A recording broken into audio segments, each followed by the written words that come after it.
Now, woo! Time to start singing. All right. How about now? Everybody good? Able to hear in the back? Okay. It's now 9 a.m. and I'm calling the meeting to order. With our agenda posting, we invited members of the public to view a broadcast of our board meeting, which is live at www.youtube.com/State Bar of Texas. We also provided instructions on how to sign up to speak at today's meeting.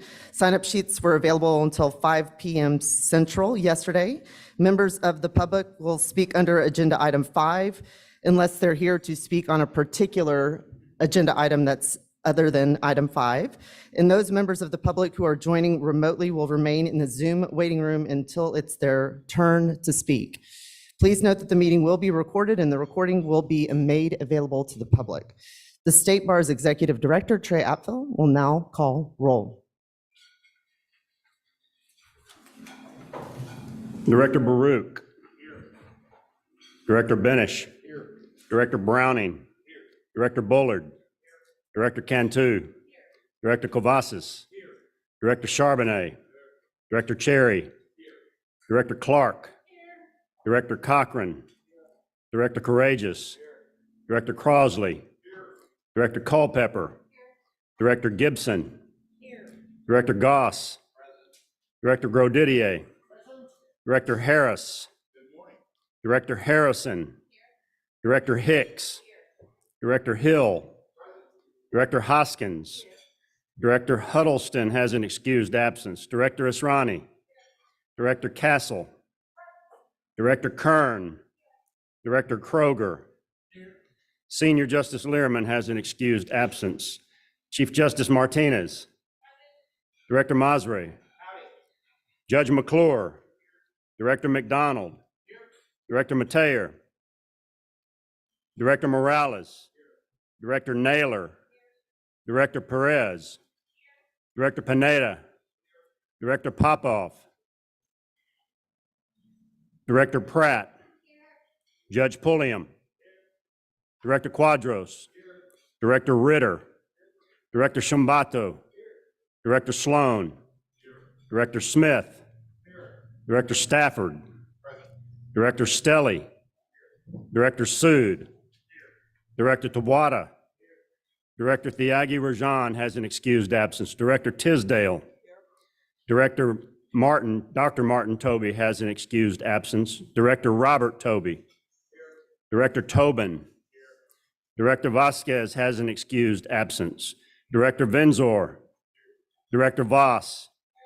Director Wooten. Director Wynn. Justice Young. Madam Chair, we have a quorum. Thank you very much. Director Kelly Ann Clark will now come up to give the invocation.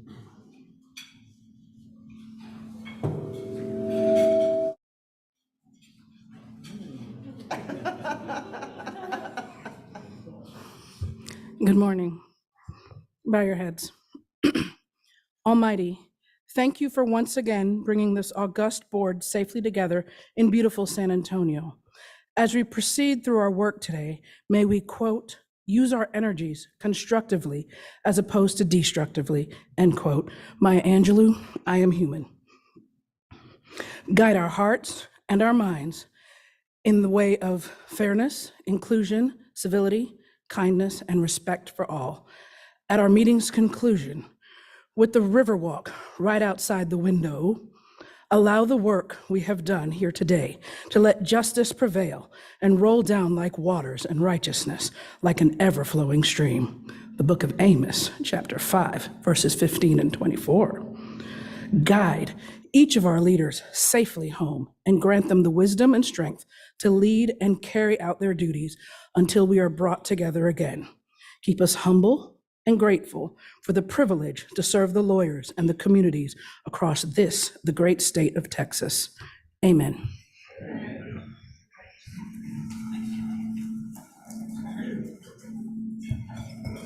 If you ever consider a radio program, I'll listen to it.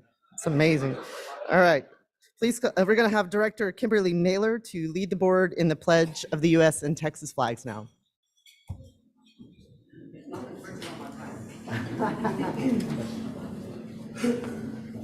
Good morning, everybody.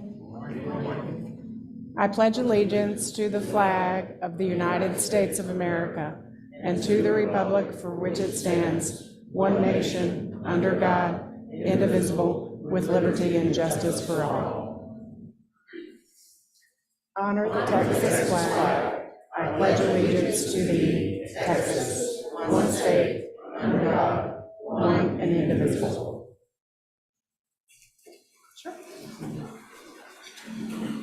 Thank you so much, Director Naylor.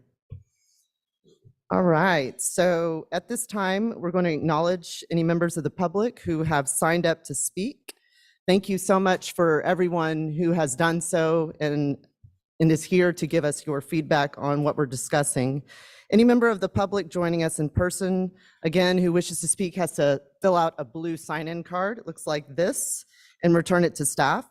If there's a specific topic of discussion or agenda item that you want to speak on, list that on the card. There's a line where you will do so. It's pretty apparent. If any members of the public have signed up to speak remotely, you will remain in the Zoom waiting room until it's your turn to speak, and I will address you to indicate when you can begin. Each speaker, whether here in person or with us on Zoom, is going to be limited to 3 minutes. That time goes quickly, and I want to tell you all that I'm sorry in advance if I have to cut you off. We have a big agenda and a lot of people here, so please know that it is not something I want to do, but we will have to keep it to 3 minutes sharp. All right, so again, for the people who have signed up for particular specific items on the agenda, we're going to take your comments under that item. Is there anyone here who wants to speak generally, who signed up to speak generally? Nobody in the waiting room either? Not generally, just for, okay, the specific items. All right, so I think we've heard from every member of the public who signed up to speak generally as opposed to on a particular item, and that means the preliminary public comment period is closed. During the remainder of the meeting, if anyone wants to speak, I'm going to ask that you go to the microphone. We have it here in the center of the room, and I'll let you know when it's your turn to speak. We now are turning to agenda item 6, and this is the consent agenda that we're going to talk about. If any director wants to remove an item from the consent agenda to be placed on the regular agenda, please speak now. All right, hearing no requests for modification of the consent agenda, we do need a motion to approve the consent agenda. Director Morales makes a motion. Is there a second? Director Perez makes a second. So we have a motion and a second to just keep the items on the consent agenda and approve it as is. All those who are in favor of doing that, please say aye. Anyone opposed, say nay. All right, consent agenda is approved. Now I'm going to call on President Tisdale for the presentation of resolutions. Thank you, Chair Wooten. Good morning. I have the pleasure of presenting 2 resolutions today to 2 very deserving individuals from the San Antonio community. The first recipient is Bexar County Judge Peter Sakai, who's here with us. Judge Sakai is a 44-year member of the State Bar of Texas. He was inspired to enter the field of law to uphold the Constitution and protect civil rights by the experiences of his father's family.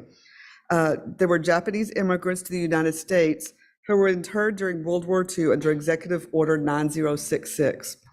After earning his law degree from the University of Texas, I was waiting for the sign. Okay, I'm sorry.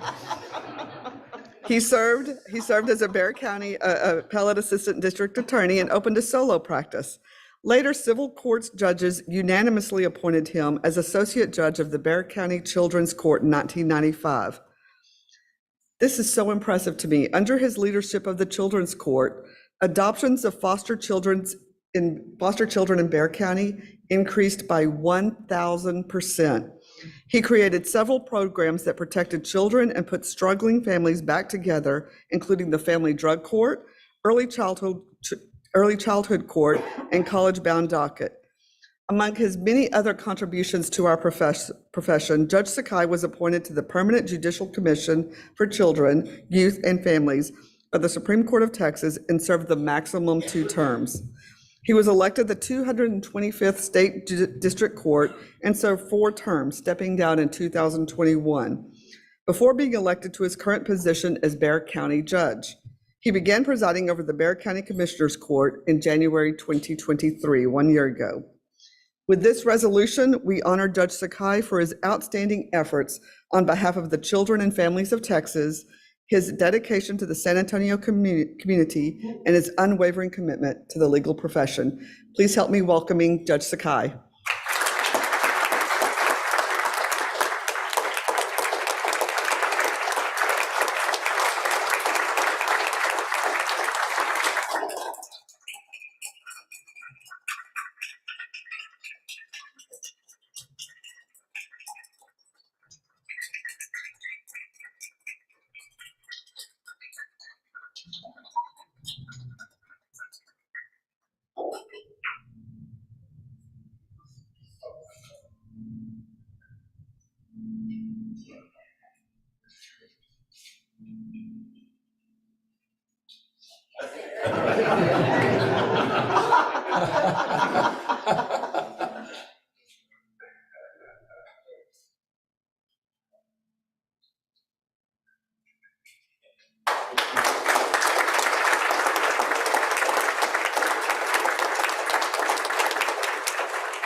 Well, you know, I've been a politician for many years, so I can't get away from microphone. Well, let me welcome everybody to San Antonio. As you can see, Judge, you sure look like a county judge. No, this is our start of the San Antonio Rodeo. So what I told the public this morning is this is 75th birthday anniversary of the San Antonio Rodeo. So as they say in San Antonio, let's rodeo San Antonio. And so I'm going to invite y'all to come back to San Antonio. We'll run about 3 weeks of all these events down at the Freeman Coliseum area on the east side of San Antonio. So I just wanted to do a shout out for the rodeo. One of the things the rodeo does and what y'all are doing today is they really work with the youth of our community, either by scholarship. They have high school competitions. They work with the St. Philip's Culinary Institute for the kids. And so I want to thank the State Bar of Texas for keeping the focus on children and families, especially with the books and the stuffed animals for our court system. For those unaware, we really have a nationally renowned court here in Bexar County called Children's Court. We take up the entire third floor of the historic courthouse with a turnkey operation for all the child abuse and neglect cases. Especially what is really proud is we have a protection room, and it's unique. We think it's the only one in the nation where we have the children who are to be interviewed by the court or be witnesses have a safe place to be. And so that's the reason why the stuffed animals and the books are important, because unfortunately, as you know, in the general sense, they sit in the hallway, which does not give them any dignity or respect. So I really, really want to thank y'all. The other thing is I really have said this message. Yes, I've been an attorney 44. I'm looking to that 50-year deal, right? Is that I get a pin, don't I? And so I'm looking forward to that. But at the same time, I remember where I came from, and that is as a practicing attorney, as a prosecutor, as a defense attorney, and now as from the judiciary. And even though I'm on the county judge, the executive part of county government, I always recognize the balance of power of three branches of government. And one of the things I really am impressed upon my colleagues on Commissioners Court is to respect the judiciary and to respect the attorneys and the practitioners who work in the judicial system, to recognize how important it is. And so my closing statement to the State Bar and to all those is I need everybody to step up. I'm concerned about where we're going in our country and just our local discourse. It seems to be very difficult for us to kind of move forward. And so I have asked attorneys and judges to please step up. And I'm going to talk to the baby boomers, people that have gray hair like me. You shouldn't just be finished when you're up at that age where, and I'm going to encourage you like I have done. I had reached retirement status, but I decided I got to keep going. And so I'm going to encourage all of y'all to step up and stay involved in our system. That means, you know what? Yeah, you can take your retirement from your law firm or your solo practice, but consider serving as public servants. Step up, run for office, be a leader. We need people that understand the rule of law. With that, y'all have a great day. God bless y'all.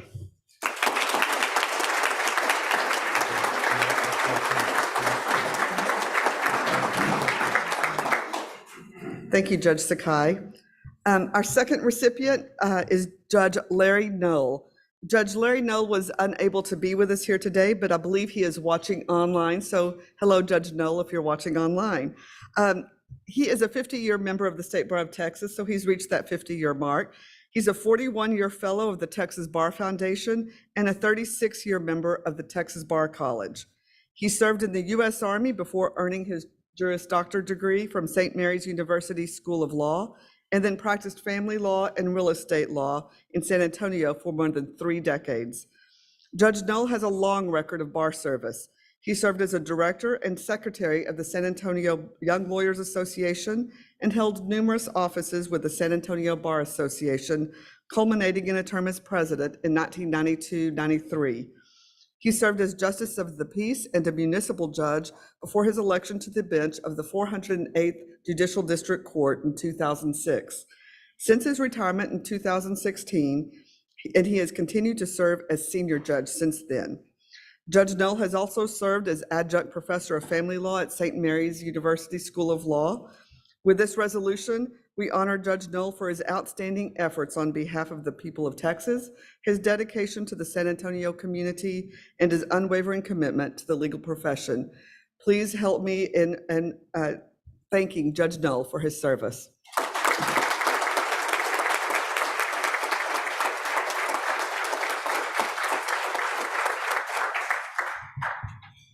All right. We're now going to move on to a general report from me, the chair. We'll start with some housekeeping items that we need to go over. One is, remember, we have Board Effect. It's important that we all use it and that we all go there to respond to notices. That's how everything runs smoothly. Can't stress it enough. Please use Board Effect. The other housekeeping item is in regard to our Texas Bar emails. I know a lot of you know this, but maybe not all of you do. We all have one. And you should have filled out a survey to indicate whether you want correspondence sent to the Texas Bar email address or just CC'd to that address. If you haven't done that already, please do it. And if you don't know how to access your State Bar email address, it's time to learn. Contact Jennifer or Tammy for more information on that. I'll now shift to a community engagement update. As you all know, one of the goals I had as chair was to try to have a community engagement opportunity at each of our meetings. Of course, that's not possible without participation from all of you. It was not just for me, it was for all of us. And I've just been so touched, I think we probably all have, by how we stepped up and given. It's a little bit from each of us that leads to a lot for communities. So at the last board meeting, we had so many books that were given for the courthouses in the Fort Worth area. And I'm sure those have already touched children's lives and will continue to do so. So I just want to say thank you very, very much.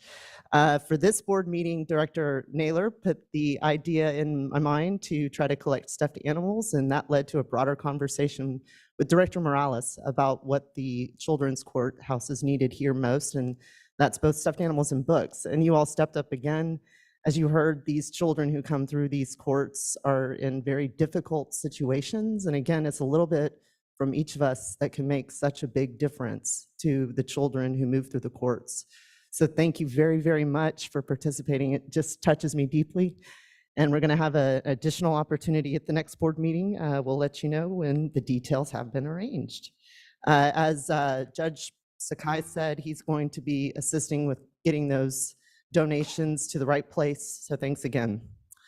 Communications update. Remember that one of our roles as board members is to communicate with members of the bar, specifically through the local bars and other organizations in the district about what we're doing as a state bar. I think so often people don't know, and so they don't perceive benefit. So it's really important for us to tell them what we do and what they can get from the State Bar of Texas.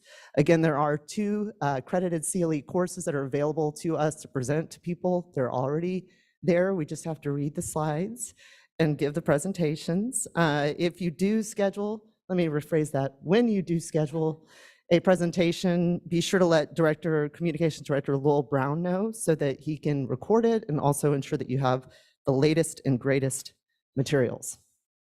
With that, I'm going to shift gears and we're going to have presentations from our candidates for the next board chair position, 2023-2024. I just want to say before I call them up to speak that they have been so thoughtful about this process. They're both stellar people, and I'm sure they would both serve well. So I want to say thank you to both Director Elizabeth or Liz Cantu from Edinburgh and to Director Paul Stafford of Dallas for approaching this with so much thought. It's just really impressive. So each of the candidates is going to address the full board now. They'll have up to 5 minutes to do so, 5 minutes each. We're going to go in alphabetical order, starting with Director Cantu.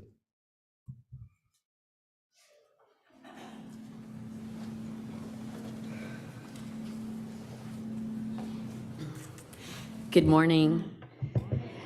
I know that there are timer cards, and I don't know if with my nerves I will see them, so I'm going to start my phone. My name is Liz Cantu, and I hope I've had an opportunity to talk to or meet everyone. If I haven't, I will call at some point in the next couple months. I haven't done so yet simply because I know that sometimes it can be a little surprising to get a call from somebody, especially when you don't know what they want from you. And at least this way, if you screen me, I'll know why you're screening me, and you'll know why you're screening me, and it will not hurt my feelings at all. So I practice in McAllen, about 4 hours south of here. I have lived there and practiced there since I graduated from St. Mary's in 1999. I'm an insurance defense attorney. I've been married to my husband, Richie Cantu, for 24 years. We have 3 beautiful children, twins who are 19 and starting in college. They're freshmen, doing really well, and then an adorable 13-year-old who makes me work out every day. And so they are just an amazing group of people who have given me the space to come here and to be with you.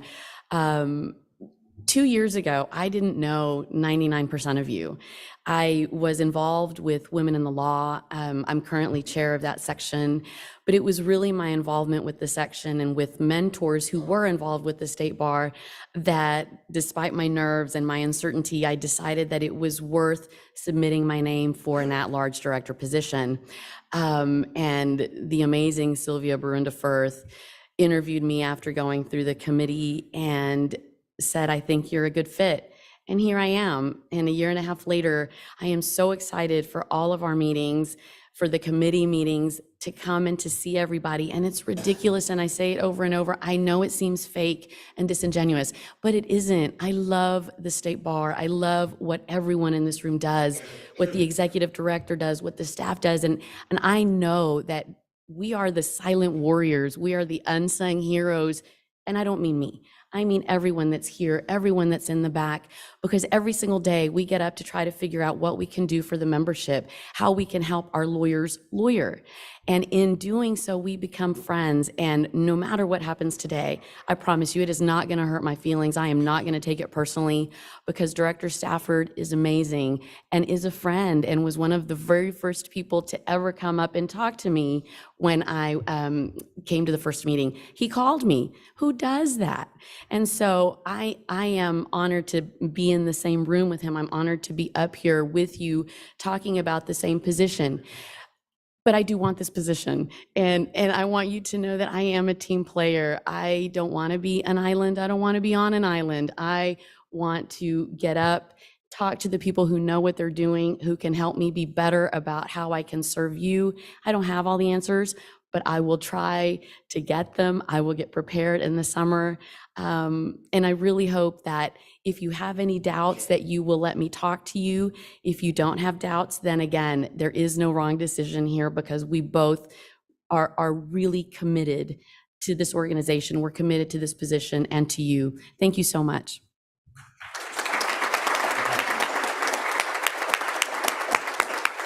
Thank you so much, Director Cantu. Director Stafford, the floor is yours.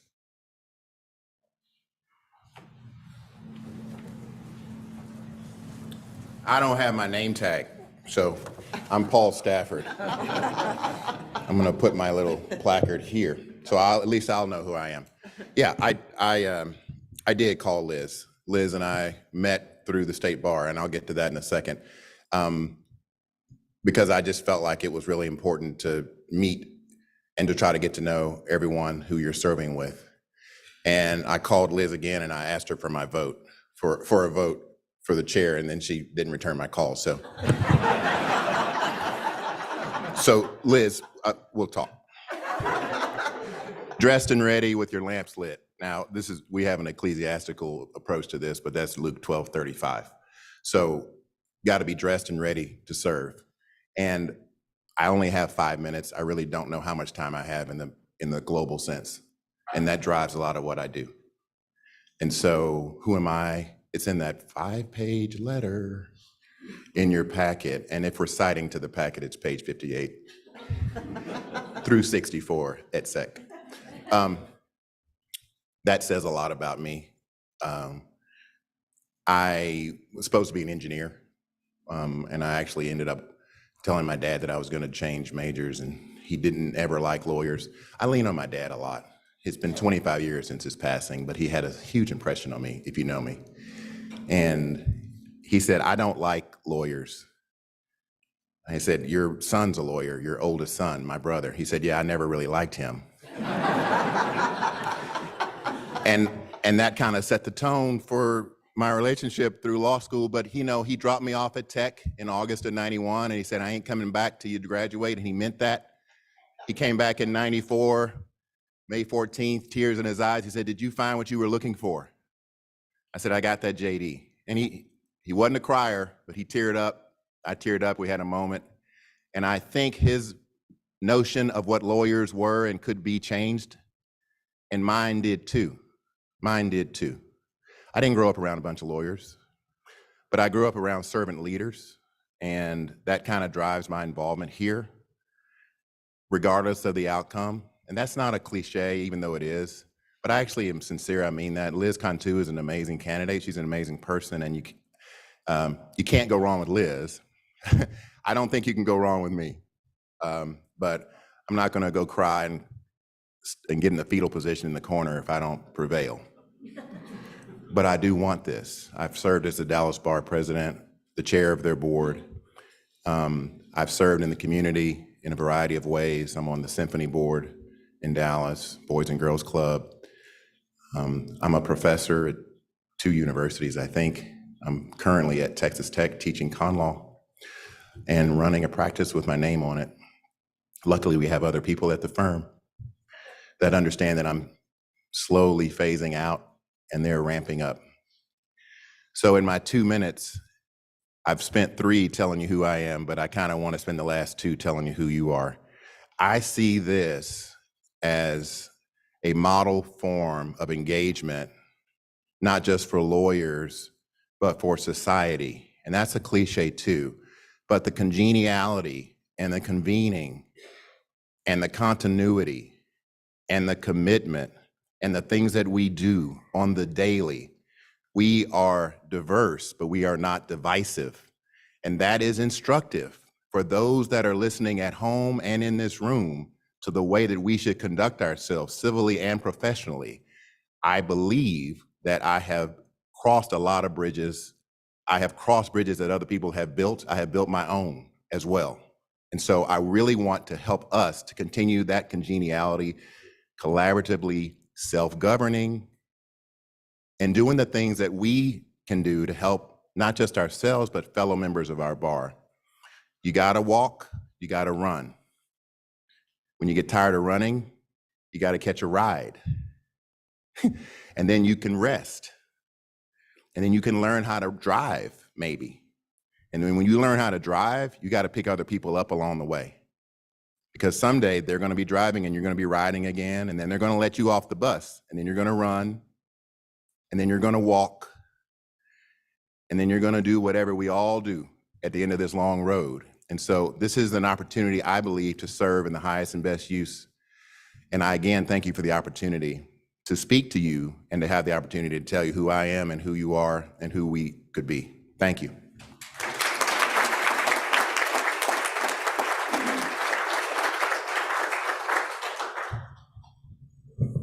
Any comments from directors? Okay, we're now going to decide the method of voting to be used when electing the next chair-elect of the board at the April meeting. It's been our practice to conduct these elections via written ballot rather than by a show of hands. And for the last few elections, as some of you know, that was done through board effect electronically. So now I'll ask the question, is anyone in favor of voting by show of hands rather than written ballots via board effect? Okay, seeing no hands, hearing no voices, the board's preference is to conduct the election through board effect, it appears, but we do need a motion in a second. Is there a motion? Director Harris motion, second from Director Pratt. All those in favor say aye. Anyone opposed say nay. I didn't call for discussion. Shame on me. Just raise your hand if you need discussion and we'll go back and do it again. Nope, all right.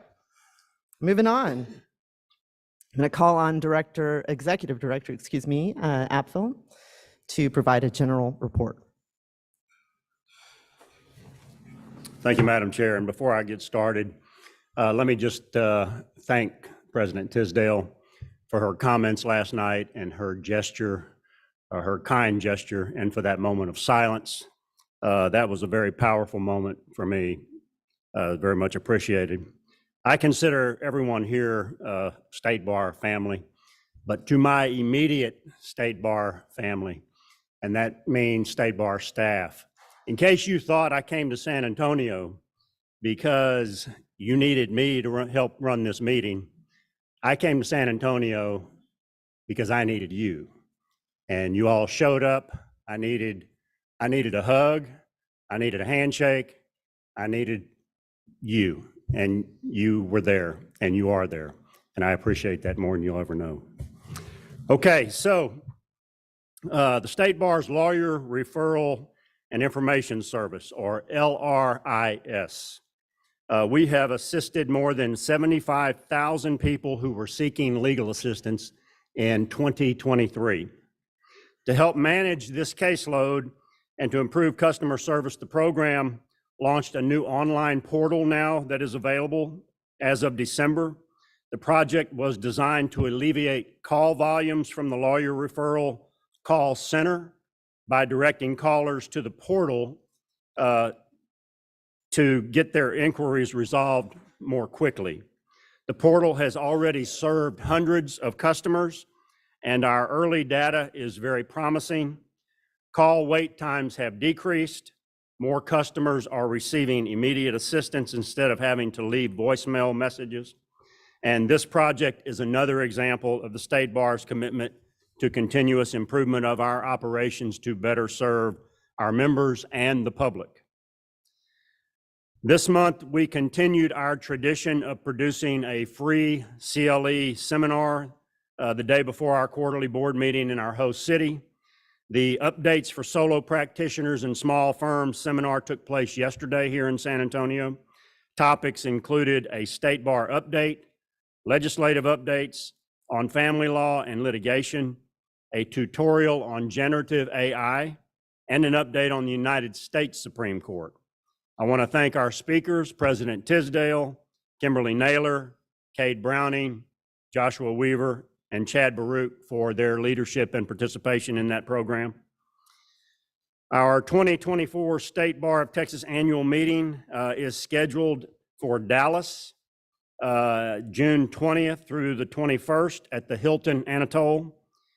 Courtney Barksdale Perez, a past chair of the TYLA, and Jerry Alexander, past chair of the State Bar Board of Directors, are serving as co-chairs of this year's annual meeting committee.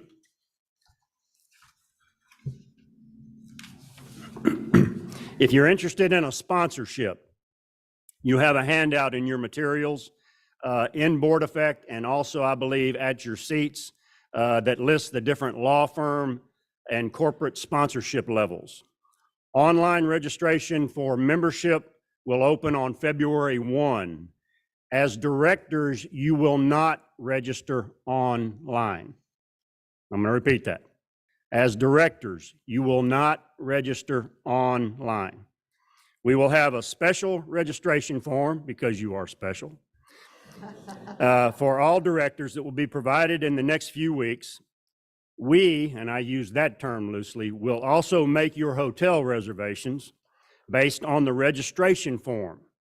So as directors, you should not book your hotel online. So stay tuned for more information, but pay particular attention to that.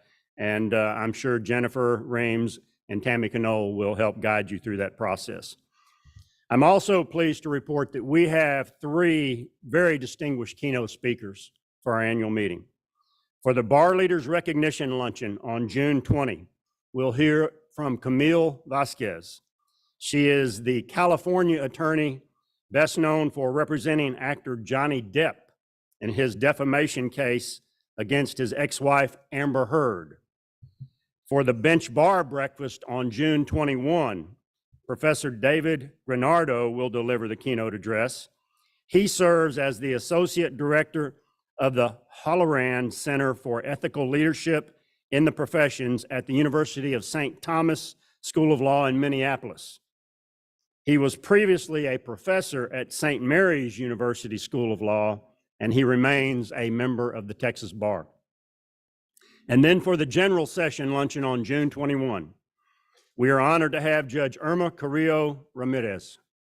Judge Ramirez is a former member of our board who was recently confirmed to the Fifth Circuit Court of Appeals after previously serving as a federal magistrate judge for the Northern District of Texas. We anticipate a great program. The 2023-2024 State Bar Volunteer and Staff Guide is now complete. Directors received a digital version by email on November 7, and it is available to read on the State Bar website under News and Publications. Obviously, this is a very useful resource to understand the many boards, committees, sections, and other arms of the State Bar and related entities, so please take some time to familiarize yourself with it and read through it. And now it's my pleasure to present Staff Excellence Awards to 2 employees. The first is Sandra Cuellar. Sandra came to work in the San Antonio Regional Office of the Chief Disciplinary Counsel in 1995. As office manager, Sandra takes care of the large and small things that keep the office and staff of 18 functioning efficiently, from office supplies and vendors to technology and personnel matters. Sandra does it all, and she makes certain that the lawyers, investigators, and other staff members have what they need to do their jobs. Somewhere in the job description of what must be other duties as assigned, this year Sandra found herself in multiple new roles, including consulting architect, space planner, interior designer, and construction supervisor. This is all because the San Antonio CDC office was moving from its longtime downtown location into new offices in north central San Antonio. This move was accomplished in April in large part thanks to Sandra's effort and organization. She did not miss a single day of productivity with regard to her regularly assigned duties, including keeping up with statutory deadlines of the disciplinary system and with staff members working in alternative shifts from home, making sure they knew when to be present and when to be at home and how to manage that transition. We're proud to recognize Sandra's outstanding service to our organization, beyond and above the routine, and her cheerful undertaking of new adventures in moving, which will benefit the San Antonio office and the State Bar for many years to come. Thank you, Sandra, for everything you do.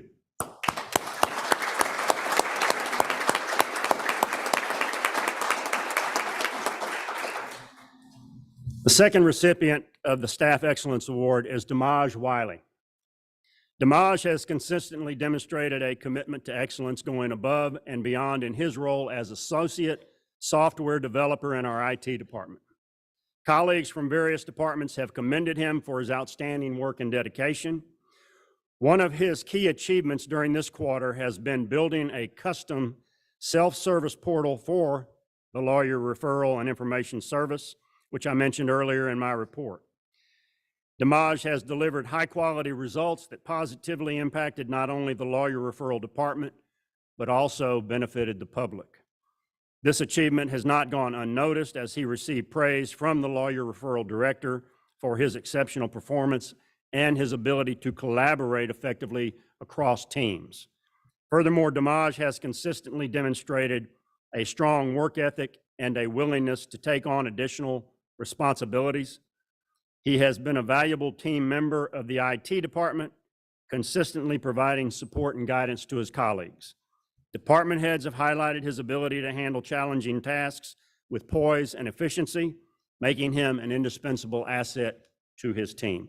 We are proud to recognize Dimaj for his outstanding service to this organization. Thank you, Dimaj.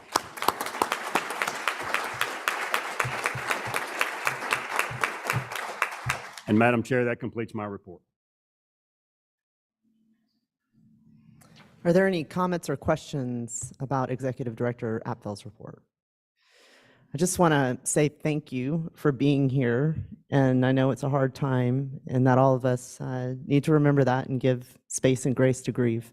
We all go through it.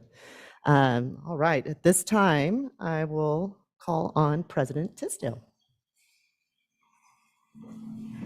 Thank you, Madam Chair. Hello again. Well, I've been busy since the last time we were together. I will say I'm going to spare you and not go through all, I believe it was 28, 29 different speaking engagements and events that I've been to since the last time we were together. So I won't go through all of them, but I am going to highlight some of them.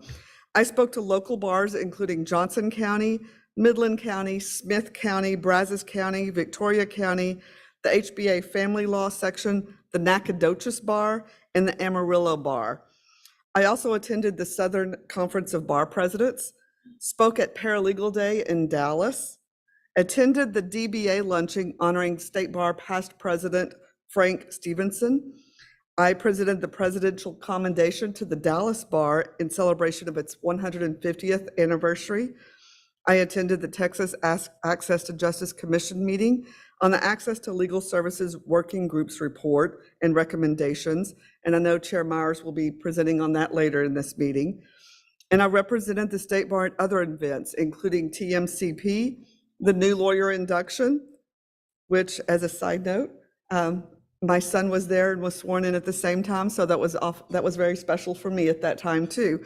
The Texas Access to Justice Commission Champions of Justice Gala, the TYLA board meetings in Lubbock and El Paso, and President Pratt, wonderful meetings and great work done by TYLA. And I attended the HBA Harvest Celebration and the Texas Rio Grande Legal Aid Evening of Gratitude. Again, that's just a sprinkling of kind of what I have done since then. So I've been busy on your behalf and on the State Bar's behalf. So I also kind of want to update you on a couple of things. Number one is the AI task force. They've been busy. They met on December the 7th to discuss the issues they've identified surrounding the generative AI and its use in the practice of law. They have submitted an interim report. You can find that report in your documents in Board Effect. And it outlines the issues that they have identified over the past few months, and it includes some potential recommendations that are under consideration. Among the potential recommendations, again, these are potential recommendations, the task force is considering is to recommend that the State Bar undertake initiatives to provide lawyers with training on AI, its risks, and best practices for its use. These initiatives could include CLE courses, articles, and web resources. Recommending that the State Bar provide information about responsible use of AI to the public. Recommending that the MCLE committee consider including training on generative AI as a mandatory requirement. Recommending that the State Bar investigate the development of AI tools specific to the practice of law and consider how those tools could be made available to improve the practice of law in Texas, and recommending that the State Bar monitor AI and its use in legal practice on an ongoing basis. It is changing daily. It's not coming, it's here, and it's changing daily, I do believe. As the task force examined the potential risks and benefits of AI in the legal profession, it kind of became apparent to them that these issues impact so many other interest groups than just lawyers and judges, including law schools, legal regulators, just to name a few. So the task force kind of shifted, and they're planning to invite all of these stakeholders to an AI summit that is going to be held this spring of 2024, to continue the discussion on the issues of the task force that they've identified and further consider the recommendations that have been proposed. The schedule and structure of the AI summit was subject to their most recent meeting in January earlier this month. They expect to give a report to the board of directors in April, so they will be here to give that report and a more detailed written report thereafter. Senior Justice Lehrman has asked that the task force coordinate its efforts with the court. She was kind enough to attend the task force's Zoom meeting on January 4th to discuss the legal issues in AI and the interest to the court. I can tell you I attended that meeting. It was about 2.5 hours, and it was very engaging and informative, and Justice Lehrman was very engaged in that meeting. Second thing I want to update you on is one of my goals for this year was that vacation letter portal that I'm very excited about. The Law Practice Management Committee has formed a subcommittee, and what they've been doing is investigating how different courts throughout the state handle vacation letters. As you can probably understand and realize, different courts treat it differently. There's lots of different rules and local rules involving vacation letters. So what they're looking at right now are ways to set guidelines of how to be handled in different courts and different solutions, and they are progressing. I'm very excited about the work they've been doing. No announcement today, but hopefully something will be coming soon. I'm very excited about all of their work. At this time, Madam Chair, I would like to present the update on the Building Planning Special Committee with Sylvia Brunda Firth. Thank you. And while you're coming up, I'm just going to go ahead and let people know that over the course of the day, we are going to take a few agenda items out of order. So I apologize in advance for the winding road, but there are 2 reasons for it. One, to keep everything we need to discuss in closed session in one place so that we don't take a lot of time breaking out for closed session multiple times over the course of our meeting. The other reason is to keep related matters together so that you all can get the information about those items together as opposed to trying to keep it all in your minds over the course of the day. So with that, floor is yours. Thank you very much. Good morning, everyone. I'm thrilled to be here. I'm always happy to be around State Bar people, so I'm honored to have this opportunity to continue to engage with y'all. And I come today with some exciting news about the development with regard to the 1415 Lavaca building. And so I'll give you an update, and then we have 2 action items. But a major milestone was reached with regard to the project. The proposed building design was approved by the Austin Historic Landmark Commission. Approval from the commission was needed to move forward with the project. And our intention was to show the commission that we're dedicated to preserving the historical nature of the original building while developing additional space for education and the conference center. The initial step was getting feedback from the city's Architectural Review Committee, a subcommittee of the Historic Landmark Commission. Based on their feedback, some minor changes to the original design were made. And we're going to show you that on the screen, but I would challenge you to try to figure out what they are, because it's nothing dramatic, and certainly nothing that hindered our progress or diminished the project in any way. The changes included some of the light fixtures on the exterior of the building, using a flat roof instead of a slanted roof, using a smaller awning on the Lavaca Street entrance, and reducing the size of the mullions, which are a design feature on the windows. Those were done so the new structure would not visually overpower the historic part of the vision. So that's our latest design that was approved. We were pleased to report that the Historic Land Commission approved the design of the building at their meeting on December 13th. This is a tremendous accomplishment. I mean, y'all know, as in my other life, I'm always on the other side of these things and watch people go through this project. And so I was nervous, because they can sometimes go far afield, and it's difficult to rein them back into what their true mission is. But this is a tremendous accomplishment, and one that took many hours of preparation and legwork. And we're extremely excited to have this step completed And we want to thank all the staff members and the consultants that played a role in this process. And I really want to remind you all that this is one of those major projects that we give to the staff, that they take on in addition to all of their regular duties, and they've done it, and they're just moving on with great, success and moving forward. And sometimes we forget, we put these projects out there and expect somebody to do them, and they do get done. So thank you to Trey and to the staff. And I also want to thank Director August Harris for all his assistance in this phase of the project. For those of you who do not know, August is a rock star in the historic preservation world in Austin. And he has served on a number of the different leadership positions in Austin, and he's known and well respected in the community. And he showed up and he gave a presentation in support of the project to the commission, and also helped with the strategies about the best way to present the design. And we owe a great deal of gratitude to August for his assistance on the building project. We're lucky to have him on the board right now.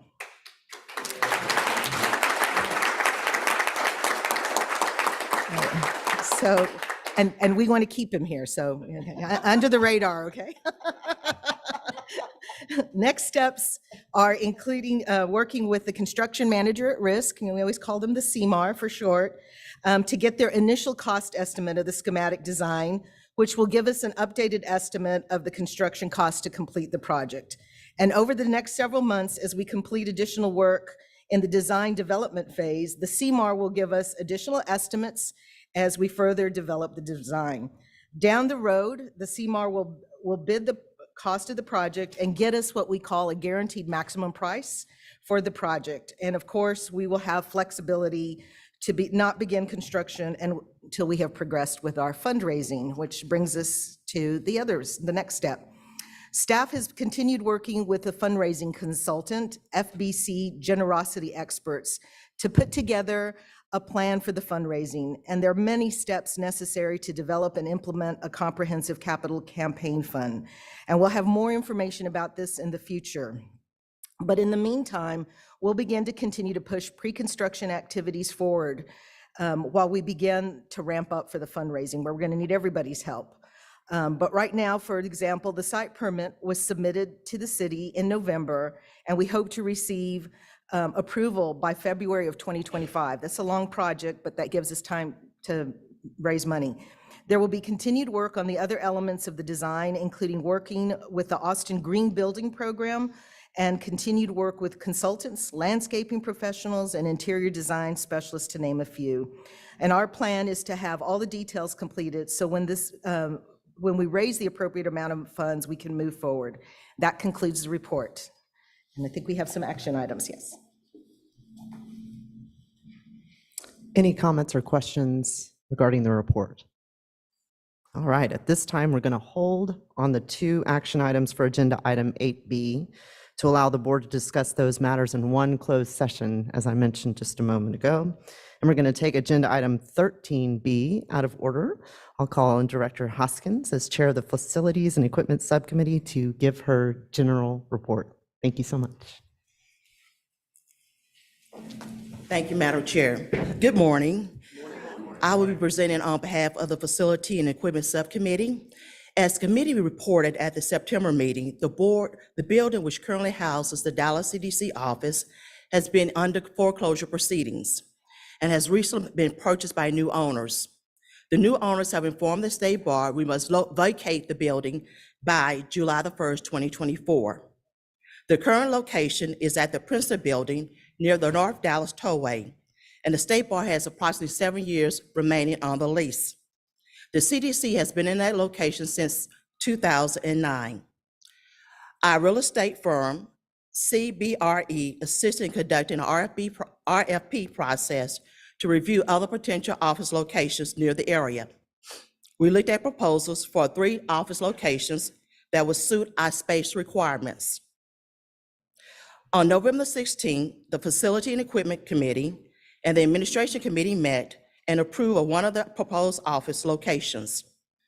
The proposed office is near our current locations and have favorable terms for the State Bar. We would like to discuss specific aspects of the offer with the board. We'll be talking about details and negotiations for a potential contract. Therefore, we would need to discuss that in closed session. At this time, I'm going to turn it back over to the chair so we can move to go into closed session. Thank you, Director Hoskins. We're now going to go into closed session. Time is 9:55 a.m.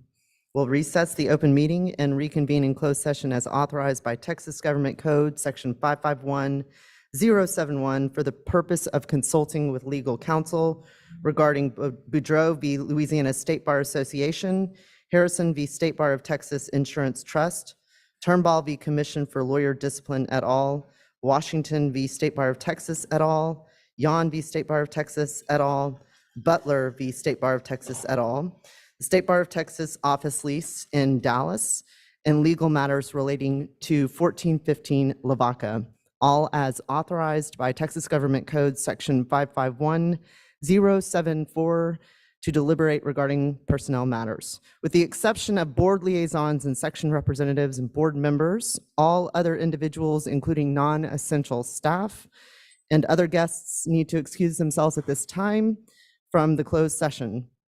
We'll notify the public when we're approximately 5 minutes out from returning to open session.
could kind of start taking their seats.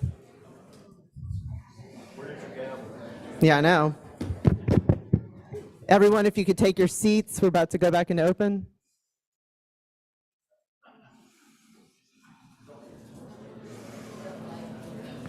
All right. It is now 11:04 a.m. and the open session of the Board of Directors meeting will now reconvene. During the closed session, only matters relating to the consultation with legal counsel regarding Boudreaux v. Louisiana State Bar Association, Harrison v. State Bar of Texas Insurance Trust, Turnbull v. Commission for Lawyer Discipline et al., Washington v. State Bar of Texas et al., Yon v. State Bar of Texas et al., Butler v. State Bar of Texas et al., the State Bar of Texas office lease in Dallas, and legal matters relating to 1415 Lavaca were discussed. No action was taken in closed session. So at this time, we are going to go back to our 3 action items. The first action item will be agenda item 8B2. Looking for Sylvia Barunda Firth.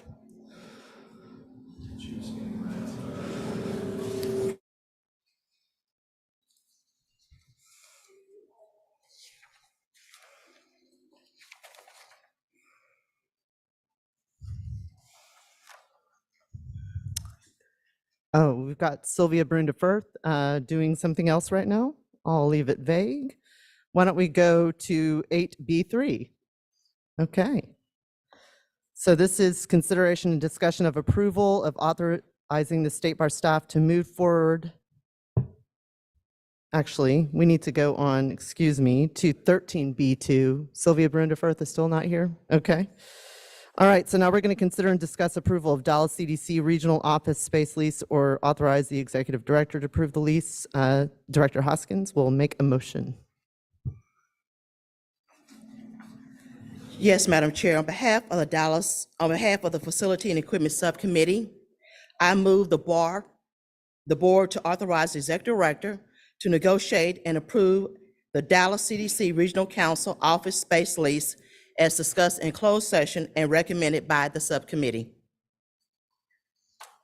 All right, coming from a committee, no second is needed. Is there any discussion? All those in favor say aye. All those opposed say nay. That is approved. We now have one other action item. I'll ask again if Director Barunda Firth is nearby. Anybody's here?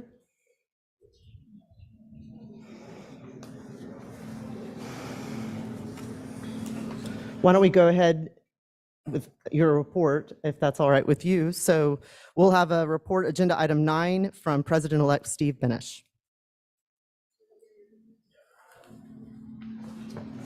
Good morning. Now, I forget, is this the portion of the meeting where I move for the lifetime appointment of August Harris to the State Bar Board? Maybe we'll hold off on that one.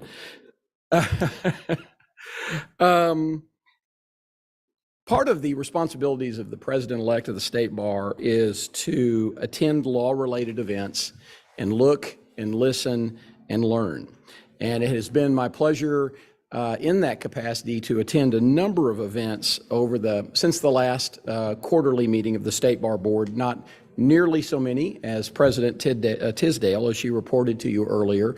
I will not lengthen the time of my presentation by listing the events that I attended. President Tisdale already has identified a number of them, but let me simply say that I thoroughly enjoyed the opportunity to attend a variety of events that were hosted by local bars, by affinity bars, by bar-related organizations, and by law schools.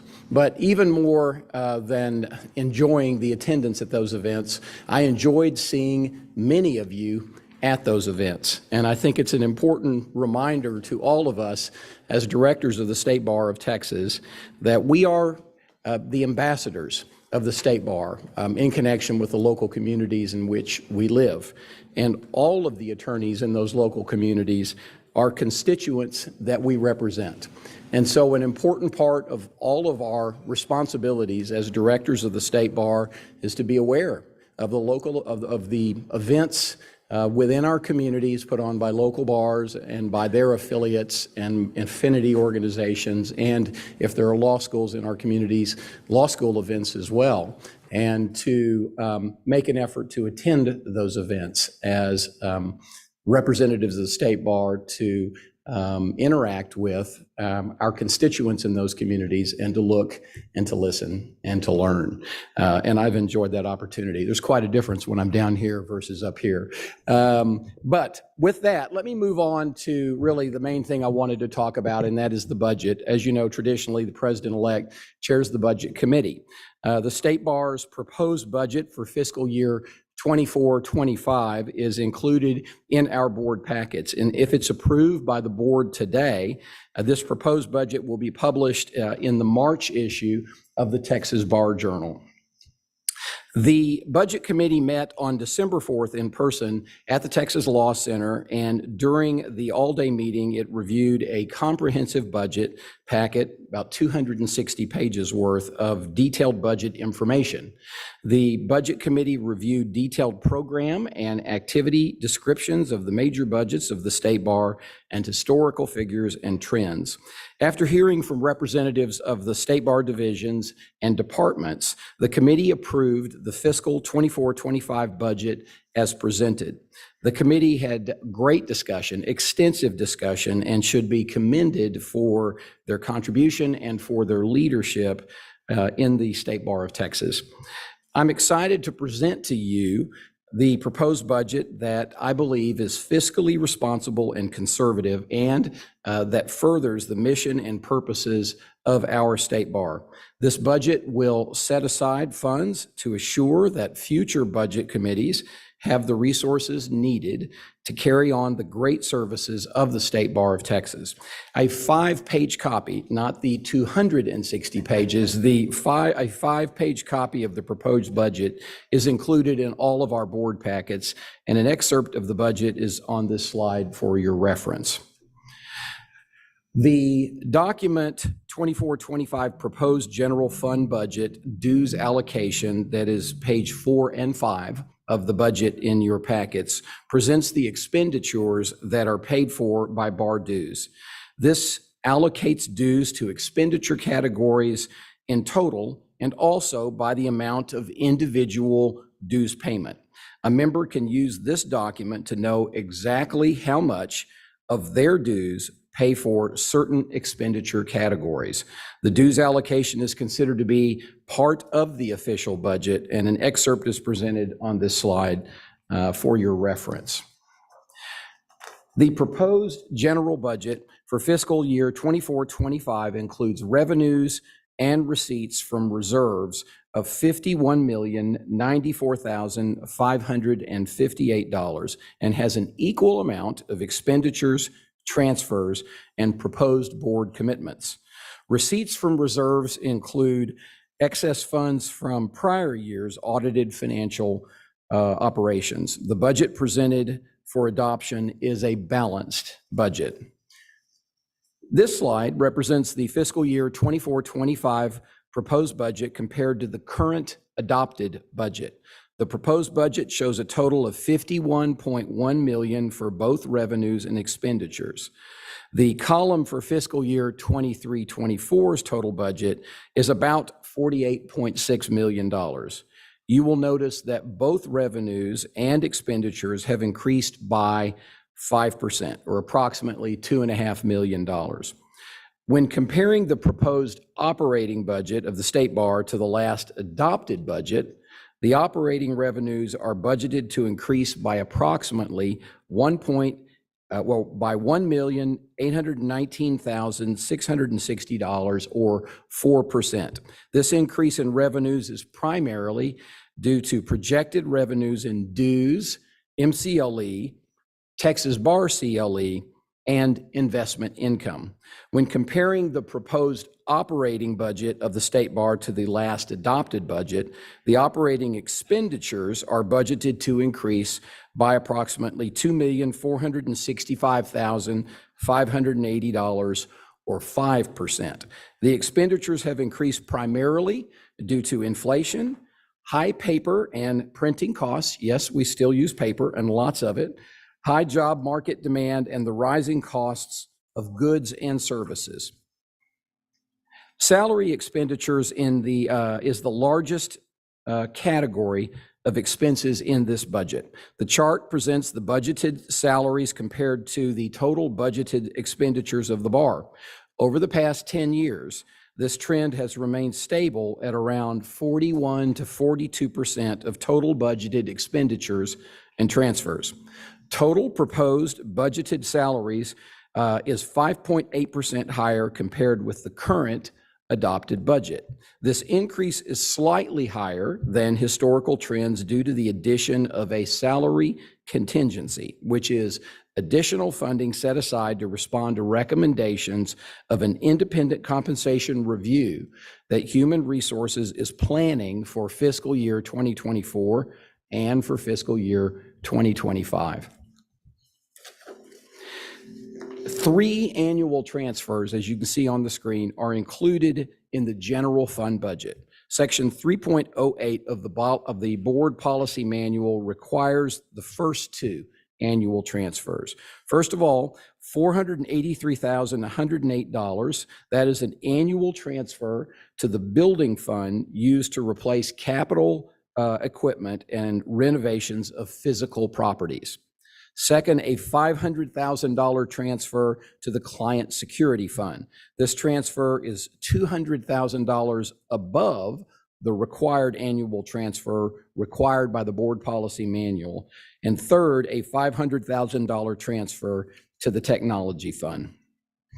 Section 3.0206 of the board policy manual specifies 4 areas to consider for maintaining adequate reserves. These include, number 1, operating expenditure reserves, number 2, litigation expenditures reserves, number 3, capital asset replacement reserves, and number 4, funding for new programs. Funding for reserves was considered by both the Audit and Finance Committee and the Budget Committee of the State Bar. The proposed budget includes those committees' recommendations. One of the Budget Committee's duties each year is to make a recommendation to the board regarding the commitment of any increases in the fund balance resulting from the previous year's financial activities. The audit for fiscal year 22-23 has been completed, and the total amount available for commitment by the State Bar Board is $4,942,564 for the fiscal year 24-25 budget.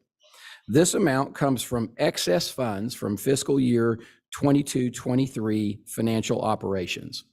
The Budget Committee is recommending the following designations of that $4.9 million excess that I just described. And a summary of these designations is included in your materials in a document that's entitled Fiscal Year 22-23 Designations of Fund Balance Recommendation.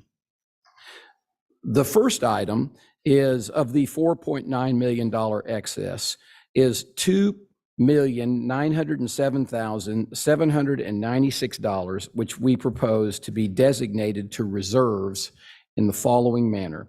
To designate $787,477 to maintain the level of minimum reserves of 3.1 months of operating expenditures, bringing the total amount held in reserves to $12,705,083.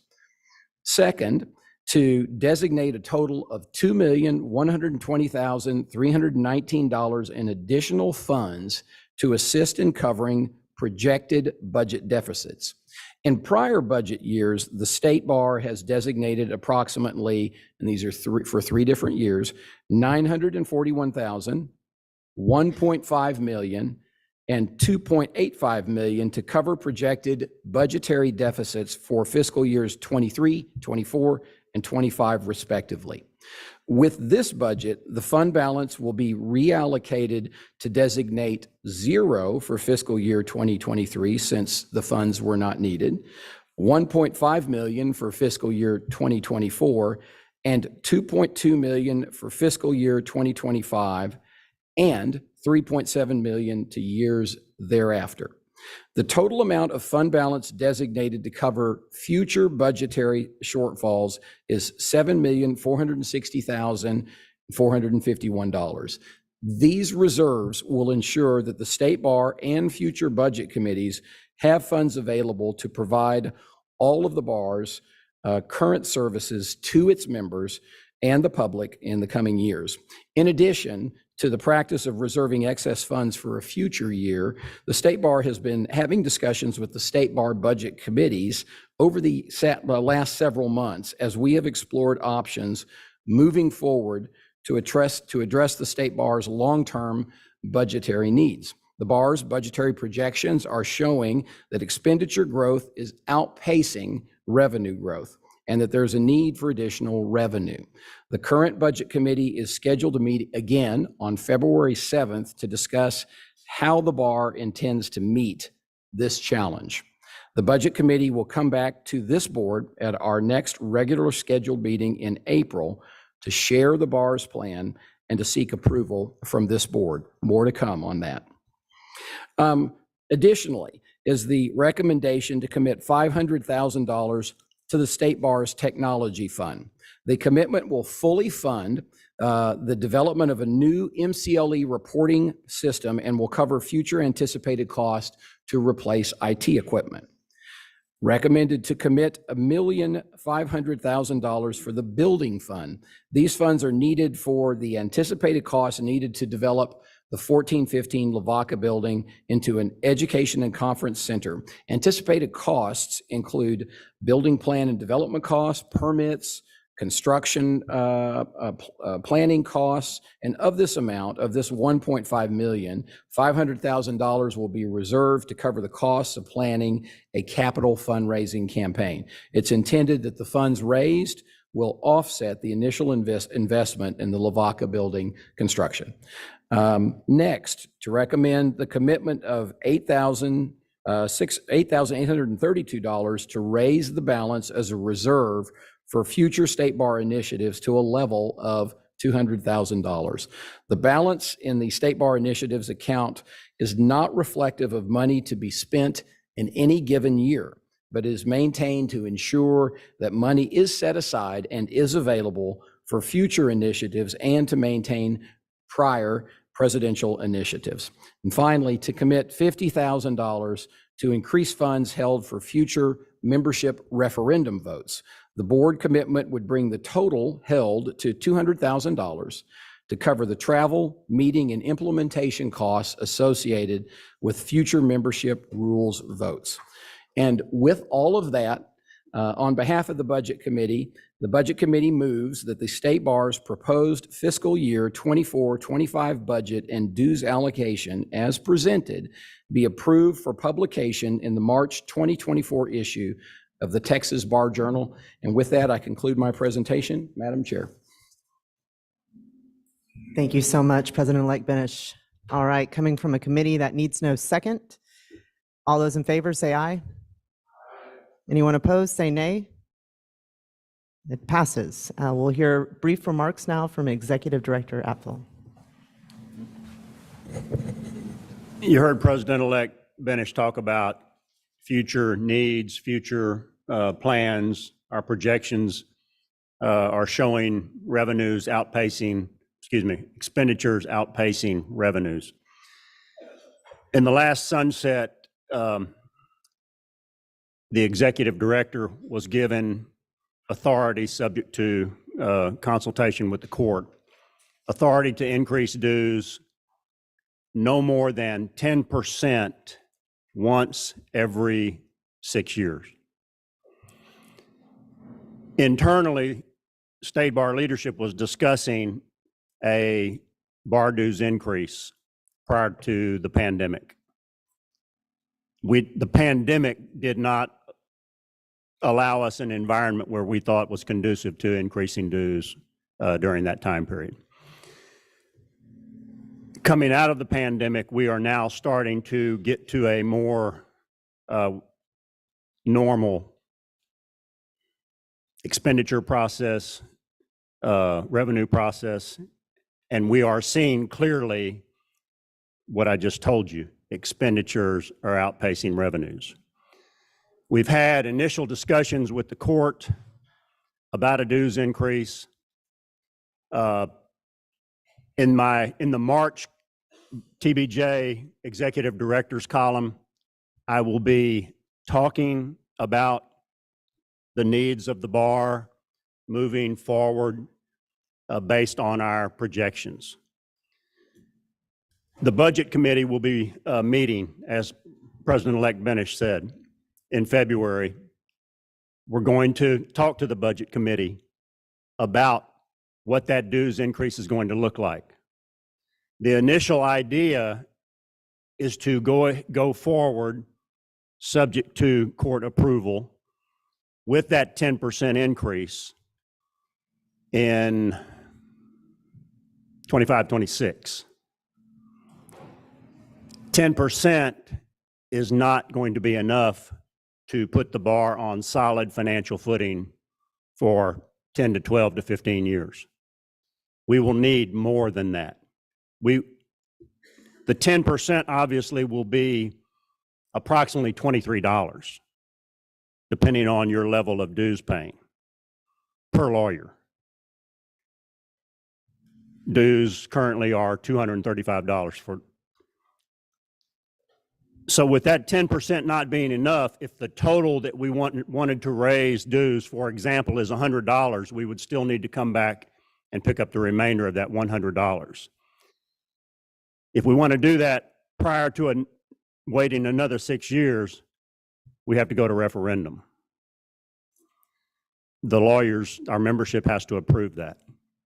So we need to establish what that final dues increase amount is, whether it's $100 or $150, it will need to be at least $100. And then we need to establish, moving forward, with a plan to pick up the 10%, and then with setting a referendum to pick up the other remaining dues that we feel like we're going to need. February, Budget Committee will meet. March, I'll put it in the Bar Journal and discuss what I'm talking to you about now. April, the Budget Committee will come back to this board with a plan and proposal, at which time I anticipate you'll be asked to vote on it. May, after we present President Benish's 24-25 budget to the court, at the conclusion of that meeting with the court, we will consult with the court on the dues increase, the initial dues increase, the 10%. And then we will move forward from there in a very orderly fashion. We've been having discussions with the Budget Committee. Director Kroger has helped lead that discussion at different times, and I'm very appreciative of that. We have plenty in reserve, but we want to keep those reserves strong, and we don't want to use those reserves for regular operating costs.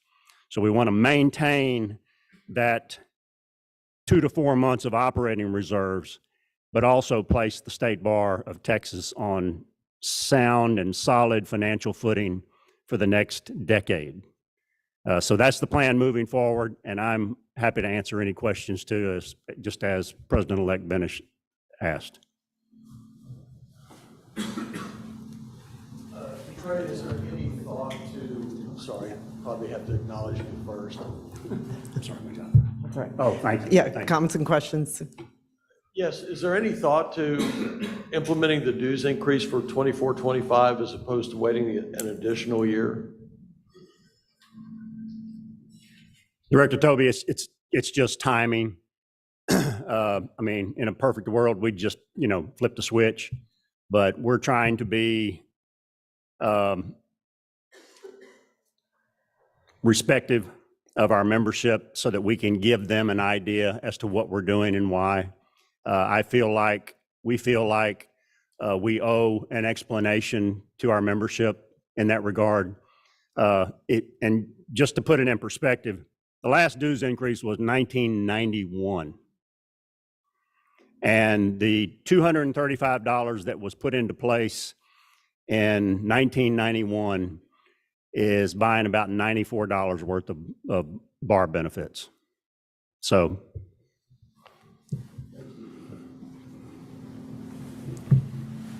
Trey, you said that you'll have an article in the Bar Journal in March. Is there anything that we can do as a board to get information out to our folks? For example, I'm speaking to a bar association on February 24th. Am I free to share this information and kind of preview? And if so, is there something that I could get from headquarters to share with them? I would say yes, but let us get together some talking points for our directors. And I'll say yes with a caveat. Once we reconvene back in Austin on Monday, we'll have some further discussions on that internally and also with President-elect Benish and our budget committee. And we'll look at that as well, because we are going to want to get the word out, and we will help you get the word out in that regard. That's a very good point. Sir? Thank you, Madam Chair. All right, everyone. I'm sorry you've been in here so long, but I think it makes sense for us to go ahead and handle the remaining action items on agenda item 8 before we break to get our lunch. But want to be respectful. If anyone's just dying to get out of here for a little lunch right now, raise your hand. I want to be sensitive to insulin levels and such. All right, seeing no hands. We're going to just want to make sure everybody's okay. Everybody all right? Okay, we're going to move on back to agenda item 8B2. Sylvia Barunda Firth, if you're ready to come on up, we will handle the action item.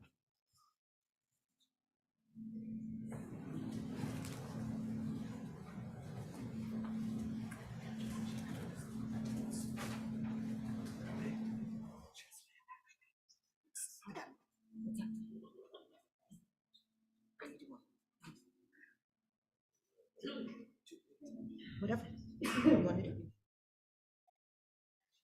It's in her pocket.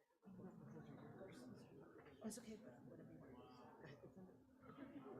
I'm here to answer questions if you want. Okay. Okay, I am not Sylvia Barunda Firth, but I will, at this time, and I don't have, I make a motion to approve, thank you. There we go. At this time, I make a motion to approve the authorization of the State Bar of Texas staff to move forward with fundraising and creation of a 501c3 needed for the Lavaca project. Because this is not coming from a committee, we do need a second. Is there a second? Director McDonald. Any discussion? All those in favor say aye. All those opposed say nay.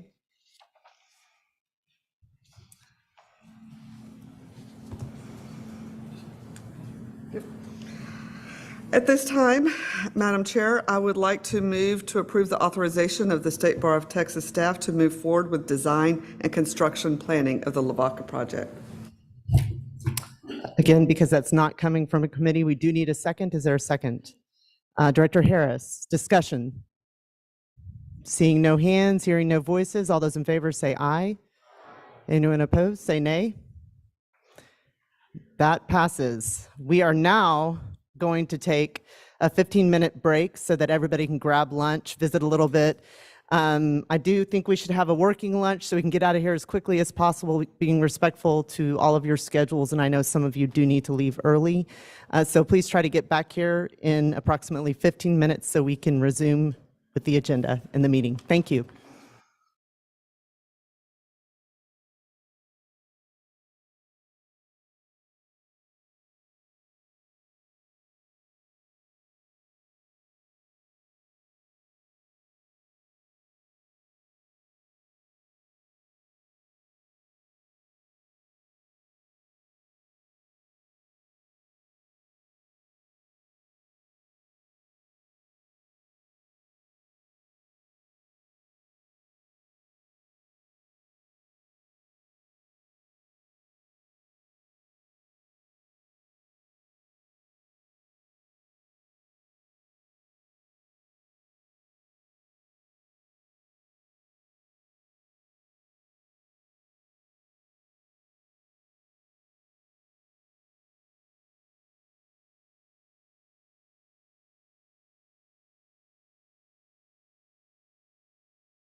Be it past President Lori Gibson. I guess I'm the first one that gets to say good afternoon. So many of you may remember that one of my presidential initiatives was succession planning. And I ended my bar year feeling really good about the hard work we had achieved in that regard. You'll remember that when we were in Austin for the annual meeting, we celebrated Succession Day, which was the longest day of the year, thinking lawyers who procrastinate couldn't but surely make a moment or two to designate a custodian attorney that day, because it takes less time than it does to get your boarding pass on Southwest Airlines. So imagine my dismay when I checked with the State Bar on December 19th to find out how many of our 113,000 lawyers have taken the time to designate a custodian attorney, and I was told that it was 1,056 lawyers. Now, not all of our lawyers are solo practitioners, so if you're not a solo practitioner, you don't need a custodian lawyer because someone else in your firm can talk to your clients. So it's not our whole lawyer population that needs a custodian, but there certainly are a lot more than 1,056, right? So, I have continued to work in that regard, and I want you to work in that regard. You've heard both from President-elect Benish and from our Executive Director, Trey Apfel, that you are ambassadors, and that you, between the 4 meetings we have during the year, you are to be doing your other assignments, whether they be the committee assignments and also your liaison assignments, and then speaking to the people in your community, your constituents, about what's going on in the bar. And I think a lot of the reason people feel apathetic about what the Mandatory State Bar of Texas does is because they don't know. And I'm not being critical, because we live in a world in which you can't call a doctor and get an appointment in less than a month. You can't call a dentist and get an appointment in less than a month. But we have come to this point in our lives as lawyers where people think they can send you an email and get a response in less than 2 hours, right? And, there are lots of discussion items we need to have about that, but it means that lawyers are up to their eyebrows in doing their work for their clients.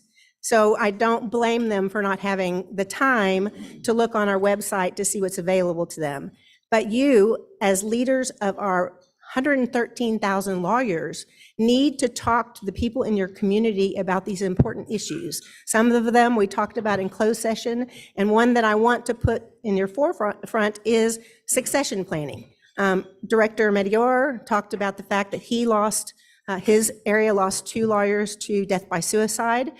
I know of a number of other lawyers who took their own lives during the holiday season. And it's hard enough on those families to deal with that sudden death. We don't want to add to the burden of that, having to deal with their spouse's law practice. So please talk to people, maybe sign up to talk to your solo practitioners in your community and stress the importance of this. There's a toolkit that the Law Practice Management Committee has on its website that does everything. Talk to your local bar leaders about volunteering so that when somebody does have a death and didn't designate a custodian, they can step in and try to return those lawyers' files to their clients. So I'm trying to do my part in that process as well. In December, I spoke to the Texas Aggie Bar Association. Yes, there is such a thing, and it existed before Texas A&M had a law school. Whoop. And I talked to them about succession planning. I'm working with Greg Sampson of Dallas, who is the current chair of the State Bar of Texas Law Practice Management Committee, and he and I and some members of the judiciary are going to present on this topic as well. I also have done some outreach. In addition to speaking to the Texas Aggie Bar Association, I attended the Texas Minority Council program. It's a great event. If you've never been to the Texas Minority Council, you should go. It truly is unlike any other CLE ever, and it's the best in the country, not just in Texas. But lawyers interact with one another, and they sit at round tables. They're not seated at a table like this where everybody's looking at their computer. They're talking to each other, they're engaging, and it's just an amazing place to be. I was also honored to represent the State Bar of Texas at the Southern Conference of Bar Presidents. What else do I have to say? I think. Oh, I wanted to talk about yesterday. I had the privilege of attending the State Bar of Texas Hispanic Issues Section 70th year celebration of Hernandez versus Texas. And I'm going to give a shout out to Chris Pineda in the back. It was his brainchild to do a CLE at St. Mary's Law School reporting on this really important decision that I'm embarrassed to say I didn't know anything about, despite the fact that as Director Baruch brought to my attention, there's a display in the lobby of the State Bar building that we all need to look at. But it was a really fascinating story about the representation before the Texas Supreme Court and ultimately the United States Supreme Court about the fact that Hispanic people were not being treated as individuals. They were being categorized as white, and they never had an opportunity to serve on a jury in the state of Texas. And volunteers in our community 70 years ago went through all of the voting records and jury rolls and land records, property records, to see how many Hispanic people there were in their community and how many of them had served on a jury. And the answer was a big zero. None of them had had the opportunity to serve on a jury. And the great news is, while you missed that presentation yesterday, you will have an opportunity to see a more in-depth presentation of the information about that case and its importance to our jurisprudence at our annual meeting in May. So I'm told they're going to have 3 hours devoted to educating us about this important case. So please mark that on your calendar and don't miss it. And again, thank you, Chris, for bringing that to our attention. Madam Chair, that concludes my report. Thank you so much. And with all the movement that we've had today on the agenda, I got that item wrong. That was 10. My apologies. And we are now moving on to item 11 on the agenda. We'll have immediate past chair Chad Baruch with the nominations and elections report.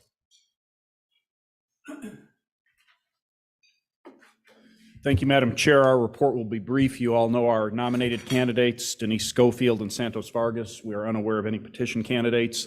The bar will take its normal measures to try to get the word out in the spring. Anything you can do to encourage voting is obviously helpful. There will also be 1-minute videos about the candidates posted online.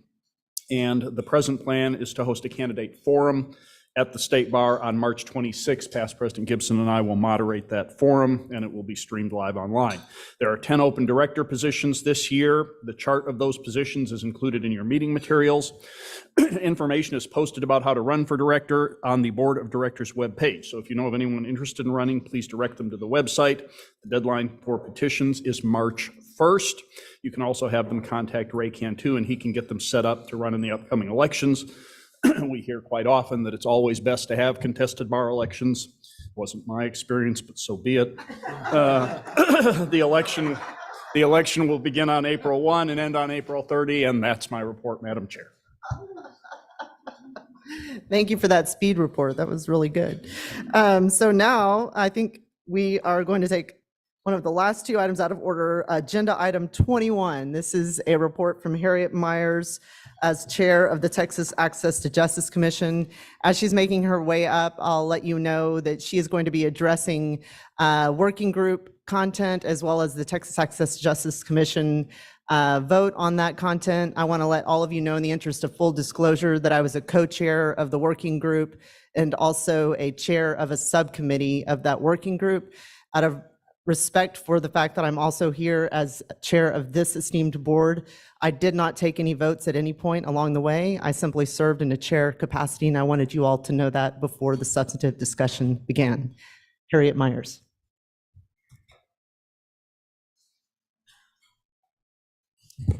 Thank you, Chair Wooten and President Tisdale, Executive Director Apfel, and also Liaison Justice Young, and all of the other distinguished individuals who are here as part of the board and as guests. So thank you for having me. I so appreciate that the commission has this opportunity to report to you at each board member, and I just want you to know how important it is to us. I note that the commission is comprised of 20 commissioners, 6 of whom are appointed by the State Bar, the rest by the president. Our Honorable Brett Busby is our liaison, and he is superb. And of course, we have many others who work with us, including our Chair Emeritus, Harry Reesner, who continues to meet with us. It is a great group, and they spend a lot of time. I begin my report with the status of the Champions of Justice Gala benefiting indigent veterans of our state. This was a creation of Harry Reesner's, and it takes place in Austin on April 25. I hope it's on all of your calendars. We are pleased to report that the following co-chairs have signed up and given $30,000 each. AT&T Inc., CenterPoint Energy, Halliburton, HEB, Lock Lord, Moody Foundation, Toyota, Vincent and Elkins, and the Audrey and Carla Zaffarini Family Foundation. And I read those out to you because I want you to be thinking, gee, my client or my firm ought to be one of those on that list. So if you could consider who we can add, we do need about $200,000 more to reach our goal for this year, but our real goal is $1 million a year for veterans created by participation in this gala. So we hope that we can reach that soon, and if you could encourage clients or your firm to contribute, or all of you millionaires, you could contribute to 20,000, 10,000, 5,000, there are different levels. So thank you for considering that. The commission is also very indebted to the State Bar because the State Bar provides the resources to fund the dinner. So thank you for that. It is an amazing contribution just by your bar. LSC has been on our mind all week. We had a wonderful program Monday, as was earlier referenced, that was celebrating in the first instance of the year, the 50th anniversary of the Legal Services Corporation. So there are going to be these programs throughout the nation, and we were honored that they started in Texas on Monday. And Chair Wooten was there, and we had a great representation. The program was about domestic violence and also the regulatory reform program. Cindy Tisdale led a panel that was just amazing, and we really were so indebted to her and everyone who participated. Justice Nathan Heck, Chief Justice Nathan Heck, and Justice Brett Busby also gave remarks and, as always, did a superb job. All of our programs were represented. Maria Thomas Jones, Robert Doggett, and Paul Furr were all there, as well as many of the lawyers from their programs. The Access to Justice Commission, the Foundation, and the Texas Legal Services Center were also represented, including by Betty Torres, Karen Miller, and Judge Laura Livingston. Additionally, we were honored just by a whole group of people who came together to celebrate Legal Services Corporation. It is in joining Chair Wooten was Justice Michael Massengale, who participated in discussing the reform project. So they did an excellent job, of course, as well as Cindy. So we were very proud. They made us all very proud. And the board was very appreciative of the kickoff that we were able to give them and express that. So speaking of LSC, though, we'll be going to Washington, D.C. again as part of ABA Days. And that will come up in April also. And of course, I'm sure you know, bars from all over the country go to Washington to talk to their delegations. And in that connection, I will just mention that we have a whole team that goes, every year, your bar leadership, and many people who are active in the legal services community and have been for decades. But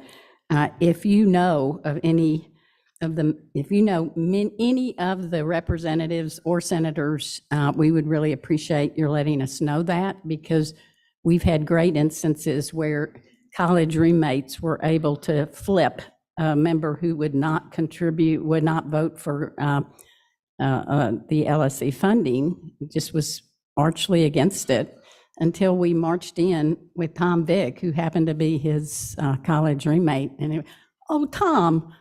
And from then on, he's voted for legal services funding. So who knows? So if you know anybody, if you could share that information with us, it would be very helpful.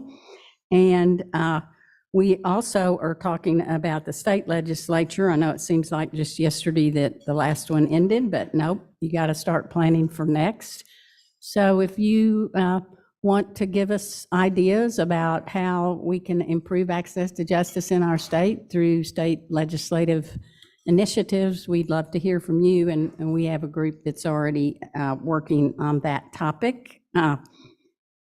And of course, as mentioned, we had a busy year this year, focused on, or last year, I guess I should say now, but focused on the assignment from the Supreme Court, which took just an immense amount of focus. The three co-chairs, Chair Wooten, Lisa Hobbs, and Justice Massengale spent innumerable hours, as did many others who were very, very active on the working group and on the subcommittees that were formed. And I will read what their assignment was, just so you recall. They were asked to examine existing court rules to propose modifications that would allow qualified paraprofessionals to provide limited legal services directly to low-income individuals, and allow non-attorneys to have economic interests in entities that provide legal services to low-income individuals while protecting and preserving the professional independence of attorneys. And as you also likely know, the commission created a working group and then subcommittees, and the subcommittees were chaired by our co-chairs, and each had their own area of interest and did just a superb job. There's no other way to describe this other than it was professionalism at its best in terms of having an assignment, figuring out how to get it done, and working immensely hard to do so. We did have the assistance of the National Center for State Courts and a number of outside experts who came and visited. It was all very, very intensely reviewed, and we thank them beyond words, really, for all of what they did to create the report that was then created. The working group received feedback throughout the process. There was a suggestion email set up so people could send in their thoughts. That suggestion email is still up, and it's going to be, because we still want to hear from people about their thoughts about access to justice, particularly in connection with the topics that were raised by the working group. And the feedback really was considered. I've had the opportunity to certainly witness how closely those suggestions were monitored and considered. The working group report was dated December the 5th and given to the commission for its consideration at its December 15th meeting. After then having that meeting, hearing the comments and discussing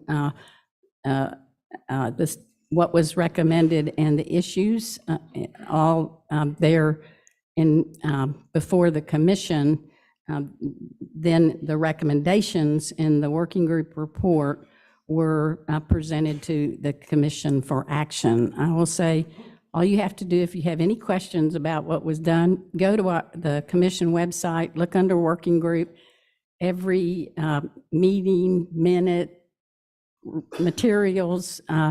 You'll find all that you could ever want to read there on the website. So please let us know also if you have questions. We are still available. The one thing that I know several of the individuals that worked with us stressed was transparency. We have to make this transparent, and I believe, I hope you do, we achieve that purpose. In summary, the recommendations of the scope of practice and licensing subcommittees were approved unanimously as recommendations from the Commission to the Supreme Court. There were 4 abstentions of commissioners who did not vote on those proposals. After robust discussion and consideration of the recommendations on non-lawyer ownership issues, those recommendations were not approved as recommendations of the Commission to the Supreme Court by a vote of 8-6, and there were 2 commissioners abstaining in that connection. The Commission now will be waiting action taken by the Supreme Court as they choose to take, or I guess not take. Additionally, the Commission will continue to review all of the input, both written and oral, received by the Commission in connection with the report of the working group to determine any action the Commission may view as appropriate as a result of the effort expended in the creation of the report and suggestions made in connection with its consideration.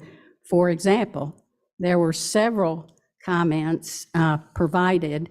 This is just by way of example, because I don't want to create unnecessary dialogue here, but one example of the comments was that we really need to look at funding legal services projects that exist, that are trained and skilled in providing advice to low-income individuals.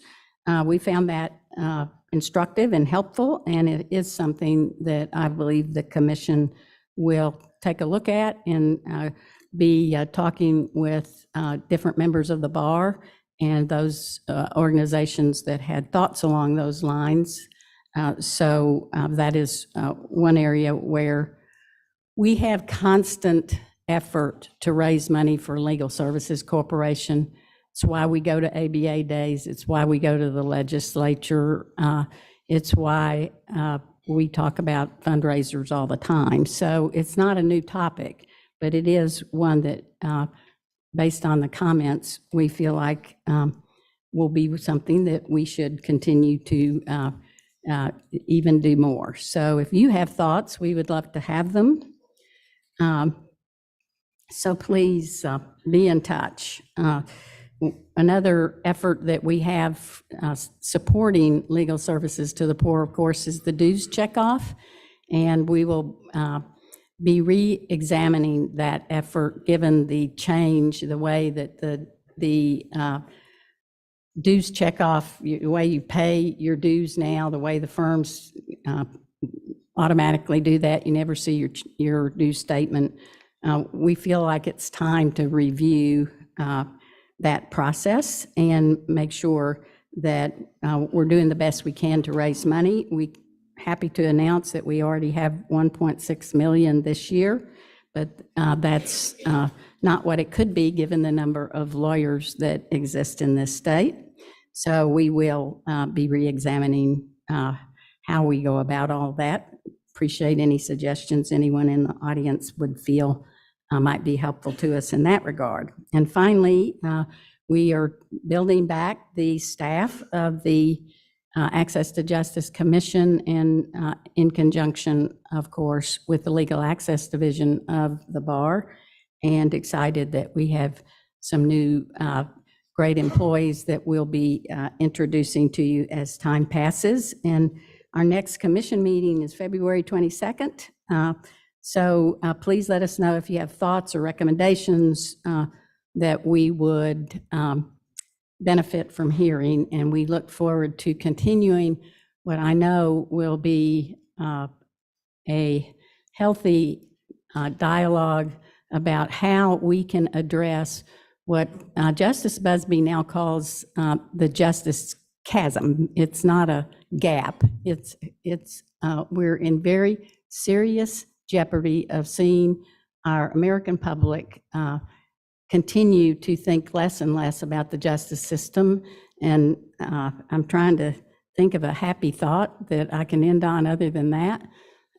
So I'll end by saying it's so impressive to see the work of this bar and to hear all that I've heard this morning. And I very much appreciate your consideration in taking this report out of order. Keep up the great work, and thank you very much.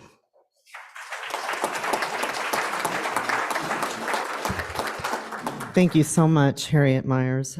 We do have 7 members of the public who have signed up to speak on this particular agenda item. But before we start there, are there any members of the board who have comments or questions they want to make?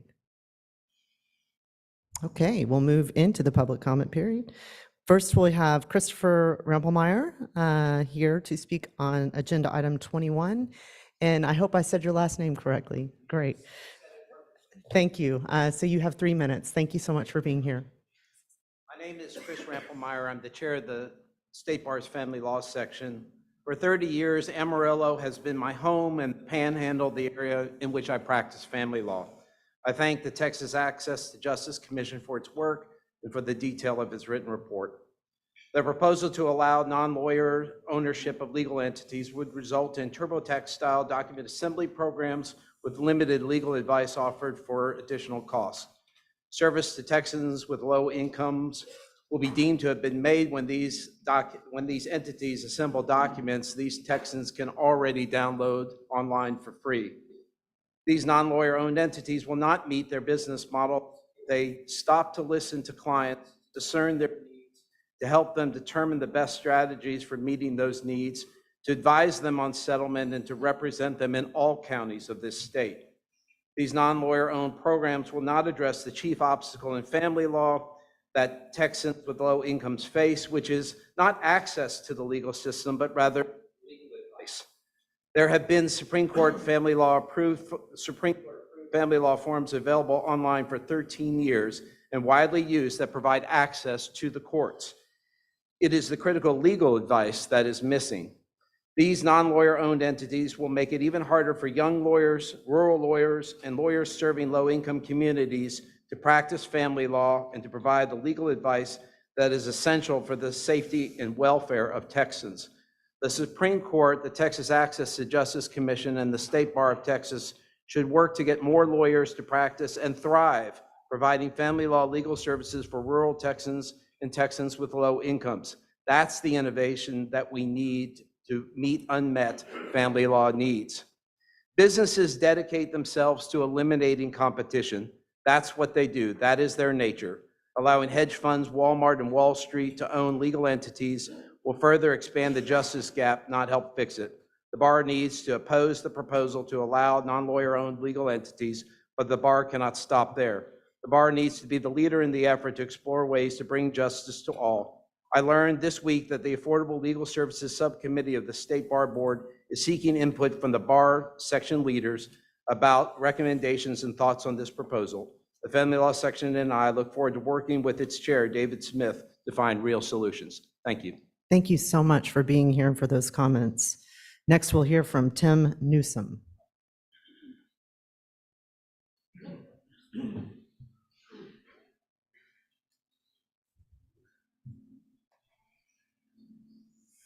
Thank you, Chair. And thank you to all of the members of the Board of Directors for the great work and the hard work that you do. I'm the immediate past president of the Texabota is, I'll just speak up a little louder. Texabota is comprised of 1,400 trial lawyers. It's invitation only, and it is the Texas chapter of the American Board of Trial Advocates. We are split evenly between plaintiff and defense lawyers. We support legal services for affordable legal services to the poor. We oppose non-lawyer ownership of law firms. Now, This NLO issue is a critical issue to this profession, to our current and future clients, and to the civil justice system.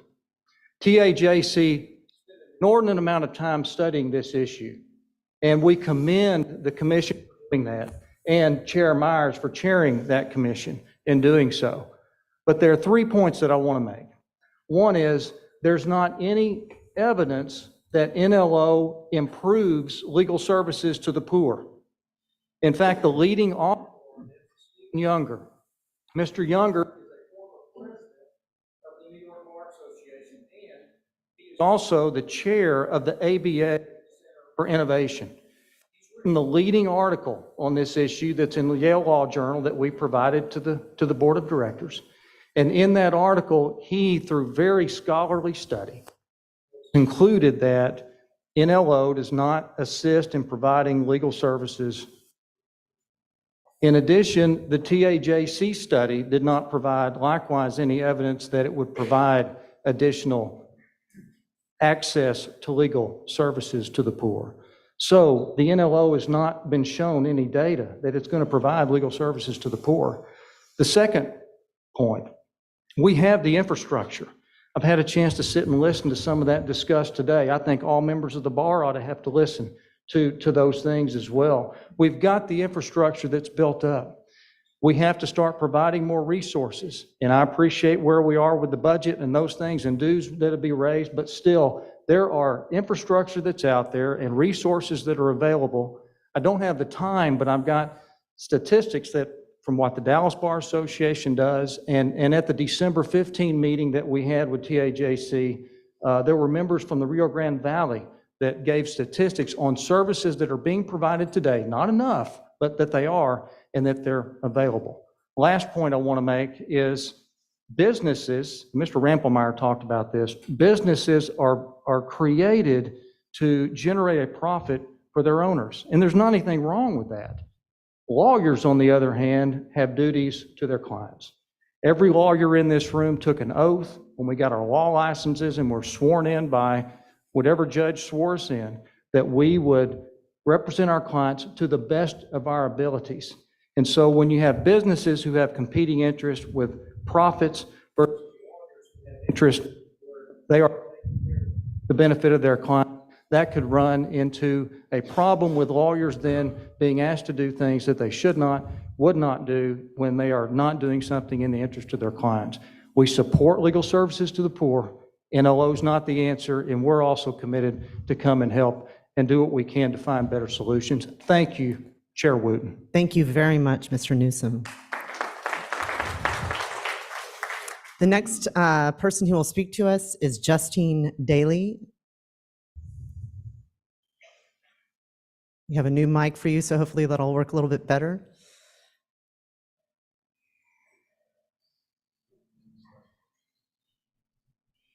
Would you test that out before you start there?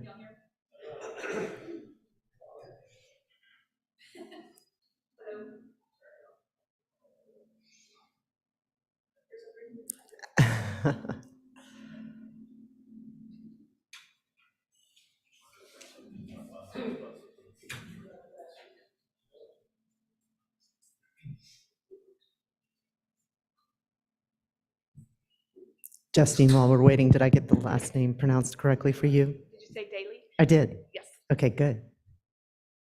Hi, everybody. My name is Justine Daly, and I'm currently the chair-elect for the Immigration and Nationality Law. I've been board certified in family law for over 20 years, and I've practiced both family law and immigration for over 30 years. And I had the privilege of practicing in front of Judge Sakai, who we honored this morning, for the whole time that he was on the bench. And he told us this morning that we need to step up and be vigilant for our profession. And so that's why I'm here.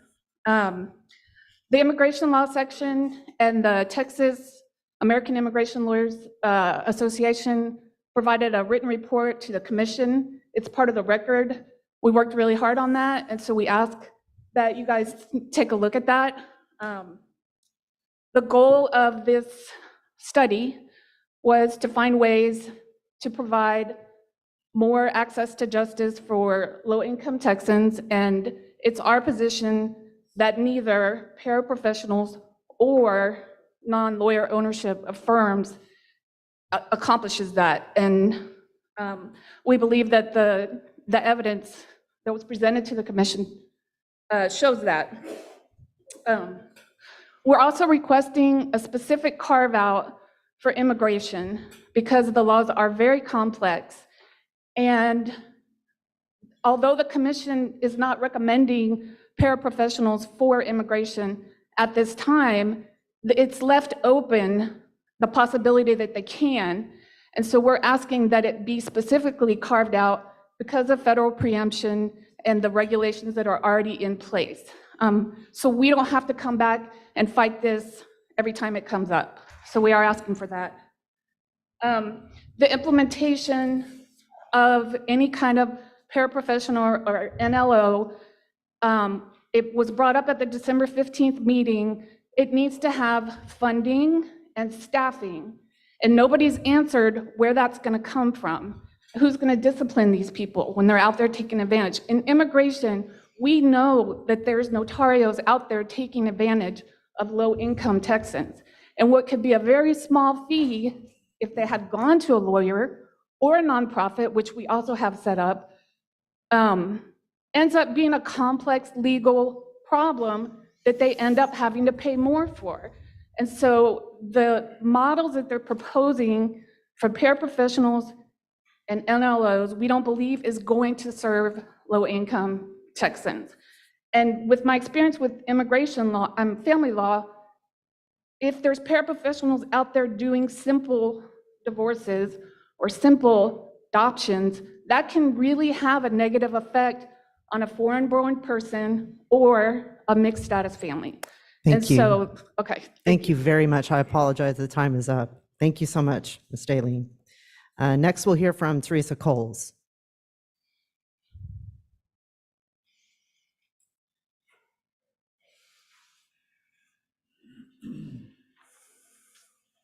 Good afternoon. Thank you for the opportunity. My name is Teresa Coles, and I currently serve as the chair of the Immigration and Nationality Law section for the State Bar of Texas. I'm not here speaking to you today in that capacity, though I'm here as a member of the Immigration and Nationality Law section and board-certified attorney in Immigration and Nationality Law. I've been in practice for over 25 years, and I began my career representing low-income individuals and families as the director for the Immigration Department at Catholic Charities and as a visiting professor of law at St. Mary's University School of Law, Center for Legal and Social Justice. I can tell you that our biggest challenges in providing access to justice to low-income individuals and families was funding. Many low-income individuals and families have complex legal matters that require attorney assistance and attorney supervision. In private practice, I currently represent many low-income persons and families with some simple and some very complex immigration matters. At the December 15th TAJC Commission meeting, I heard colleagues ask the Commission several times where the funding for the new proposed paraprofessional program would come from, but I do not recall hearing an answer to those questions regarding funding. I'm a proponent of access to justice, and to the extent there is funding to support a new program, I propose that funding be provided to the already existing nonprofit organizations. I believe there are over 90 in the state of Texas, so that they may be able to hire and train staff and staff attorneys to continue providing legal services to low-income individuals and families. I stand with my State Bar of Texas member colleagues who have already spoken out against the non-lawyer ownership of law firms. There does not exist data to support the proposition that for-profit, non-lawyer entities partnered with law firms would somehow benefit low-income persons and families. But this proposal is being packaged and marketed as a benefit for those who are low income. I understand that the Commission was tasked with coming up with some way that this proposal could work. However, the questions of whether and why not were answered with a resounding no, and many reasons given as to why not, and many reasons as to no. It is an exercise in futility to jump to if so how from no. I asked the State Bar of Texas distribute all of this information to the membership and clearly explain it and inform the membership of the proposed changes to the rules that currently govern the practice of law in Texas. Thank you very much. Thank you very much for being here and for your comments. Next, we'll hear from Roy Petty.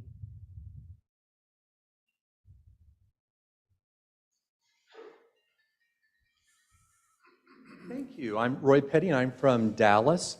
I heard today heard Director Stanford and Cantu talk about engaging members of the State Bar, and I'm here to ask all of you directors, please engage the members of the State Bar in this issue.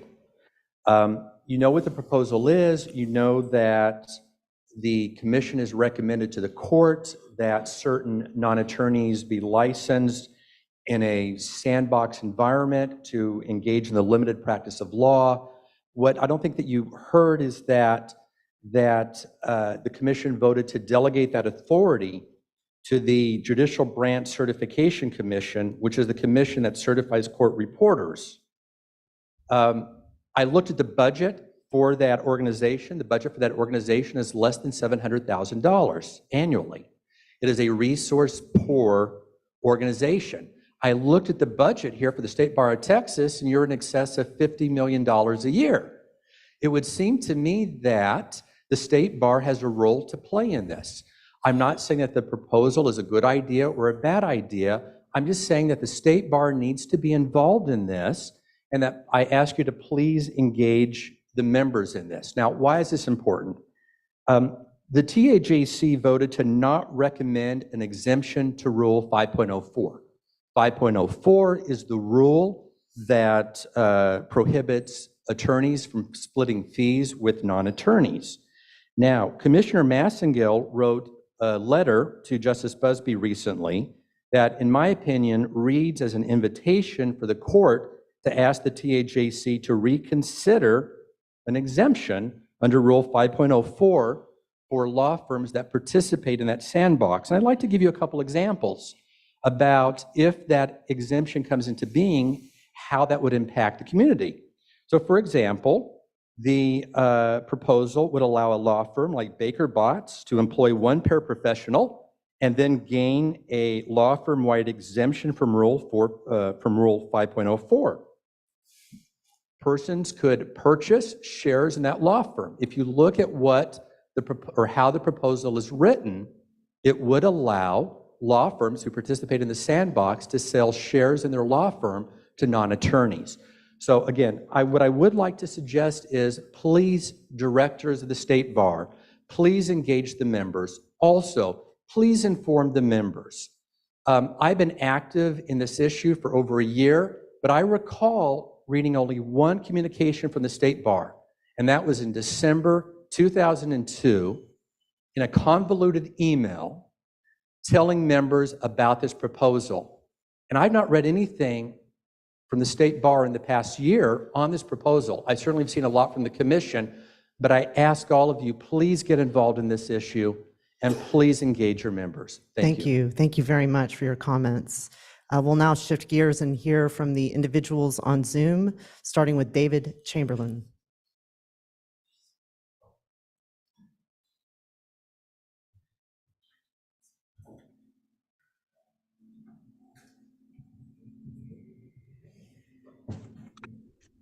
Thank you, Madam Chair. Can everybody hear me okay? Yes, we can. Thank you. Thank you very much for the opportunity to speak to you all today.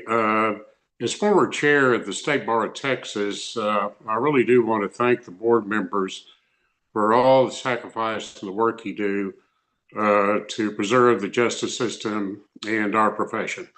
And I also want to thank as well our Texas Access to Justice Commission and all the good work they've done.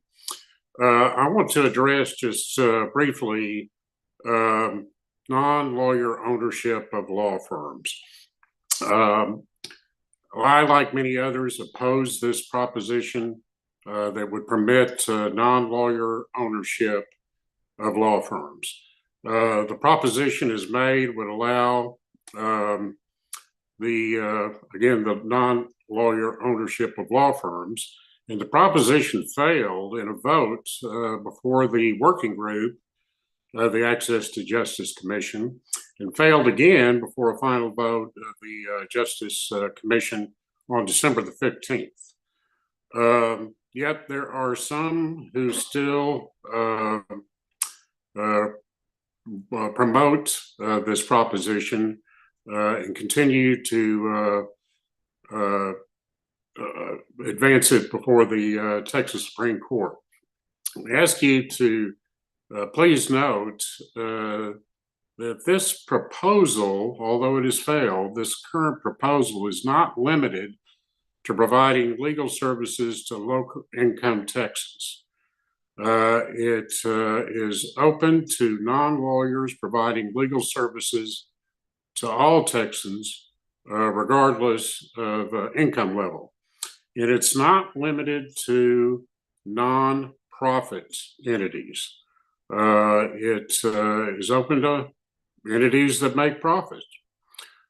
Also, the proposal would provide no guardrails for discipline and regulation. Quite frankly, as proposed, it would be wide open.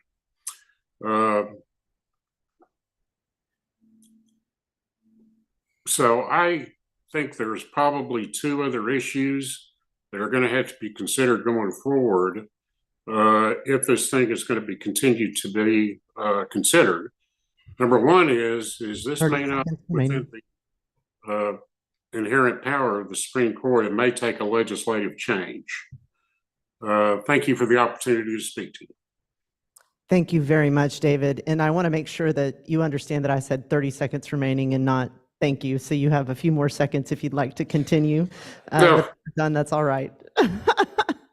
Thank you, Ken, and I appreciate that. I would refer you to, it's in your materials, or at least a link to it is in your materials, to the Younger article and also the article by Quentin Brogdon on this topic. They were very, very informative. And thank you for your consideration. Please do go back to your members in your district and discuss this issue. Because this issue, although it has failed before the Access Commission, this issue is not going to go away. Thank you again. Thank you very much for your time and for your patience. Finally, we have Gayla Corley on Zoom to speak to us. Yes, thank you. Good afternoon. I speak to you today as president of the Texas Association of Defense Counsel, and central to our mission is the preservation and protection of the civil justice system. I too second the comments of others, thanking the committee for all their efforts that has been done to date on this project. And while the TADC certainly supports the expansion and availability of legal services for all Texans, we offer the following 8 points in opposition to the idea of non-lawyer ownership. Number one, preservation of professional independence. The ethical rules binding lawyers prioritize client interests over all else. Allowing non-lawyer owners who aren't bound by these rules certainly creates the temptation to prioritize profits over client interests, and in turn compromises the ability of the attorney to provide independent legal advice. Number two, conflicts of interest. Should profitability or business interest of non-lawyers conflict with those of the client, the rendition of legal services could well be biased. Number three, dilution of legal expertise. Non-lawyer owners likely do not have the necessary legal knowledge, background, or ethical training, which could lead to poor management decisions regarding legal practices and standards. Number four, diminished quality of legal services. There is a concern that non-lawyer ownership could lead to a more corporate and less personalized approach to the practice of law, which might reduce the overall quality of legal services rendered. There's also a risk of leaving a wrong without a remedy so far as low-income Texans are concerned, because there's the possibility that non-lawyer owners might reject malpractice coverage, which would only exacerbate the problems of underserved populations. Number five, regulatory compliance. As lawyers, our profession is heavily regulated. Were that to change, those engaging in the practice of law might not be fully aware or commit themselves to the necessary regulatory requirements, which potentially leads to breaches in compliance. Number six, client confidentiality and privilege. Lawyers are bound by strict rules regarding client confidentiality, which non-lawyer owners might not fully understand or appreciate or even respect, which poses the risk of compromising confidential information. Number seven, erosion of public trust. The legal profession has traditionally been seen as a guardian of justice and the rule of law. Non-lawyer ownership could certainly erode public trust in the legal system overall if it's perceived as being driven by profit rather than justice.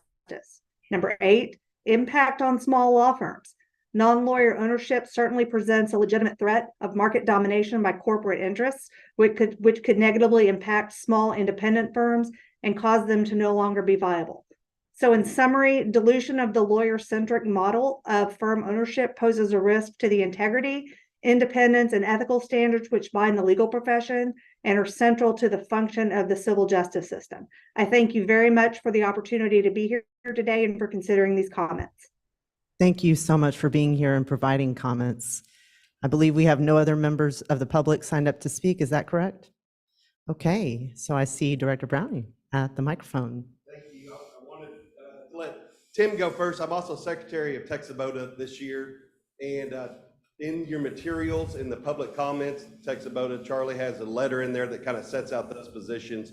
And I would encourage you all as well to go on to a website called the YouTube. And YouTube has the commission meeting in total for 5 hours that has all of the comments that were made at that commission, which is extremely informative as the court considers and what we kind of consider to do with non-lawyer ownership. I wanted to make 3 quick points that are just near and dear to my heart that I didn't necessarily hear very much of at the commission, but I've been contemplating and thinking about. So the first is, I represent 28 counties in West Texas and going up to North Central Texas. Many small counties, many small lawyers, courthouse square lawyers. Some of us, I'm the only lawyer with an office in Tuscola, Texas, which is east of Buffalo Gap, south of Abilene, and west of Fort Worth, for those of y'all that don't know. But in these particular counties, what we have, sometimes you're not just the fish in the small pond, you're the minnow in the water trough. And what happens to small towns when a Walmart or a Dollar General comes in? The mom and pop shops close down. And so I'm really concerned about non-lawyer ownership for the courthouse square lawyers and the rural lawyers that our rural areas are extremely underserved for both legal services. Second point, and the other part close to my heart, is the reputation of lawyers. You know, we bemoan the fact, and we go to CLEs that talk about the reputation of our profession as a whole compared to what it was 30, 40, 50 years ago. How peoples in your community think about what you do for a living. And if we dilute that by non-lawyer ownership, or consider diluting that, because they're not subject to the same disciplinary rules that we are, I think about advertising. You know, if we're worried about billboards and TV commercials now and how that affects juries and thoughts on professions, imagine when for-profit corporations get in and get a chance to do it. The third point I want to make, and I hold near and dear to my heart, and I know it does all of y'all, is the reputation of the bar. The reputation of the State Bar of Texas to its members. And so before we proceed and we contemplate how to proceed with this matter, which is a real deal, and hey, I congratulate and thank so much the committee, the working group, and the subcommittee for this Herculean effort. And we have continues. But as we contemplate of going forward, our members, I think, need to be really consulted on this, because this is a paradigm-changing proposition, in my opinion. So those are the 3 points I want to make. Thank you. Thank you so much. Director Kroger? Hello, I can state firmly on the record that Baker Botts has no interest in going into this line of business. We were all wondering. But I will also say on the record, we care deeply about pro bono legal services. And one of the things at least I am a little confused on, and I think some of our people who have spoken up have some of the same concerns, is just what is going to be the role of the State Bar on this. I think we should be heard on this. I think we should be working on this issue, and would like to maybe at some point during our meeting today have some clarity on that. It doesn't necessarily have to be the answer, but what the path forward is for figuring out what that role should be. We will get some clarity there. Thank you for the comment.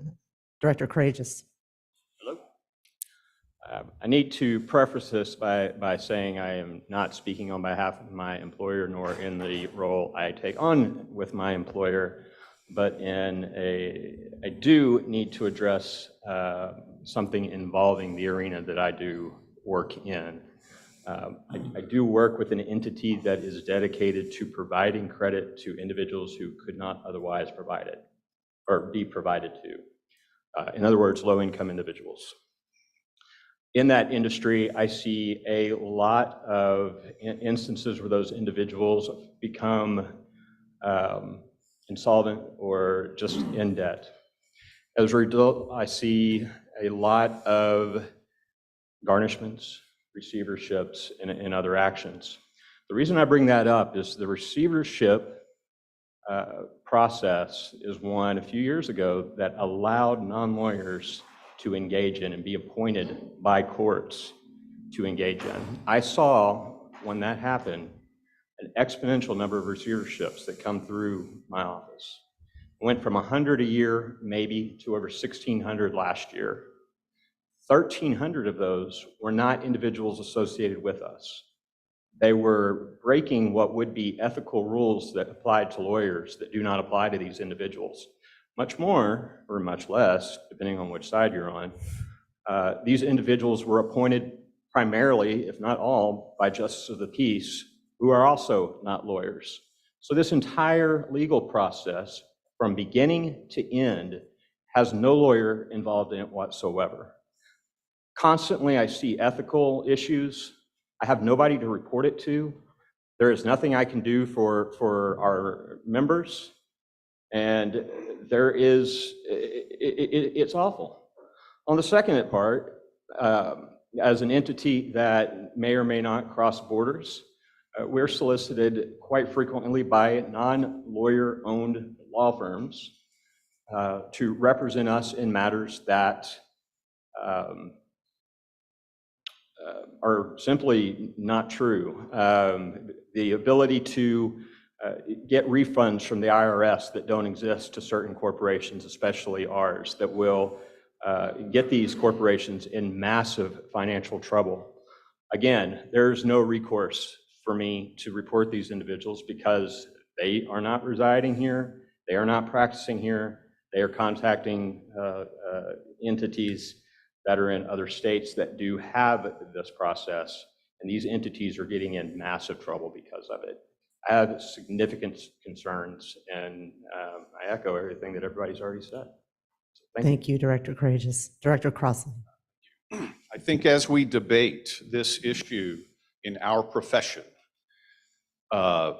we would be remiss if we did not also consider how this has played out in other professions. For example, from 2010 to 2015, I handled a large series of lawsuits against chains of dental clinics that were performing unnecessary dental work on children covered by Medicaid. These stories were carried by the national press.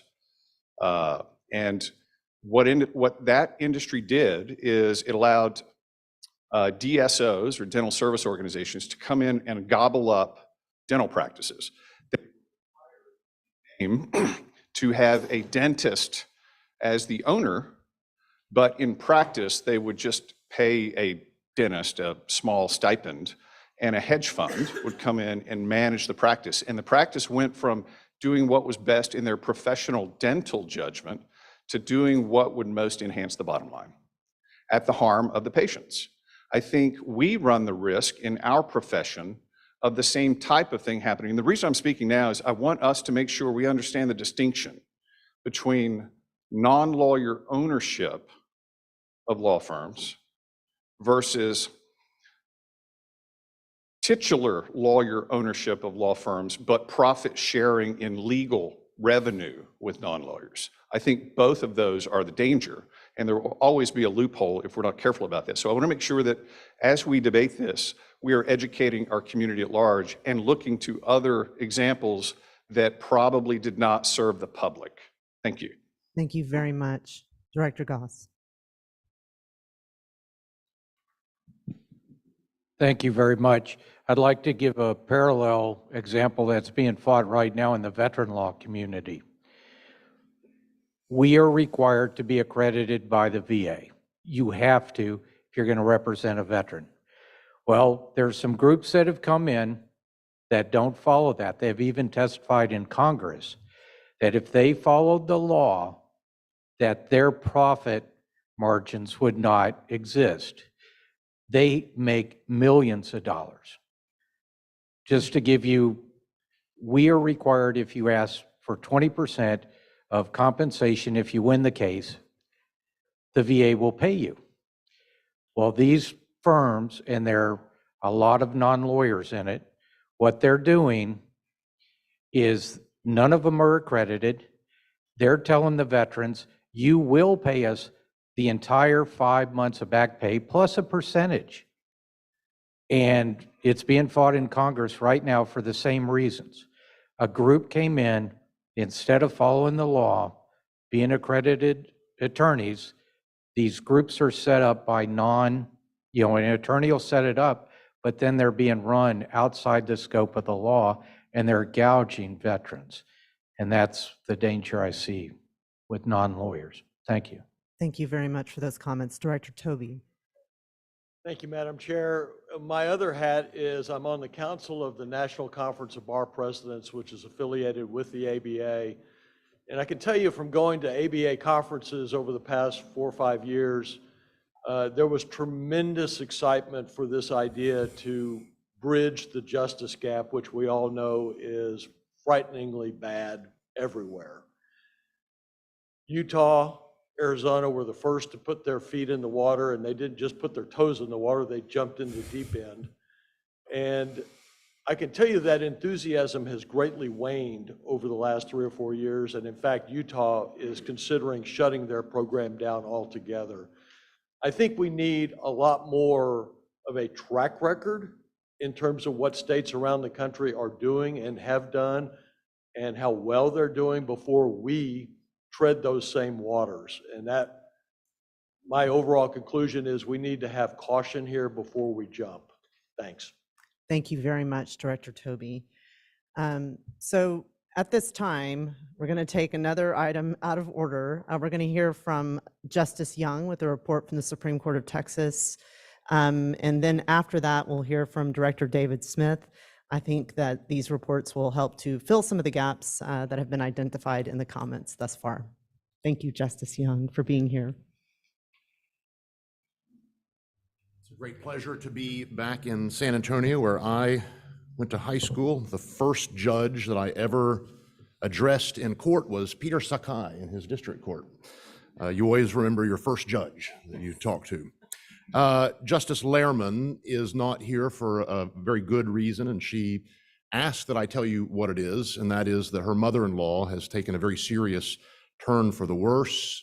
She's in North Texas, and today they are bringing her by an ambulance van to Austin so that she can be in a hospice close to Justice Lehrman and her husband. Justice Lehrman is describing the place they have been able to find as one where she can bring her petitions in and sit with her mother-in-law and work on them. And I can tell you, having traveled a lot with Justice Lehrman, when you take a flight, if it's more than a day or two trip, she'd have an extra suitcase with her petitions. She still is reading them in that way. And so I can envision her, and she can, sitting there in that room with her. This is a problem, of course, that many families face, many more will face. We all have to prepare for it, and she is experiencing that right now, cheerfully and lovingly, but it also is hard.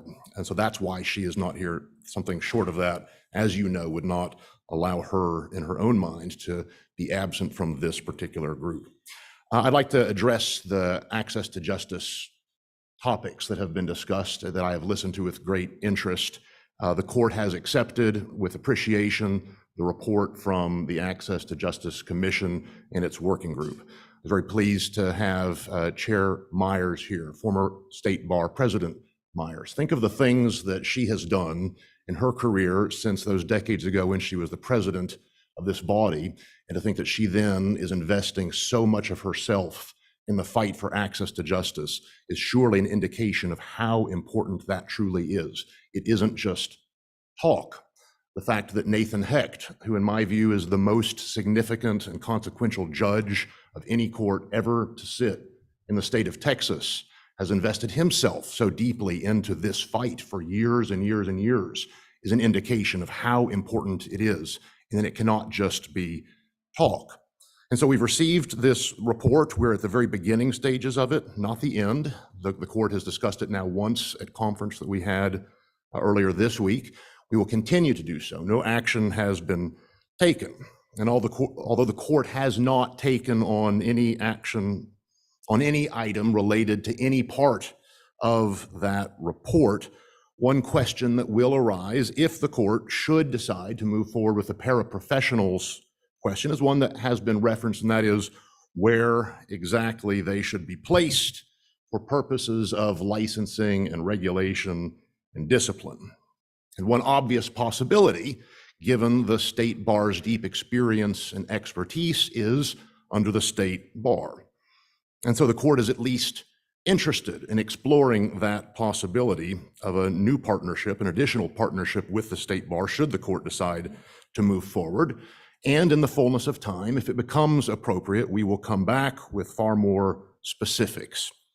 In the meantime, I want to express on behalf of the court our appreciation for the bar's increasing efforts on behalf of access to justice, and we look forward to meaningful growth in that area with the full expectation of a substantially increased and enhanced role for the bar in ensuring that Texans of limited means are given access to our legal system.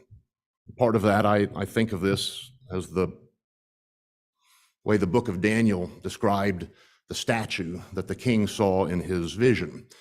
The bottom of the statue is the most important, and most people who are engaged in this discussion are focused on higher levels of it. The gold at the top for very, very well-off clients, that can be the exclusive focus of many lawyers, but it's one statue, and if those at the bottom, if the feet of clay is allowed to collapse, it takes the whole system with it. And so I think that we all have to rededicate ourselves to the idea that we have one legal system in Texas. There isn't one for clients who can pay and one for everyone else. The people of our state invest the legal system, including the monopoly of lawyers, with the extraordinary authority they have on the premise that the legal system will actually be responsive to the needs of every Texan and not just some. And I would note that although we are grateful for everything that's done by the bar, the reference that former President Myers made to the checkoff box for the rather meager contribution that is humbly requested of Texas lawyers has proven woefully inadequate. If I can speak plainly on my own behalf, and not that just of the court, I would say that it's disgraceful how few lawyers, the vast majority of lawyers, uncheck the box and contribute nothing in their annual request to make a modest contribution. And so I'm very glad that there will be further consideration of that undertaken, because the bar cannot expect to have a monopoly that is respected and in which the professional bona fides of our members are taken as simply scripture if the profession does not do even more to ensure that those who are least well off among us know that the profession as a profession, including the majority, the vast bulk of its individual members, are truly committed, not just in the occasional effort to do a pro bono project, which is extremely valuable and important, but far more than that. So we'll look forward to working through these projects together. The State Bar, of course, will have an important role to play in continuing to give us advice and thoughts and perhaps partnership with it. We will not simply drop something, the love song of J. Alfred Prufrock, lift and drop something on your plate. That won't happen. It will be with lots of deliberation and discussion. A couple of other topics before I relinquish the microphone. With respect to the rules, we're focused very heavily right now on the rules for the business court and the 15th Court of Appeals.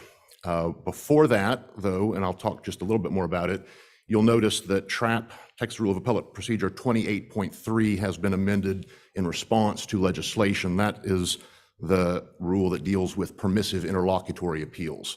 The legislature apparently found it to be disconcerting at how few of them were being granted review by the courts of appeals, and so changed that to slightly modify the procedure, now allowing, if a court of appeals does not accept a petition for review of an important dispositive question of law, the Supreme Court now can direct the Court of Appeals to resolve the appeal on the merits, as opposed to either taking it itself or denying it. So be aware of that. That could be something that might be an interesting and important change.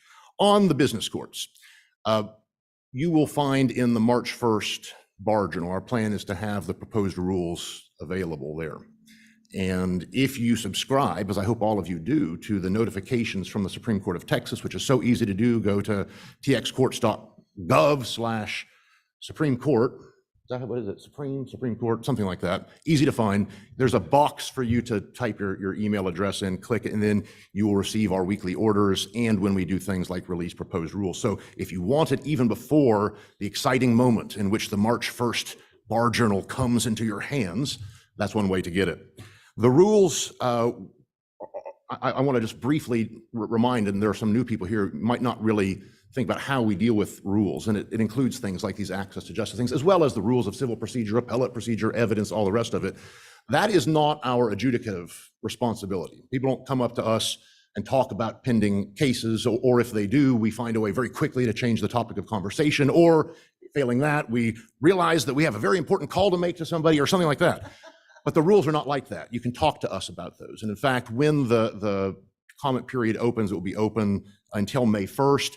You are encouraged, please, to submit formal comments. You can also talk to us about it because this is our administrative responsibility. We're just trying to make sure that we're allowing the Texas court system to function as well as it possibly can, as efficiently as it possibly can. And we need to know it if there's something in our rules that exist or ones that have been proposed that can be better. The substance of these rules will not be things like in the business court, when there's a shareholder derivative action, no, it's not going to be that kind of substance. It's going to be procedural substance. There are a lot of questions, both for the business court and for the 15th Court of Appeals, about which cases exactly belong in those courts, how they get there, how to get them out of there. If they're not the cases that belong there, who gets to do it, when, why, how. Those sorts of questions are the ones that these rules should be addressing. And if there are holes or gaps or mistakes in them, please let us know so that by the summer, when we release the final rules that will govern these courts, when they open for business on September the 1st, we can at least do the very best that we can to make sure that those courts are working as well as they can. And then finally, of course, as has been mentioned, we have the referendum coming up on April 1st through 30th, at which point we will then receive what is approved by the profession, and we look forward to working with you on all of these many things. I want to extend on behalf of the court, again, the deep appreciation that we have. Justice Lehrman in particular understands this, for what this particular room full of people do, the investment of time that you make week after week, month after month, and we strongly feel that we could not do our jobs without you investing this much time in your jobs. So that's my report. Is there anything that I've omitted that I ought to talk about? No, I will just second that subscribing to the notifications is a very good thing to do. I note that we have Director Kroger at the microphone. Is that in regard to the report that was just given, Director Kroger? Is there a question for me? Should I stay here? Yeah. Okay, all right. I'll stand by, I'll be by your side. I've got reinforcements, you can see, so. Justice John, thank you very much for your presentation. I know you're committed and care about pro bono legal services. We've been friends and partners for decades, and I know your commitment to that. I really just wanted to clarify one thing before you throw the cloak of shame on all of us for not giving more to pro bono legal services. There are many ways that lawyers contribute besides checking the box for Texas access to justice. And for example, in Houston, we have raised $20 million to fund the Houston Bar Foundation, which primarily is used to fund pro bono legal services. And so if you're going to make an analysis or any kind of study on the contributions that lawyers make to pro bono legal services, I would encourage you to look at that bigger picture, not just that one source.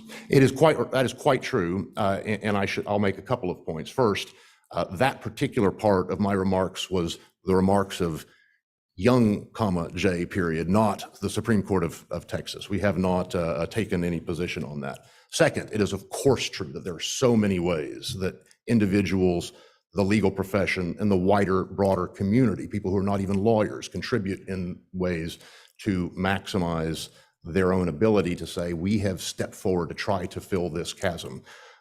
Third, the need has grown, not shrunk.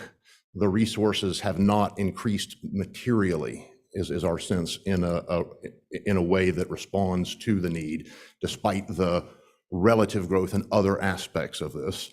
Fourth, I think, and again, in mitigation of my comments, I think that in part what Harry was probably referring to is a lot of people don't go into the website and fill out that thing, and they don't know they're unchecking this box. There are firms that will do this for all their members and think, well, as a firm, we'll do this, this, and this, but we're not going to pay $150 or whatever for each individual single person. Absolutely true. And yet, this is one of the chief mechanisms by which our state is trying to address this particular problem. And the request is rather modest. And a lot of people that do contribute are contributing at a much higher level, $1,000, $2,000. And yet, if you were to take the total amount that is raised and just divide it by the suggested amount, it still works out to the vast majority of people not participating in this relatively small way.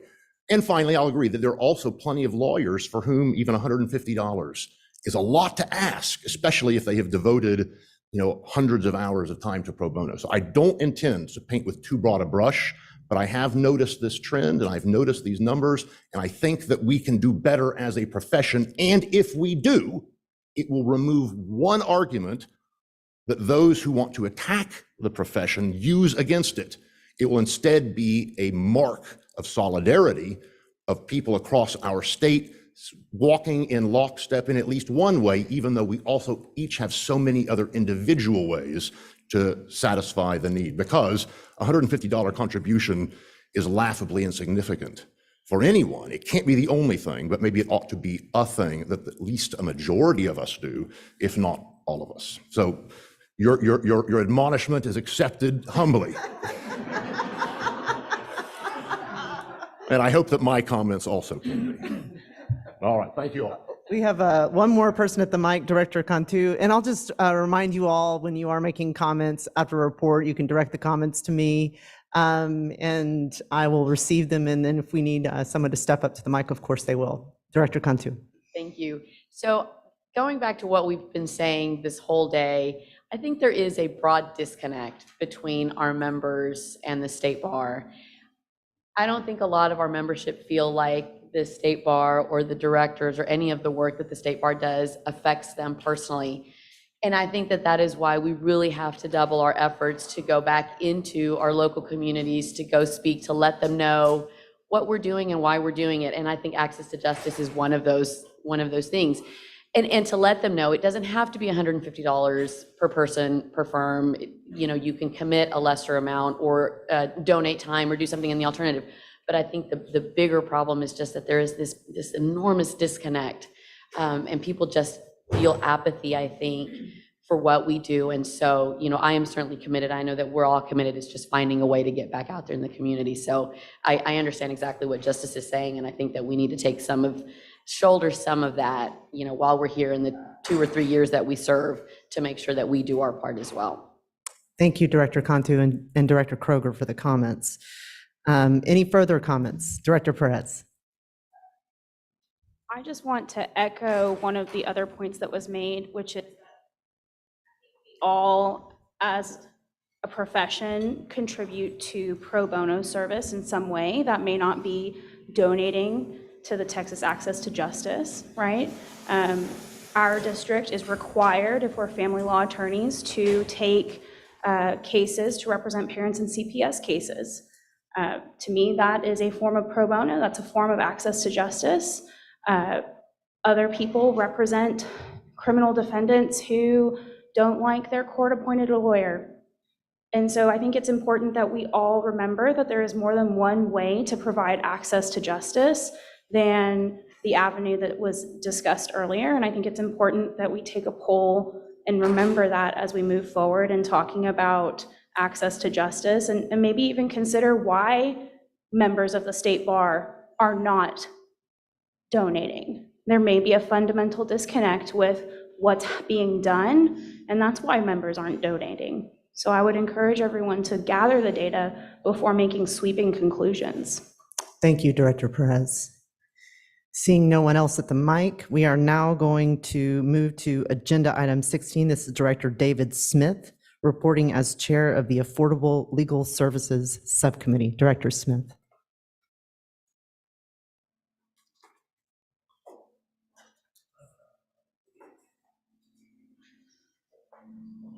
Thank you, Chair Wooten.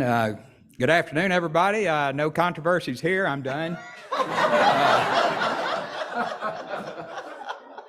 Wow, I got this really neat toy for my birthday, and it's a Kindle Scribe. You can take notes on it. You can send those notes to your files. I had a nice little presentation all written out. It's scrapped. It's gone after all the commentary that I've heard. I've learned a lot this afternoon. You've learned a lot this afternoon. Here are some of the things that I think we all need to take and go forward with, and this is in relation to our Affordable Legal Services Committee. We had a meeting January the 4th. I had attended the Texas Access to Justice Commission meeting where the public commentary was made.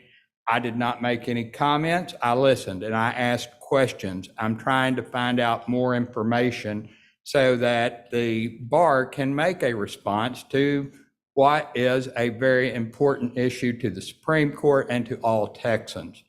I also have asked for input from, I had a report for our committee report is actually in your materials. If you want to read that, it's one page. It's real easy to read. It was written by me, so it's kind of dumbed down for my purposes.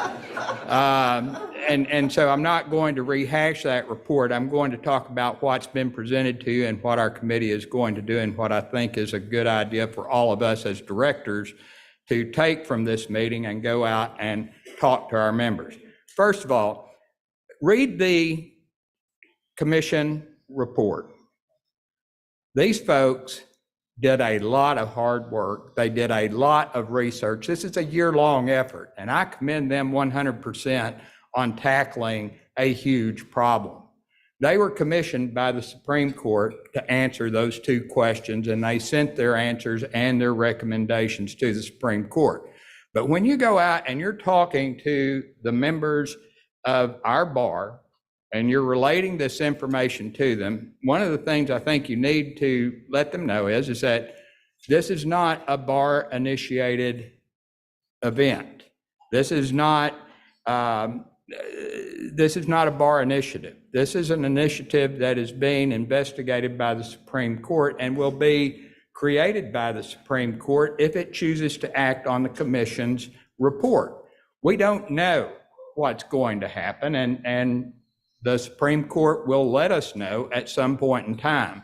What we are doing as the bar and through our committee is that we are going to be reaching out with to the Supreme Court liaison, Justice Lehrman. We're going to have a line of communication going there. We want to have input. We want to have a seat at the table, and we want to assist the Supreme Court in whatever it ultimately decides to do with regard to providing affordable legal services to all people in the state of Texas. And we want to be there to assist. The question of it is, what's that going to be? It's hard to determine that role until we know exactly where the court is going to go with that. And so we want to have that line of communication with our liaison. In the meantime, I have reached out, our committee decided that it would be a good idea to further investigate this and reach out to section chairs and section leaders who could report to us and share with us their commentary. We heard a lot of it today. We're going to assimilate all that. We're going to have another meeting, and I anticipate at the April meeting, we will know more about the direction of where the Supreme Court is going to go and what we can do to assist in that regard. It doesn't end there. It doesn't end there at all. What you're going to have to do, and what I think the bar and the board of directors needs to do, is look at a policy that the bar can take going forward, not only to assist the Supreme Court, but to do more to make affordable legal services available to people in Texas. We have heard about the initiatives from the commission, and yes, there's a lot there to be digested. And as a bar director, I ask that you go out, and as you are speaking with the members of your local bar associations or having conversations with groups about this, let them know this is not a bar initiative, but the bar is working on it, and the bar is working towards developing a plan with the Supreme Court, hopefully to where we can be of assistance in whatever initiative it is that they choose to do. And that the bar is not going to end it there. The bar is going to be looking at initiatives we can do to, and we hope to have those recommendations coming in the April meeting, perhaps in the June meeting. I really thought, being a third year director, this would be kind of just dance on out the door type of situation, but it's not. So I'm looking forward to it. Last thing, with regard to this issue, the commentary from Justice Young about the participation of the bar in supporting affordable legal services by checking the box. I'm going to single out Cade Browning because I think he's an excellent example. He gave you the location of his law office that's somewhere in the obscure area of West Texas. These are street lawyers. I'm a street lawyer. And there are many street lawyers who give lots of free legal services to their communities. We don't report it on that section when you pay your dues, when it says how much time did you spend giving pro bono, mainly because we don't keep track of it. If we did, we would be appalled and we'd be sitting there going, look at all that money we missed doing all that. But we do that, and those services are being provided. So in defense of those of us on the street who see those people and give those services, thank you. I thank you because I know what you do and I appreciate it.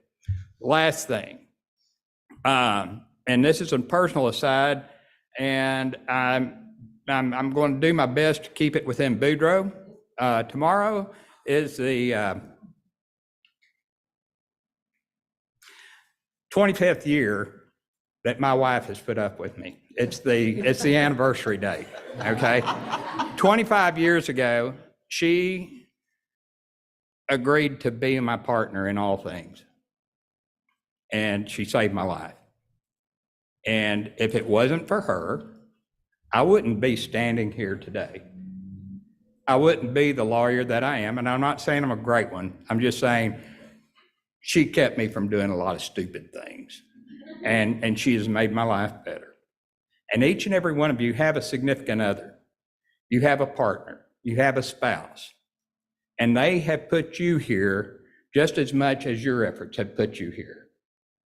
And so, as a personal favor, I ask you to go home and give that person, whoever it is, a big hug tonight and thank them for helping you through. Because I know without Diane, I would be nothing. That's my report.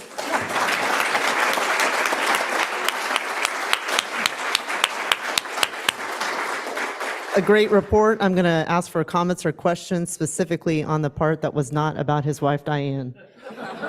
Anybody? Okay. Now we are going to hear from Director Toby. This is item 12 on the agenda, I believe. Okay. Director Toby. Thank you, Madam Chair, and thank you, David, for giving me that to follow.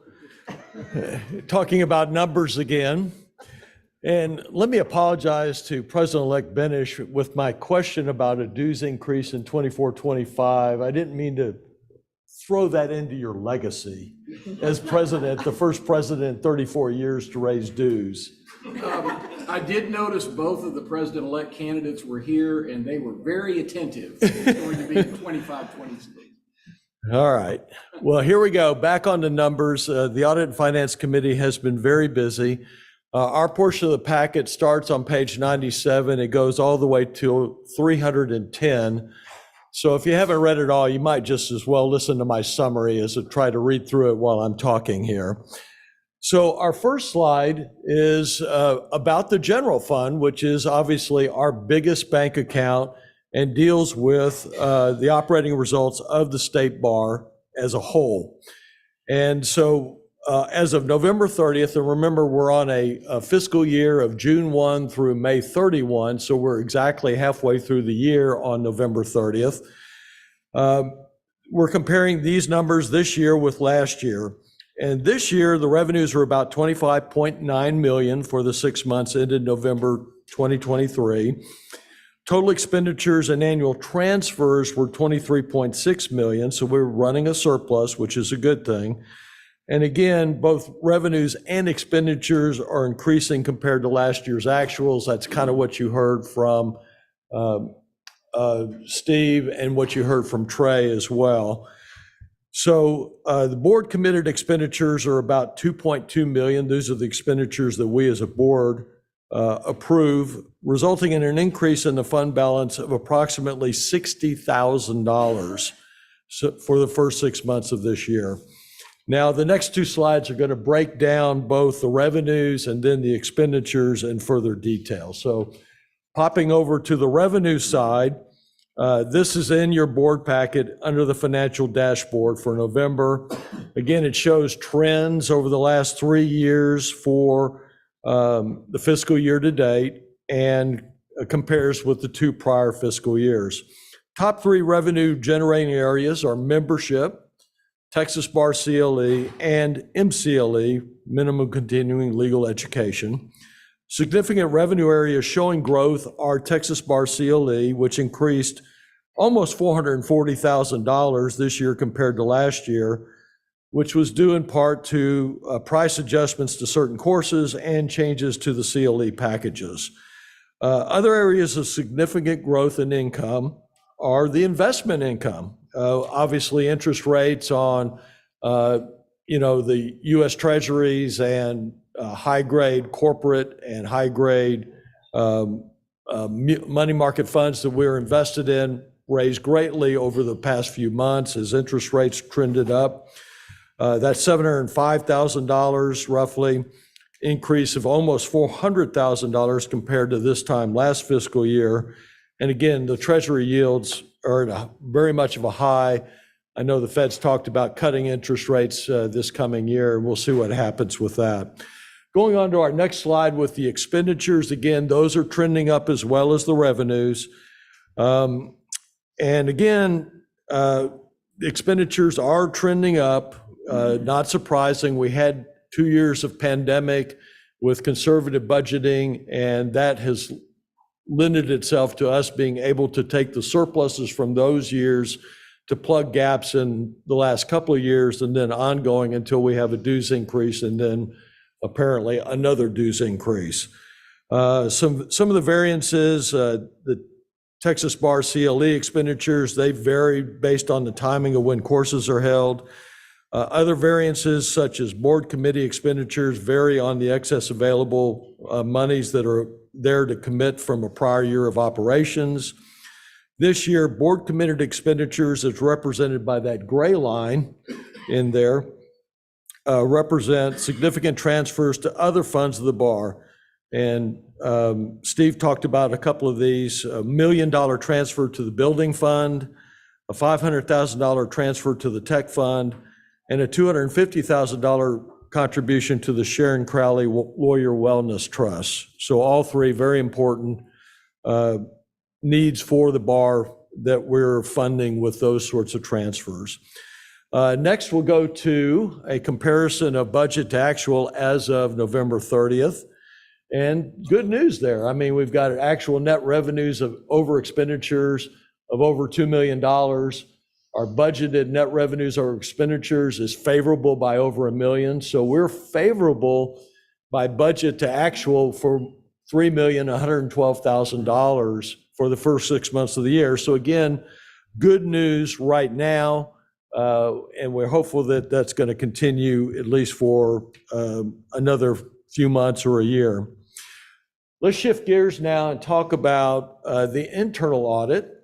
And we have both an external audit where, an accounting firm comes in and looks at our operations and makes sure that the financial reporting is accurate. We'll talk about that in just a minute. We also have an internal audit, which basically looks at the processes within the bar to determine whether they are up to compliance.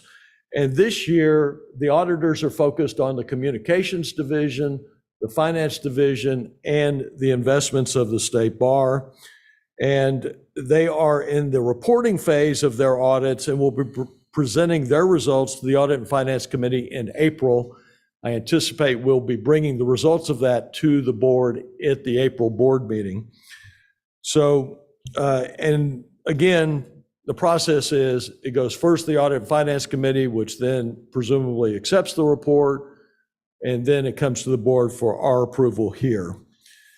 So on our next slide, let's talk about the annual financial report for 22-23. The year ended May 31, 2023, and the financial audit opinion that was also completed. So our auditor there has, which is Weaver, they have completed the audit of that year, and those results were presented to the Audit and Finance Committee last week.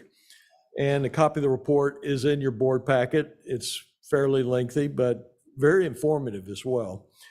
The financial audit resulted in a clean opinion, which is everything we can ask for as an organization, and it's the best report we can get. Included also in your packet is a document from Weaver called the governance letter. The governance letter is intended for the board and is required by auditing standards. It summarizes the required communications about the audit process and results to those charged with governance, which is everybody in this room.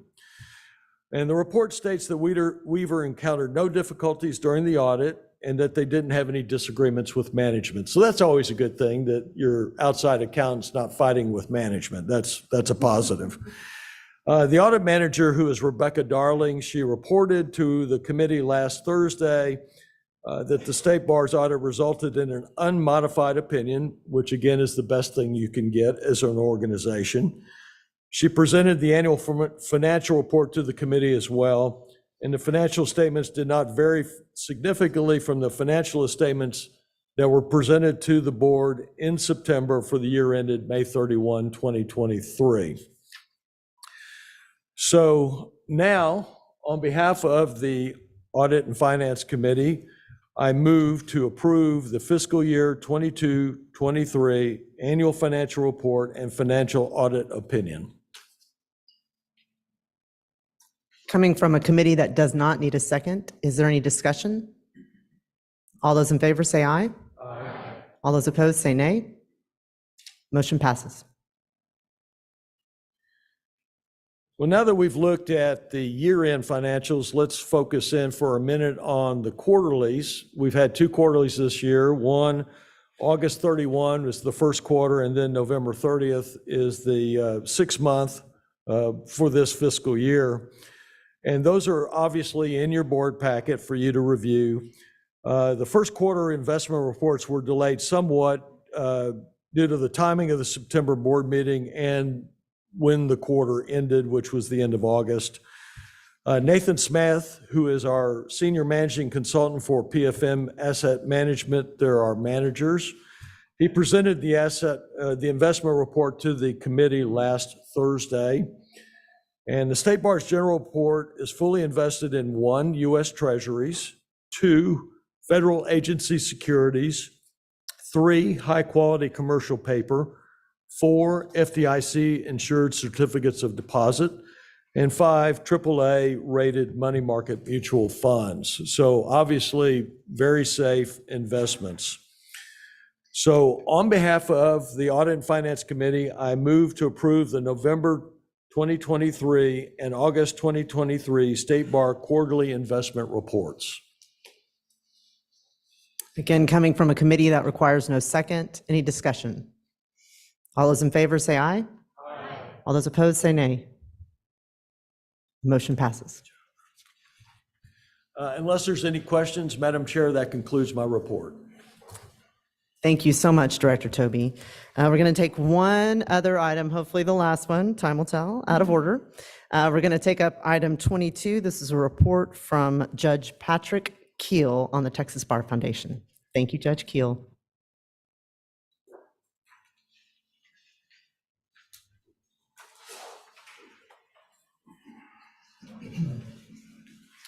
Thank you, Ken, and good afternoon, and thank you for giving me a little time on your agenda. I know it's a busy one, so I'll keep it short. I'm Patrick Keel. I'm a mediator arbitrator in Austin, and I have the privilege this year of being the chair of the Fellows of the Texas Bar Foundation. In 1965, 255 Texas lawyers got together to start the Texas Bar Foundation.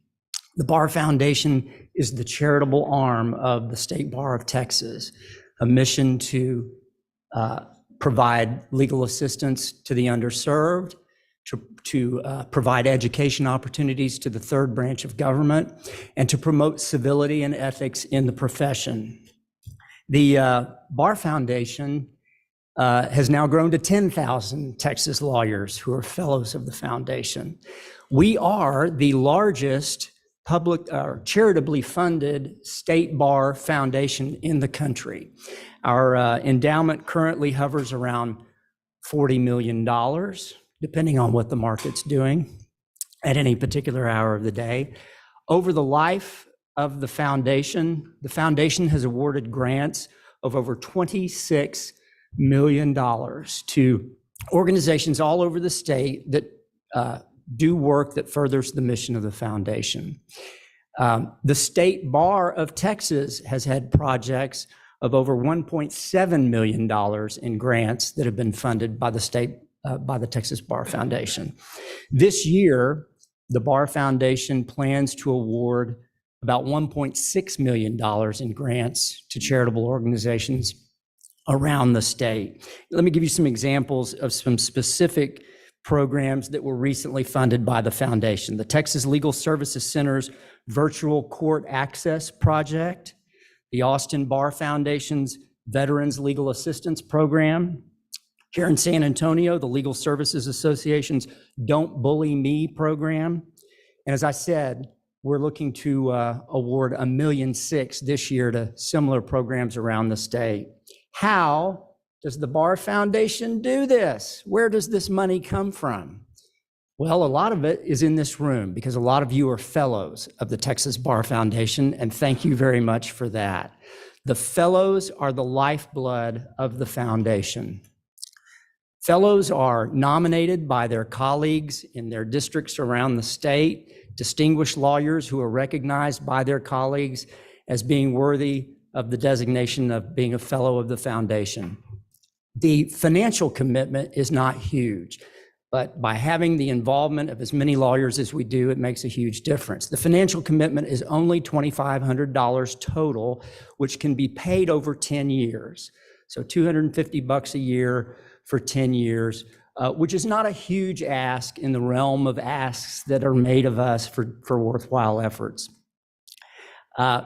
Some fellows choose to become sustaining life fellows who continue making annual gifts even after they've satisfied their initial financial commitment, which is a wonderful thing and allows the foundation to use every one of those dollars directly for grants.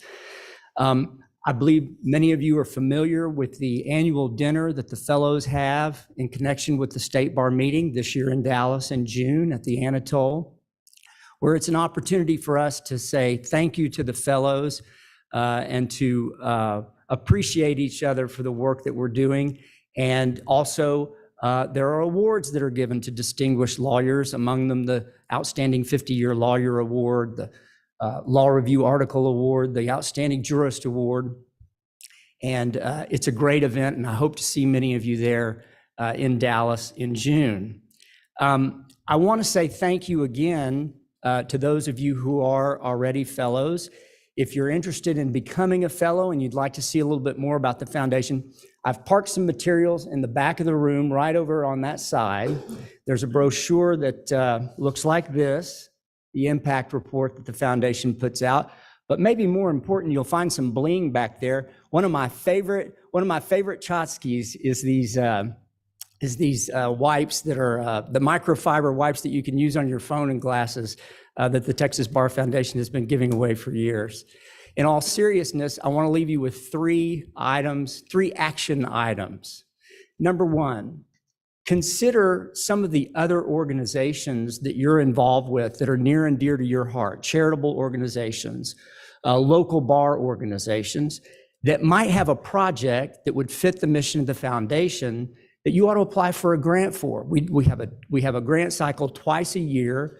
The foundation's website has a lot of hand-holding that makes the grant writing process as seamless as possible.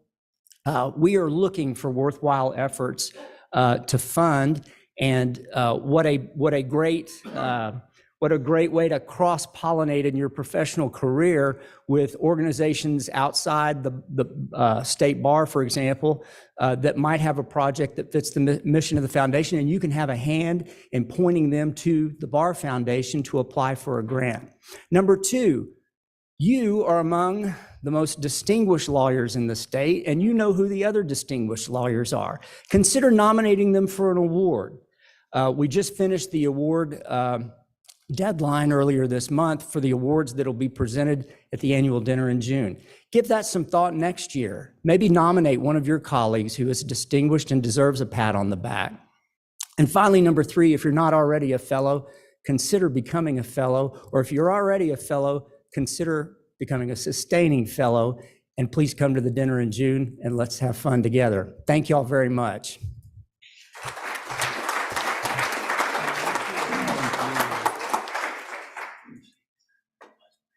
Comments or questions?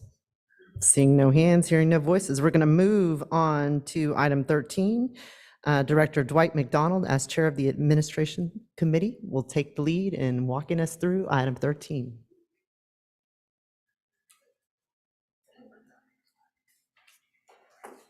Good afternoon. Thank you, Madam Chair. The Administration Committee recently received 3 proposed rule changes from the Court Rules Committee regarding Texas Rules of Civil Procedure number 10, 12, and 44. The Administration Committee reviewed and unanimously approved the referral of all 3 of the Court Rules Committee's proposed amendments on December 19th, 2023, and those same rules were approved by the Executive Committee on January the 9th, 2024.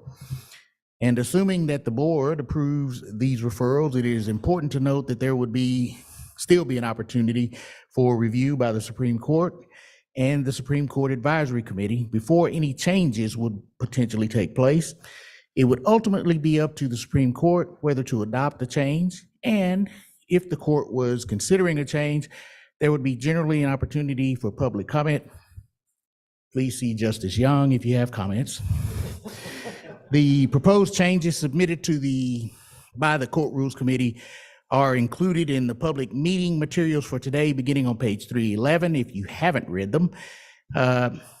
Number 1, for Rule 10, the proposal amends the rule to address the need for attorneys withdrawing from representation of a corporation to include some notice requirements that include the name of a corporate representative instead of just the name of the corporate party. It also specifies the method for notice or delivery of a motion to withdraw is granted, if a motion to withdraw is granted. And as noted earlier, the Administrative Committee and Executive Committee both unanimously voted to recommend approval of this modification and found the change to be sensible and without controversy. So I move that the Board of Directors approve the referral of the Court Rules Committee's proposed amendments to Texas Rule of Civil Procedure number 10 to the Supreme Court of Texas for consideration. Coming from a committee, no second is required. Any discussion? All those in favor say aye. Anyone opposed say nay. Motion passes. Okay. In the proposed amendment to Rule 12, it is revised to state that a court may sua sponte institute a hearing ordering counsel to show authority. Rule 12 is also revised to clarify when a court shall refuse to permit counsel to appear on behalf of a party and when the court shall strike the pleadings upon such a finding that counsel lacks authority. Having been unanimously approved for referral by the Administrative Committee and the Executive Committee, I move that the Board of Directors approve the referral of the Court Rules Committee's proposed amendment to Texas Rule of Civil Procedure 12 to the Supreme Court of Texas for consideration. Coming from a committee, no second is required. Discussion? Yes, Director Quadros. Thank you, Chair. I just had a question about the show authority here because the language proposed about the movement in good faith. And I don't know if there was any discussion at committee about what the definition of good faith for the purposes of that means, because every motion should be in good faith under the TRCP. And so I'm trying to understand some of the reasoning behind that language. We did not discuss that. We, like you, assume that every motion is in good faith. A follow-up question is there any standard set up for what constitutes good faith for the purposes of that rule? I would anticipate that would be taken up by the Supreme Court or their advisory committee. Thank you, sir. Any other questions? No further discussion? All those in favor say aye. Anyone opposed, say nay. All right. Passes. And finally, Rule 44 updates the language addressing minors and incompetent persons. To use those terms, minors and incompetent persons, instead of the antiquated and offensive terms lunatics, idiots, or persons of non-compos mentis. Having been unanimously approved for referral by the Administrative Committee and the Executive Committee, I move that the Board of Directors approve the referral of the Court Rules Committee's proposed amendment to Texas Rule of Civil Procedure 44 to the Supreme Court of Texas for consideration. Coming from a committee, no second is required. Any discussion? All those in favor say aye. All those opposed say nay. Motion passes. Madam Chair, that concludes my report. Thank you, Director McDonald. We have already covered item 13B on the agenda, so that takes us to item 14, Director Toby, reporting on behalf of the DCAP Subcommittee. Thank you, Madam Chair. In September, we approved the last group of rules that will be submitted to the referendum. In October, the 12 rules that had been approved by this board and the prior board were submitted to the Texas Supreme Court. And as you heard Justice Young say, they will be submitted to a referendum at the same time as the president-elect and director elections beginning on April 1st. So our job is pretty simple over the next 65 days, and that's to inform the 112,000 members of the Texas Bar about these rules. And we have 65 days to do it. So what are we going to do? There's a couple of things that are being done by the bar itself. Number one, there is a dedicated website, which is texasbar.com/rulesvote. So for people with questions, the first thing to do is to refer them to that website. Secondly, in March, there will be 3 CLEs that are put on by the State Bar to discuss these rules. And we certainly welcome everybody to spread the word about those CLEs. Now, what can y'all do in this room specifically? And there's a couple of things you can do. Number one, the bar is working on communications that will be sent to each of you to send out to the members of your particular districts to get them to know about the rules changes, to get them to hopefully get involved in the process to discuss these rules changes, and hopefully get them to get other people interested in this, because 112,000 is a lot of people to get engaged.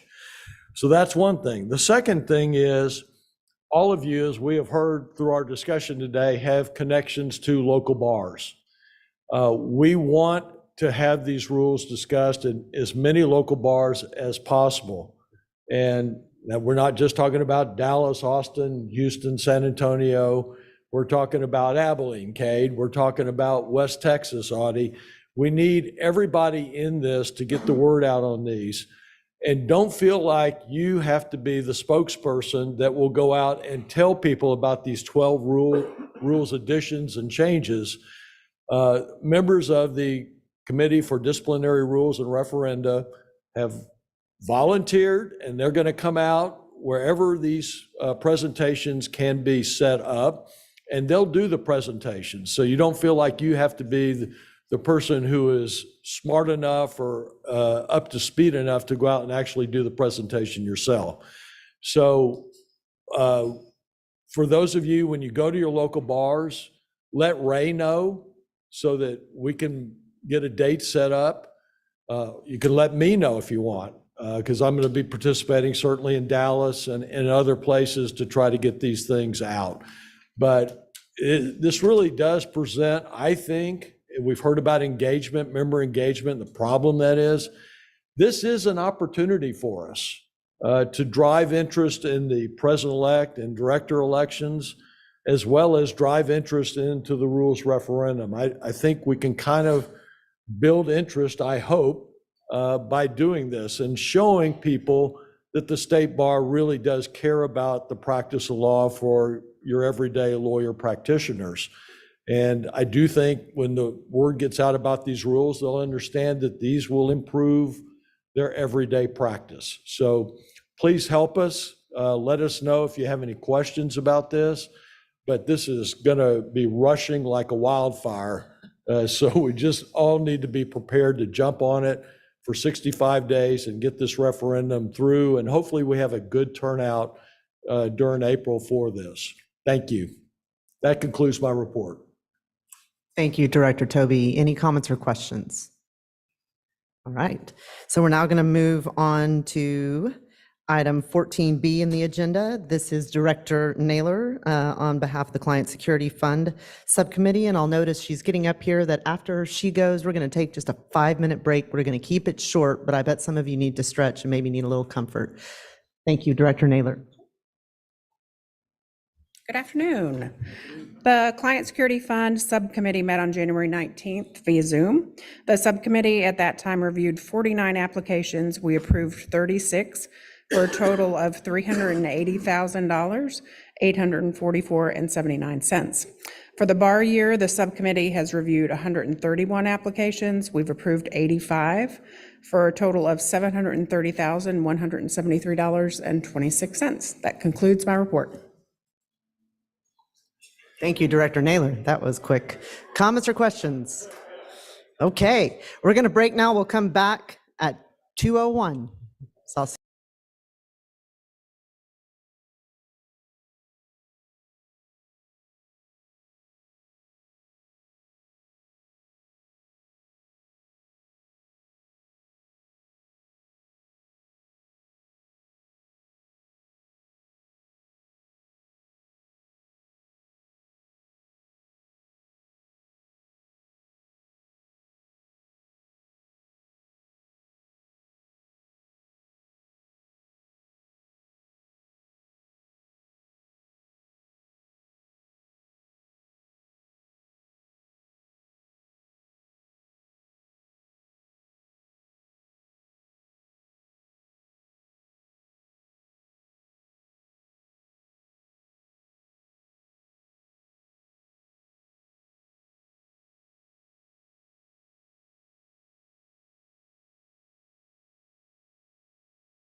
We are going to get started in less than a minute. Everybody find your seats, please.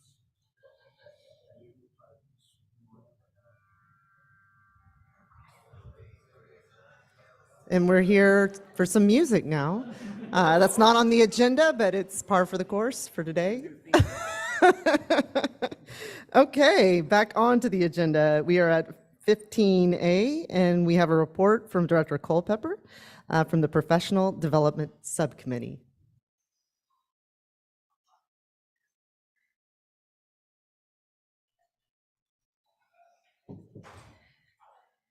Thank you very much, Madam Chair. And I have to say, I don't see David right now, but I loved how Director David Smith gave us the charge to go home and love on our loved ones and our spouses.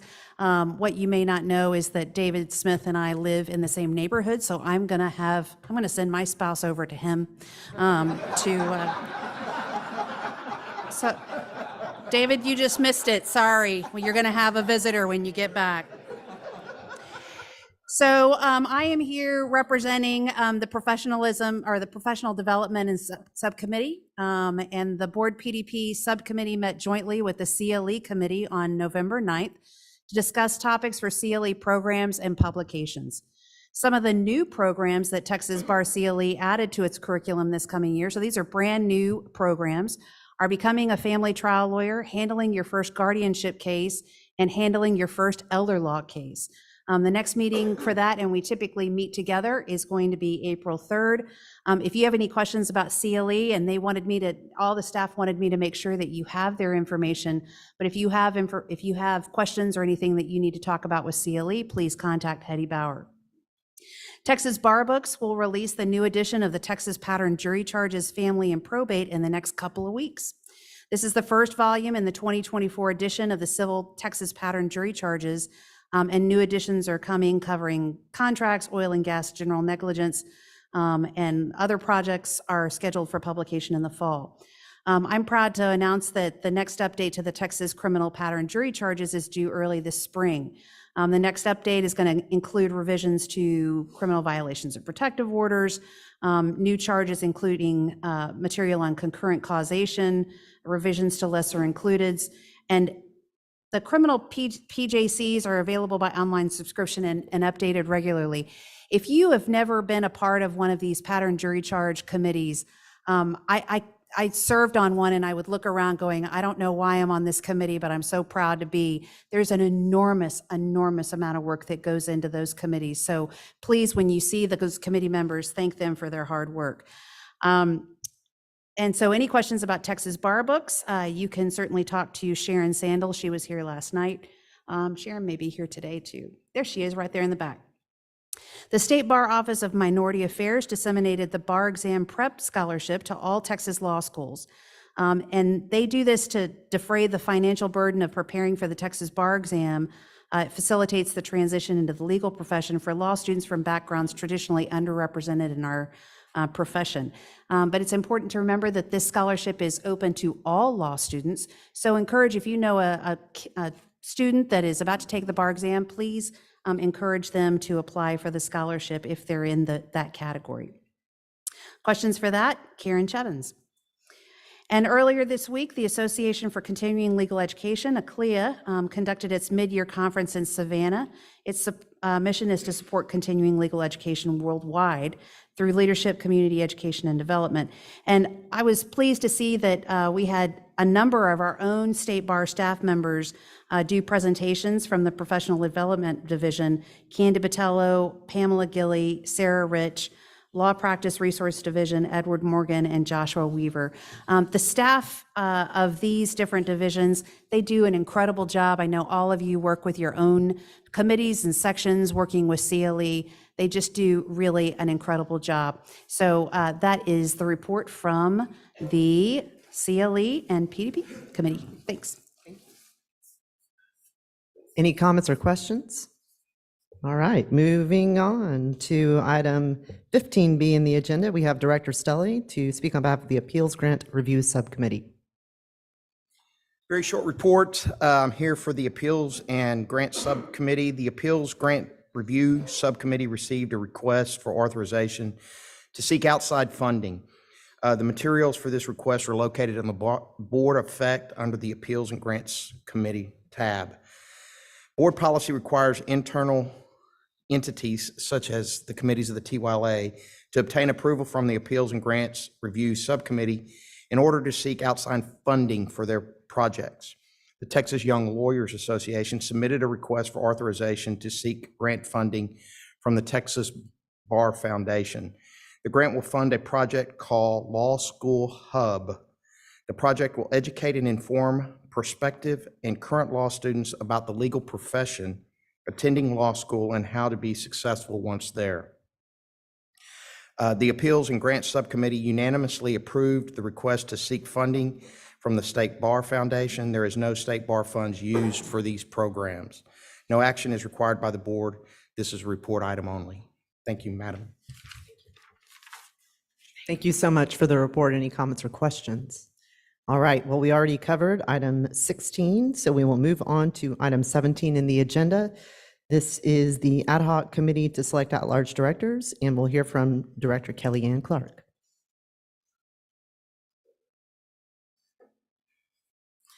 Miss me, good afternoon. There are 4 at-large director positions at the State Bar Board. I am one. At the annual meeting in June, there'll be an open position. It is mine. My term is expiring, and there is a process in the board policy to fill the position. It has been my privilege, my pleasure, and my ultimate delight to have served here with all of you and to have been the chair of the ad hoc committee to select at-large members. December 1st was the deadline to submit nominations to the State Bar. This year, I'm very excited because I was very excited last year, but I'm actually really excited again this year because it was touch and go for a minute. There are 7 nominations received for consideration. They're all very diverse. And by diverse, I mean in location, in practice area, and in any other category you may want to put them in. The ad hoc committee reviewed these nominations on January 4th and determined that we would interview every candidate. They have exceptional experience, and we felt it was appropriate to give each of them a chance to meet us, and so that we can have all that X factor material to present. The committee will conduct these interviews on February 12th after going to Rudy's house for the Super Bowl party. We will conduct this will be at the Law Center, and we'll recommend 2 names to give to President Tisdale for consideration. Of the 2 names, President Tisdale will choose one nomination like arms that she has currently functioning and submit the appointment to the board for consideration at the April board meeting. This is like one of the last times I get to get up here. You know I'm doing this. This is a very competitive process. Y'all, this is serious. Y'all, I mean, if you know who the directors at large, here, raise your hand. I know you. Where'd you go? There you go. There we go. We are fantastic and amazing people, and filling our shoes, it's a tough decision, and it's a process. And so we're taking this very seriously, despite my jokes. And we're going to give everyone their time and the consideration they need. It's very competitive. These people are really qualified, so it's going to be hard. They're extraordinary, and we're excited to hear more about their experiences.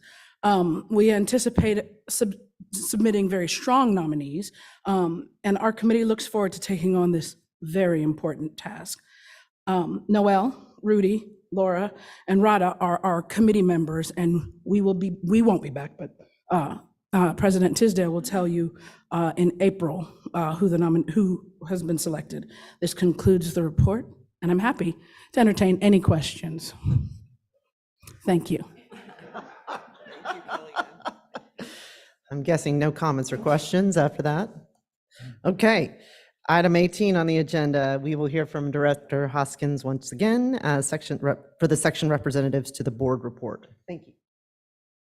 Thank you, Madam Chair. I'm presenting a general report on behalf of the section representatives to the board.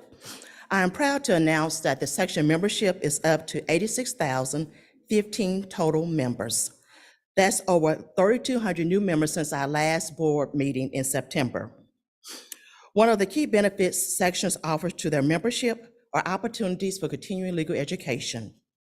In this bar year to date, sections have hosted over 30 CLEs worth more than 42 hours of MCLE credit, including 9 hours of ethics.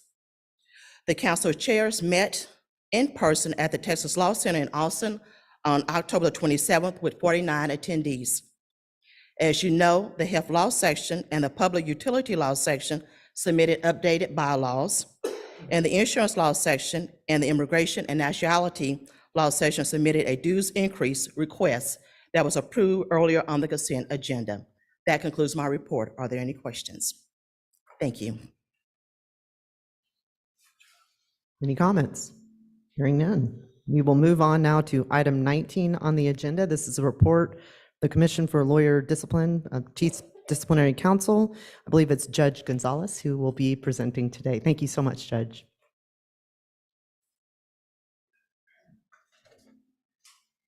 Thank you, Madam Chair.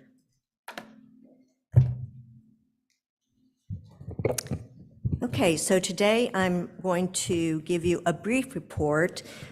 These statistics were compiled by the Office of Chief Disciplinary Counsel, and these are the disciplinary statistics for second quarter fiscal year 23 to 24. That's September 1, 23 to November 30th of 23.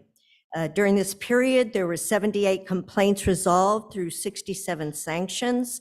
The sanctions imposed September 1 through November 30th were 2 disbarments, 3 resignations in lieu of discipline, 12 suspensions, 11 public reprimands, 25 private reprimands, and 14 grievance referral programs.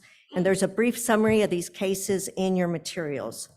Also, for fiscal year 23 to 24, year to date, the total disciplinary actions through November 30th, 23, 173 complaints resolved through 153 sanctions. The amount of attorney's fees collected, fees revenues collected, June 1st, 2023 to November 30th of 23 is $1,506,736. And then just a brief reminder about the grievance committee appointment process. The guidelines for this process are included in the meeting materials on Board Effect. The process begins this February, and please respond to any requests for nominations from CDC Regional Counsel. And it's important to turn in the forms to CDC before May 1st, even if your term is ending as director. President Tisdale has to make an appointment no later than June 1st. So she cannot fulfill this duty without timely nominations. And that concludes my report. Thank you. Any comments or questions? All right, we will move on to item 20, Ombudsman update. We have Stephanie Lowe here to give us that update. Thank you for being here. Hi, good afternoon. For those that don't know me, I'm Stephanie Lowe. I'm the Ombudsman for the Attorney Discipline System of the State Bar of Texas. I'm going to give a brief presentation on my office's annual report, which covers the activity of my office from September 1st, 2022 through August 31st, 2023. There's a copy of my report in your materials, so I'm just going to go over the highlights and then take any questions. A little background on my office. It was created during the last sunset review of the State Bar of Texas, which occurred during the 85th legislative session. The Sunset Commission and the statute that created my office provide that I am a source of information for the public about the grievance system, a monitor of the attorney discipline system, independent and confidential. While it imbued my office with certain duties and powers to accomplish these goals, it also made clear that there are things that I'm not allowed to do, including drafting a complaint or acting as an advocate for a member of the public, reversing or modifying a finding or judgment in any disciplinary proceeding, or intervening in any disciplinary matter. I'm going to briefly touch on some of the highlights of the past year. I received 799 inquiries this year, which is a 4% increase from the 766 inquiries received during the last reporting period. As has been the case during the last couple reporting periods, there was a trend towards phone contact and away from email, with the former increasing by about 6% and the latter decreasing by about 7%.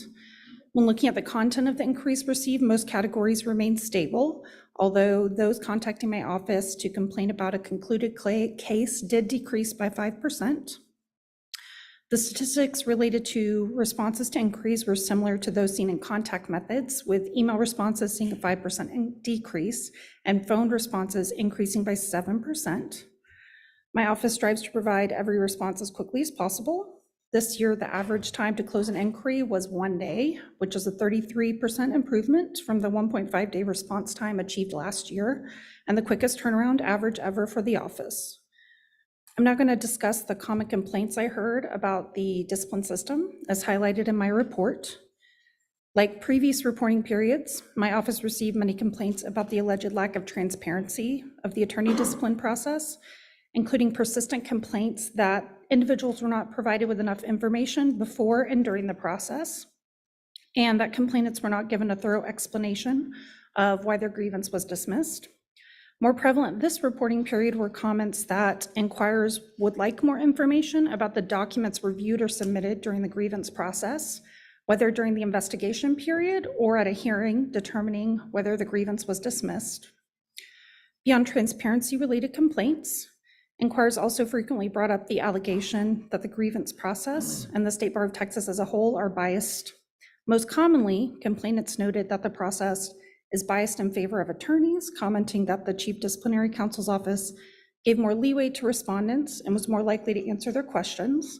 However, I did get comments from, a few attorneys, and they would comment on the ways in which the system is biased in favor of complainants. So I did receive a few comments on that area. While complaints related to transparency and bias were the most common, the Ombudsman also received objections outside of those categories. New to this reporting period, the office received several complaints about the discretionary referral program, which is used to refer certain grievances to the Client Attorney Assistance Program. Some complainants whose grievances were referred were upset that they were not consulted before the referral occurred, and complained that the programs encouraged the respondent to reach out to them, which is something they didn't care for. Based on these comments, I made some recommendations for improvements in my report. My first recommendation is for the Chief Disciplinary Counsel's office to ensure that grievance participants are properly notified of recent procedural changes to the grievance process. As you may be aware, 2 bills were passed during the last legislative session that suggested changes to the Texas Rules of Disciplinary Procedure. The rule provide a list of individuals who can submit grievances and allow respondents whose grievances have been upgraded for investigation to appeal the classification to the Board of Disciplinary Appeals before being required to provide a response. This recommendation is a general request that the Chief Disciplinary Counsel's office implement any changes necessary to notify complainants and respondents of these changes, such as reviewing published materials and ensuring the staff that interacts with the public understands all these changes.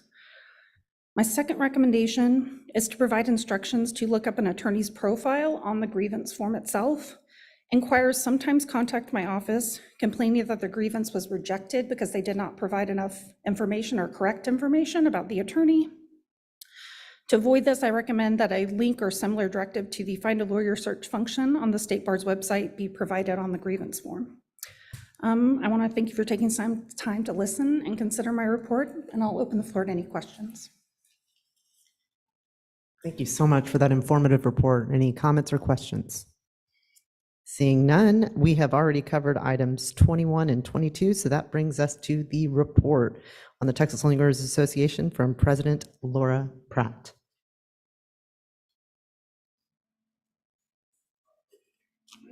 Good afternoon, everybody. I know it goes without saying, but every time I stand in front of you guys, I'm just so honored that I get to do this, first on behalf of TYLA, but then I'm also honored that I get to serve with all of you guys. And the mentorships and the friendships that this board has afforded me really truly goes unmatched in both my professional and personal life. So thank you all for what you do, and thank you for the role you play in supporting the Texas Young Lawyers Association.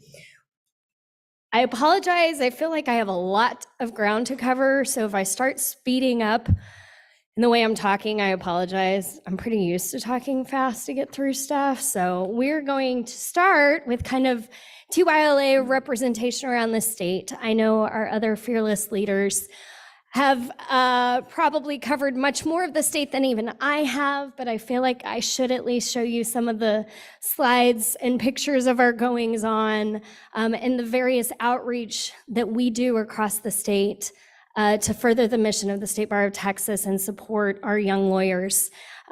Honestly, the biggest thing that I have taken away from a lot of the things that we're doing is just building those connections with the people around the state and the exposure, letting them know that, hey, we're here for you, and the questions, concerns, comments, all of the things that we need to cover and discuss. These different events provide the opportunity to do that. So as you see up there, Director Masri and I got invited to speak at UNT School of Law to their professionalism class. So I took one cohort, he took another cohort, presented TYLA's Civility for All project, but in the context of civility in the practice of law and in the profession. And it was well attended. We could receive great feedback from the law students, and we're excited to kind of continue presenting that information as often as we are requested. I also attended the Texas Bar Foundation's trustees meeting as the liaison from TYLA, and TMCP, which it was my first time to attend TMCP. I will note that that picture at the bottom of Director Masri and I is not a prom picture. That's the backdrop. We just happened to coordinate accidentally, but it's a good picture, so it got out there. Okay. I also have to mention the new lawyers induction ceremony. Out of all of the events in the fall that I attended, I do believe this one is my favorite. And not just because I quoted AC/DC in front of the Texas Supreme Court and the Court of Criminal Appeals, but also because I think it's such a wonderful reminder of why we do what we do. And I got a little emotional, I'm not gonna lie, standing on stage and welcoming, over, what did we have? Over 1,000 new lawyers. They don't all attend this ceremony, but as you look out at the young lawyers raising their hands and taking their oath, it's just such a powerful reminder of why we do what we do and the important role that all of us play in the administration of justice. And yeah, it was great to look at all of them and say, for those about to rock, I salute you. Because really, it's such a noble profession, and I love that reminder of what we do. Okay, that was quickly followed by our November board meeting in Lubbock, Texas. It was great to invite everybody out to my town. We had a lot of board members that had never been to Lubbock. We dodged the dust storm. Unfortunately, it caught back up with us for the El Paso meeting, but we had a great meeting. Our committees met. We also gave our committee reports. We also did some community engagement and outreach as a board. And then that picture on the right, those are my Q2 mic drop recipients. TYLA Director Allison Martinez from Laredo. She received the award for her work on our social media and communications committee. And TYLA Director Ashton Barano Butcher from Dallas, and she received the Mic Drop Award for her work on our key project, Adulting. Okay, El Paso came next. Earlier this month, we met in El Paso, did not dodge the windstorm. There were several flights delayed. I drove through a cloud of dust from Lubbock that was thick enough that my car kept reacting to it like there was a car in front of me. I was like, no, it's just dirt. It's not a vehicle, telling the sensors going off. We took our newest board photo, so hopefully you'll see that one on the website soon. Again, this is an important time for our board to meet up in their various committees, give their committee reports to the full board. We participated in team building. Nominations also happens at our January board meeting, which I'll cover in the next slide. And then as our community engagement event, we actually hosted a panel discussion. We actually had several past TYLA State Bar Board members part of that discussion, including past President Sylvia Barinda First. She was one of our panelists. And it actually covered women in the law and finding our path. Very well attended. We had quite a few attendees to that, and it was great content, received wonderful feedback. And all of that was put together, by two key directors on our board, Aneti Akban and Janae Duran. Our Mic Drop Award recipients are on the far left. TYLA Director Austin Stevenson from McAllen for his work on our Diversity Development and Wellness Committee. And then Nadia Akpan from Houston. She is actually a first-year director, and I am just so proud of the work that she continues to do on some of our key projects. And then she also coordinates all our community engagement activities at our board meetings. Fantastic addition to our board, and I look forward to the things that are to come. Like I mentioned, we do nominations at our January meeting for executive committee positions. That is the slate that was put together by our nominations committee. A nomination to our executive committee for TYLA recognizes a bunch of different factors, and I'm just going to read them. Active participation on the board, timely communication within their committees and to the executive committee, a team player, because we all know teamwork is so important, an inspirational leader to their peers, and respect for our TYLA team and the staff that we work with on a regular basis at the State Bar offices. And so these are some incredible individuals that received nominations this year. Out of that slate, we work a little bit different, so it proceeds quickly for all the other candidates other than president-elect. Our president-elect candidates go through the same election period that the State Bar ones do. But for the other positions, TYLA Secretary next year will be Garrett Kautz from Lubbock. TYLA Treasurer will be Armin Salik from Austin.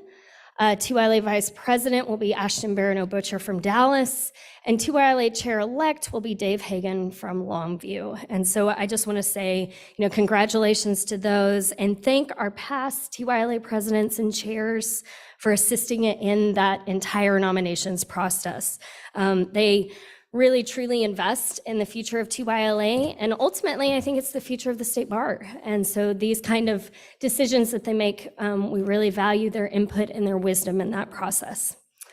Keeping with my theme, hopefully you guys have been following these articles. There are a lot of Texas Bar Journal between our last meeting and now, but you can kind of see I'm kind of keeping with the feature, song lyrics, tying it to something involving the legal practice or the bar, new lawyers. So those were the three in the fall, and then, and then starting on this page, that's January's article was Keep on Surviving. Who are you? It'll talk about imposter syndrome. And then the one upcoming in March, this one's for the girls, Iconic Women in Legal History. I always get incredible feedback on this, and it's been really rewarding for me to hey, it's different people every month, and it brings me a lot of joy that, hey, okay, we know that our Texas Bar Journal is out there and getting read, and people are seeing what we're doing and seeing the important things that the State Bar puts together. Just a few kind of key project updates, because I do not have time to go through everything, and nor do you want me to necessarily, but if you'll remember, we began the year with about 40 different projects, plans, initiatives, things that we wanted to accomplish this year. We're right on track.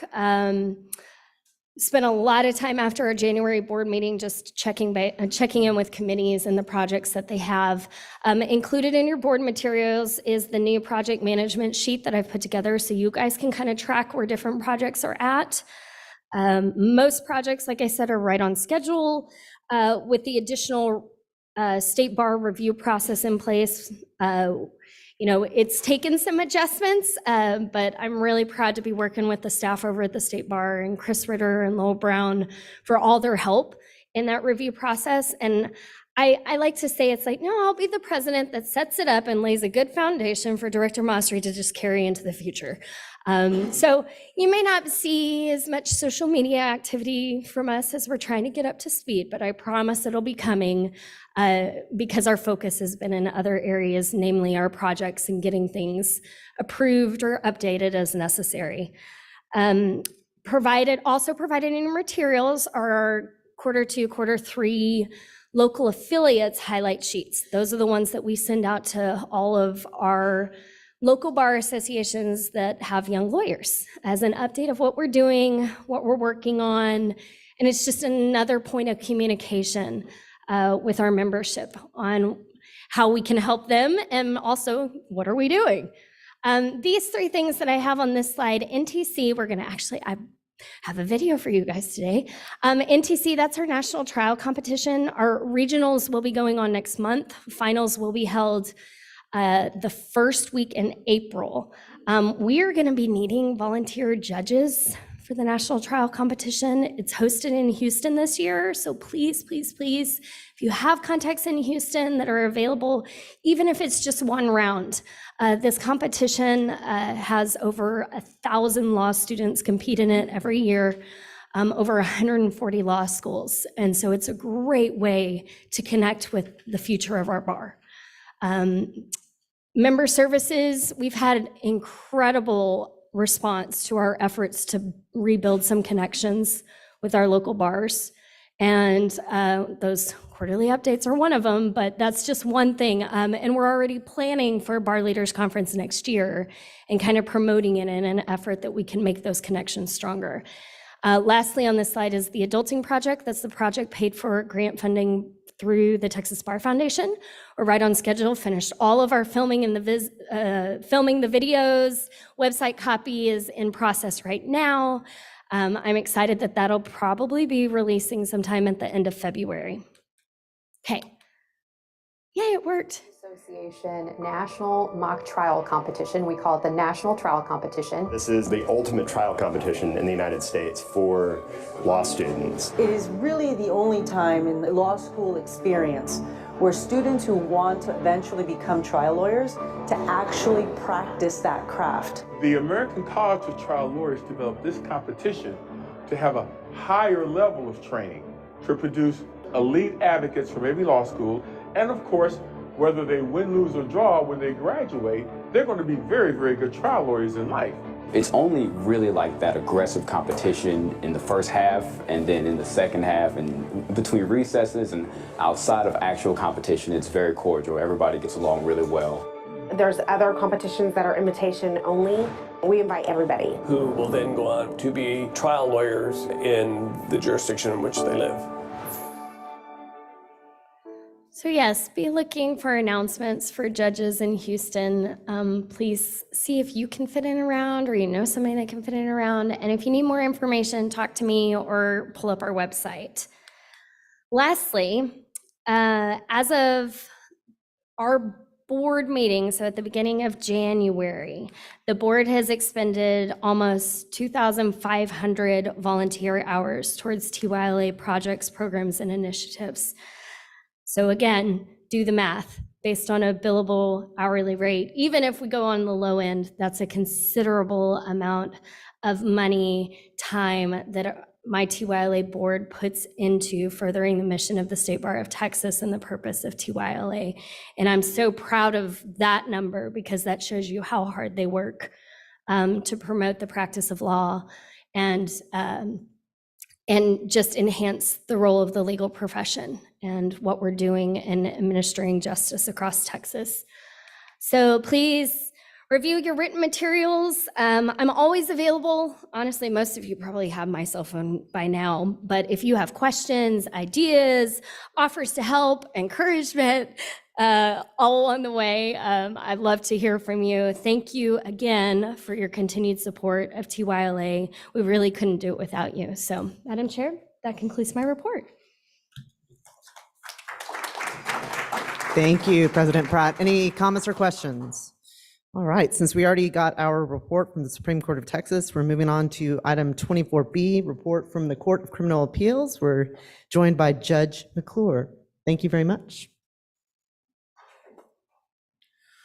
All right.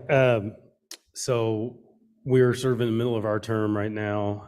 The pace seems to be picking up. So it seems like trials are happening at the lower levels and they're starting to slowly percolate up to us.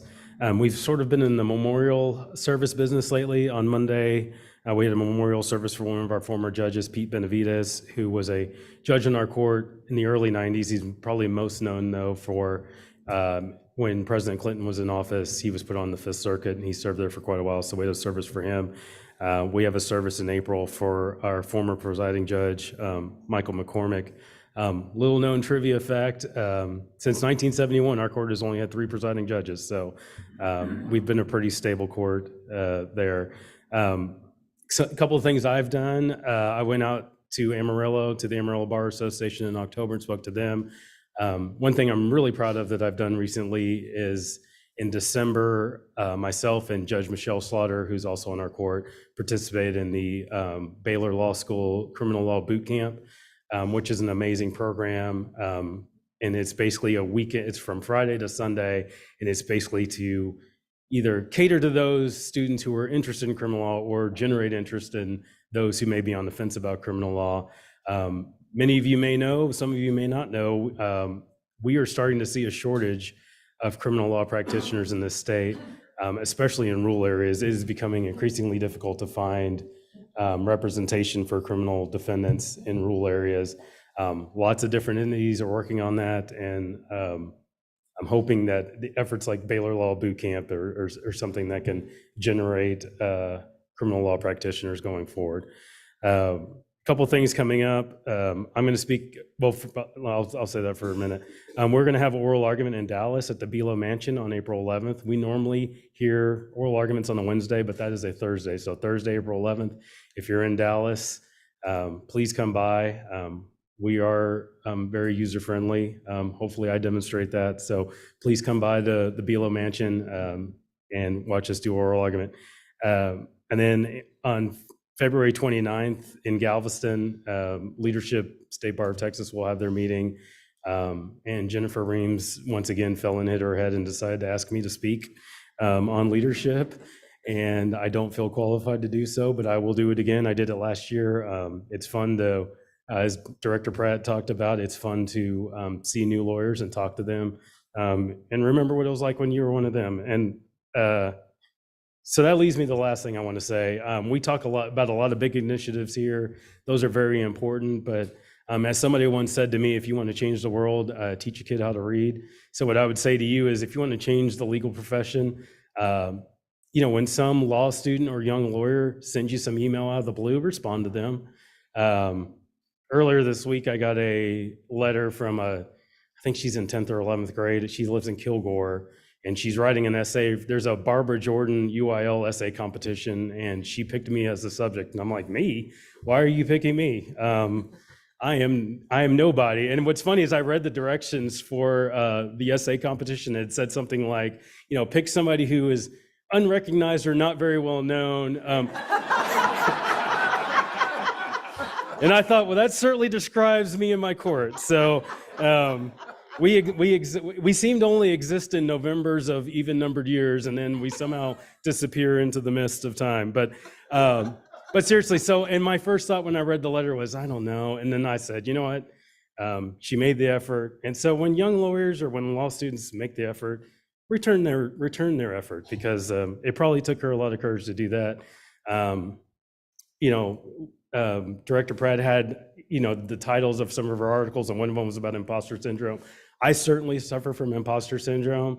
And one of the things you can do when you suffer from imposter syndrome, even if you think it's true, law students and young lawyers need to know that that's okay. They need to know that we don't have it all figured out. When I was a young lawyer, I thought I was supposed to have it figured out. And somebody once said, we're all figuring this out as we go along. I mean, that's the old joke, right? You're practicing law. We're practicing law because we haven't perfected it yet. So please keep that in mind. I never thought I'd be old enough to be a mentor to somebody, and here I am old enough to be a mentor to somebody. And it doesn't have to be a formal thing. I'm involved in something called the Appellate Project, which is basically first-generation lawyers that want to do appellate law. And getting back to, we talked a little bit, alluded to it obliquely, about, we kind of have difficult conversations sometimes about politics and social issues. I'm sure my mentee in that project is like, how did I get this right-wing Republican judge to be my mentor? It doesn't matter. It doesn't matter that we don't agree on probably hardly anything. I'm going to help her. I'm going to give her advice. And you don't have to agree with people to help them. You don't have to particularly like somebody to help them. And I like my mentees, so don't get me wrong.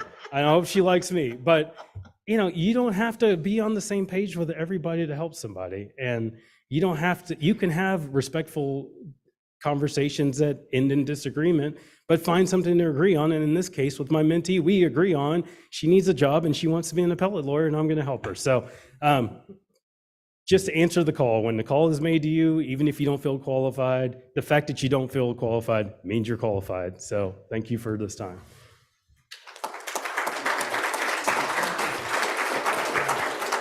Thank you, Judge McClure. Any comments or questions? Appreciate that report. The next one we have is from Chief Justice Rebecca Martinez on behalf of the Judicial Section.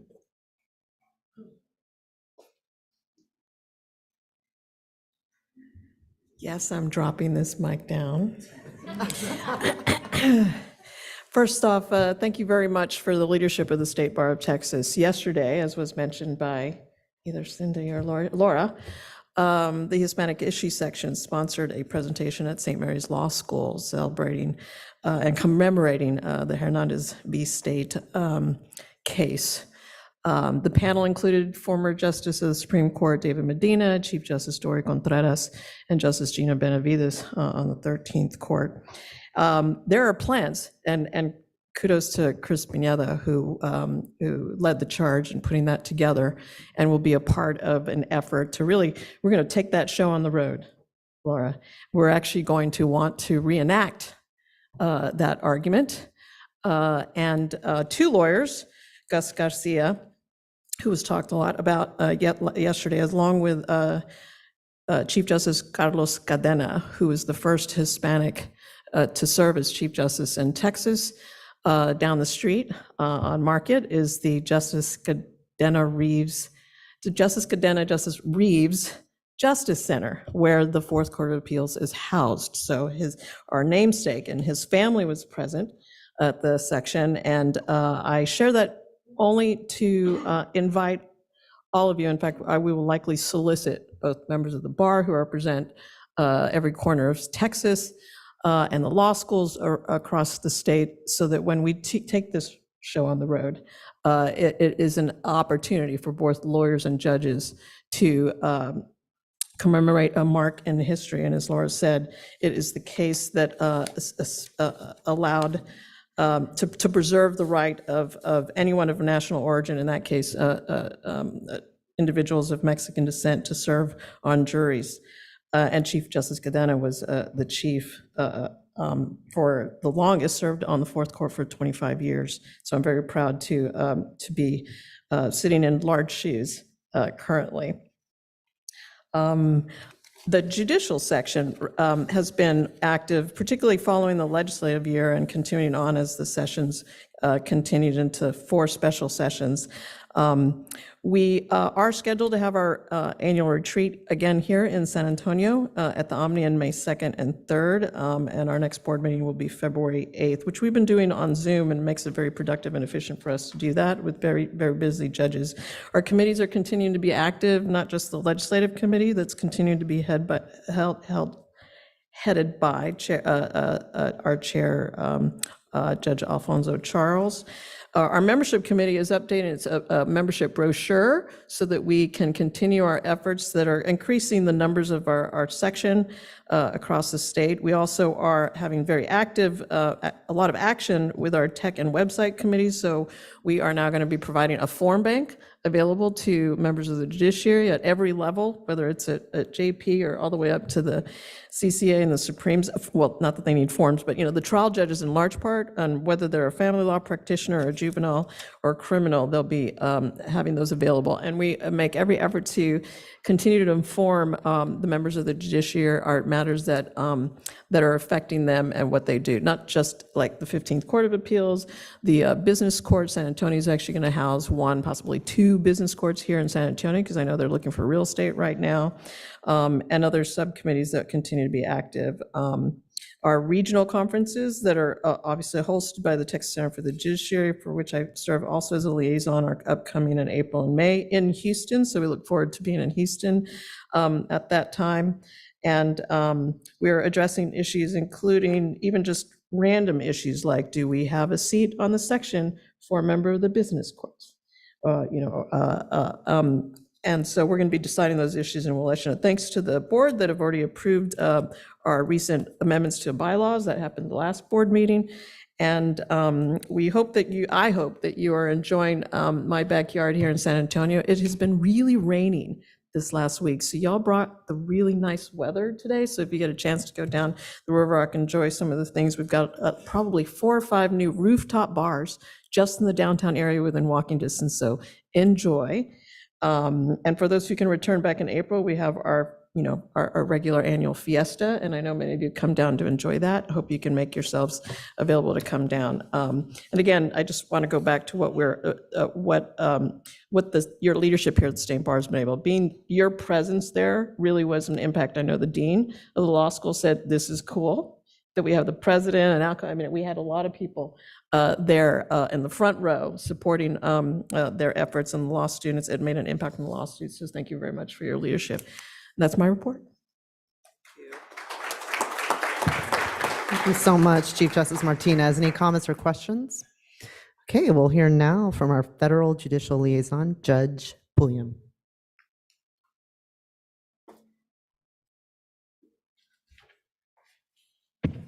Afternoon, everybody. All right, Madam Chair, Madam President, Madam Chair, directors, ladies and gentlemen, 2 cases I want to bring to your attention, and a proposed rule. The first case is State versus United States Department of Homeland Security. You may have heard about this case. This is the Texas razor wire case that's garnered so much publicity. The case originated out of the Del Rio Division of the Western District of Texas, and so I know the judge who was originally involved. The district court granted a temporary restraining order, but denied Texas a preliminary injunction, and so Texas appealed to the Fifth Circuit. The Fifth Circuit determined that the United States had no immunity from Texas's trespass to chattels claim and granted the preliminary injunction. Then the United States appealed that matter to the United States Supreme Court, and they issued a one-line order without any reasoning, analysis, or discussion, 5-4, overruling the Fifth Circuit, sending the matter back to Texas, back to the Fifth Circuit. And as you may know in the news, that there's still some battle, and we're still trying to find the line of delineation between state power and federal power in the area of immigration enforcement. And so please keep your nose to your ears and eyes open to that case, and we'll see what happens as we go forward. Interesting part about that case, just a really technical matter in appellate law, is the difference between a motions panel and a merits panel, and something also known as an administrative stay. So an administrative stay may be imposed to give an appellate court time to resolve whether to grant a formal stay pending appeal. And so the motions panel may need some time, so they want to just hold things in place. So they'll issue something known as an administrative stay. So they'll, like I said, maintain the status quo.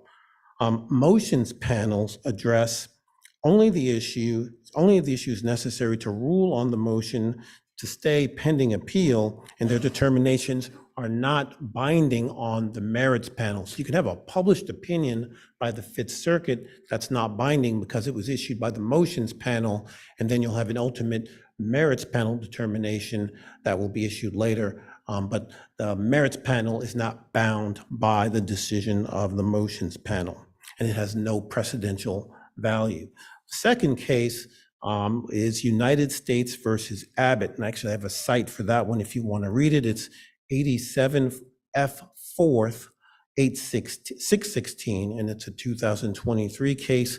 This case also originated out of the Western District of Texas. I believe it was originally filed in the Austin Division of the Western District. Judge David Ezra, our senior judge, handled that case. The United States in that case filed a civil enforcement action against the state of Texas regarding buoys or floating barriers in the Rio Grande. The district court, Judge Ezra, granted the United States a preliminary injunction.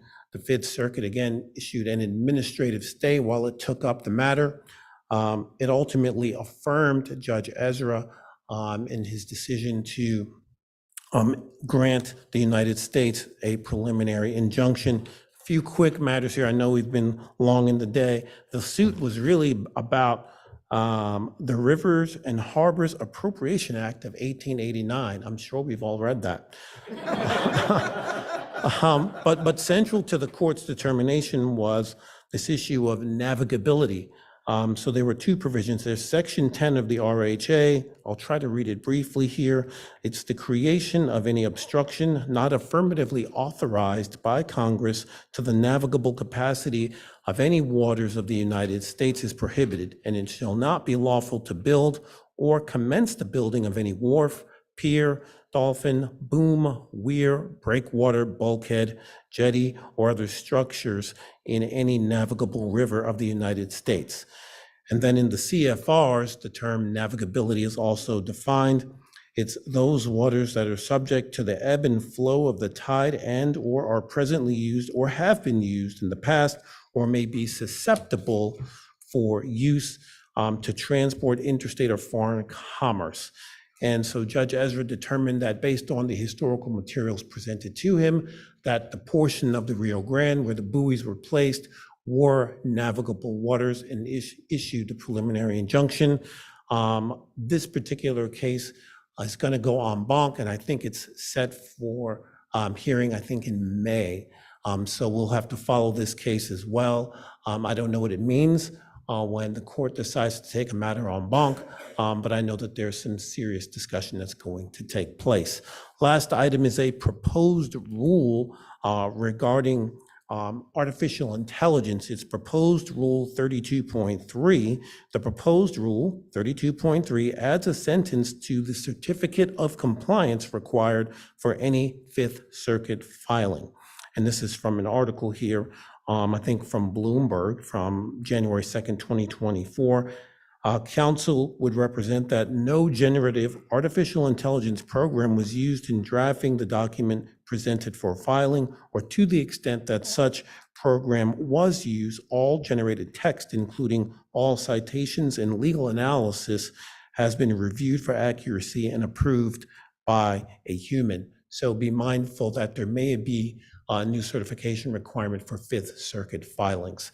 That's my report. I'll try to answer any questions if there are any questions. All right, Madam Chair. Thank you, Judge, for the report and the reading materials. Any questions or comments?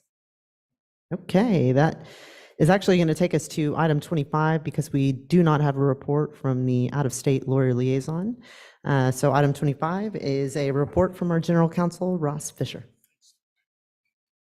Good afternoon. Very briefly, as you can imagine, I've been working with Chris Ritter and in-house legal staff with regard to the Boudreaux decision, analyzing that and coming up with compliance strategies and helping as issues arise in that regard. That's been my primary focus since we last met. Thank you. Enough to focus on there. Any comments or questions? Okay, that'll take us to item 26. We have Chris Ritter to give a report. I'll be very quick. I know this has been a long meeting, but I wanted to take a moment to report to our membership and to assure the public that we've taken some steps in response to an important decision that the Fifth Circuit issued on November 13th. Thankfully, it's called the Boudreaux versus the Louisiana State Bar Association. And thankfully, much of the meaning and many of the things that are required from the opinion we have already had in place, thanks to the work of this board and to the work we did during the McDonald case that was already in place. And the McDonald case and the previous case called Keller had established that the work we do has to relate to improving quality legal services to, I'm going to stand back. Maybe it's this. Oh, okay, that wasn't me. I was like, regulating lawyers, improving legal services, or the court system. This new case also makes clear that we need to be mindful of, and I think our bar has been mindful of these things generally, but we will heighten the level of mindfulness we have to make clear that we comply and that the work we do is related to improving legal services to the courts or to regulating lawyers. Just wanted to announce what we've done to make sure we continue to do the things that we have been doing and do a better job, even to respect this opinion and to respect the Fifth Circuit. We've created a process so that all of our communications get looked at, and I want to take a brief moment to publicly thank Lowell Brown, Rebecca Johnson. These are people, Lowell is the head of communications, and his director of public relations work together, and my team, which is a small legal team, Amanda Engel, who is carrying the brunt of most of this while I'm juggling this meeting. But we have a queue, and even Ian Stusloff has joined. He's our PIA attorney. He's added to his burden. And we are reviewing every communication that goes out to the public in social media by the State Bar or its entities to be sure that they comply with this opinion. Wanted it to be known to the public. And with that, that concludes my report. Thank you so much, Chris. Any questions or comments for Chris? All right, well, now we will hear from Director Morales II to lead us in the mission statement. Good afternoon. Please join me in reciting our mission statement. The mission of the State Bar of Texas is to support the administration of the legal system, assure all citizens equal access to justice, foster high standards of ethical conduct for lawyers, enable its members to better serve their clients and the public, educate the public about the rule of law, and promote diversity in administration of justice and the practice of law. Thank you, Director Morales. Any director who wishes to make a motion and a second to adjourn, that will be entertained. Moved by Director Harris, second by Director Courageous. And everybody else in the room seems to be in support. Anybody opposed?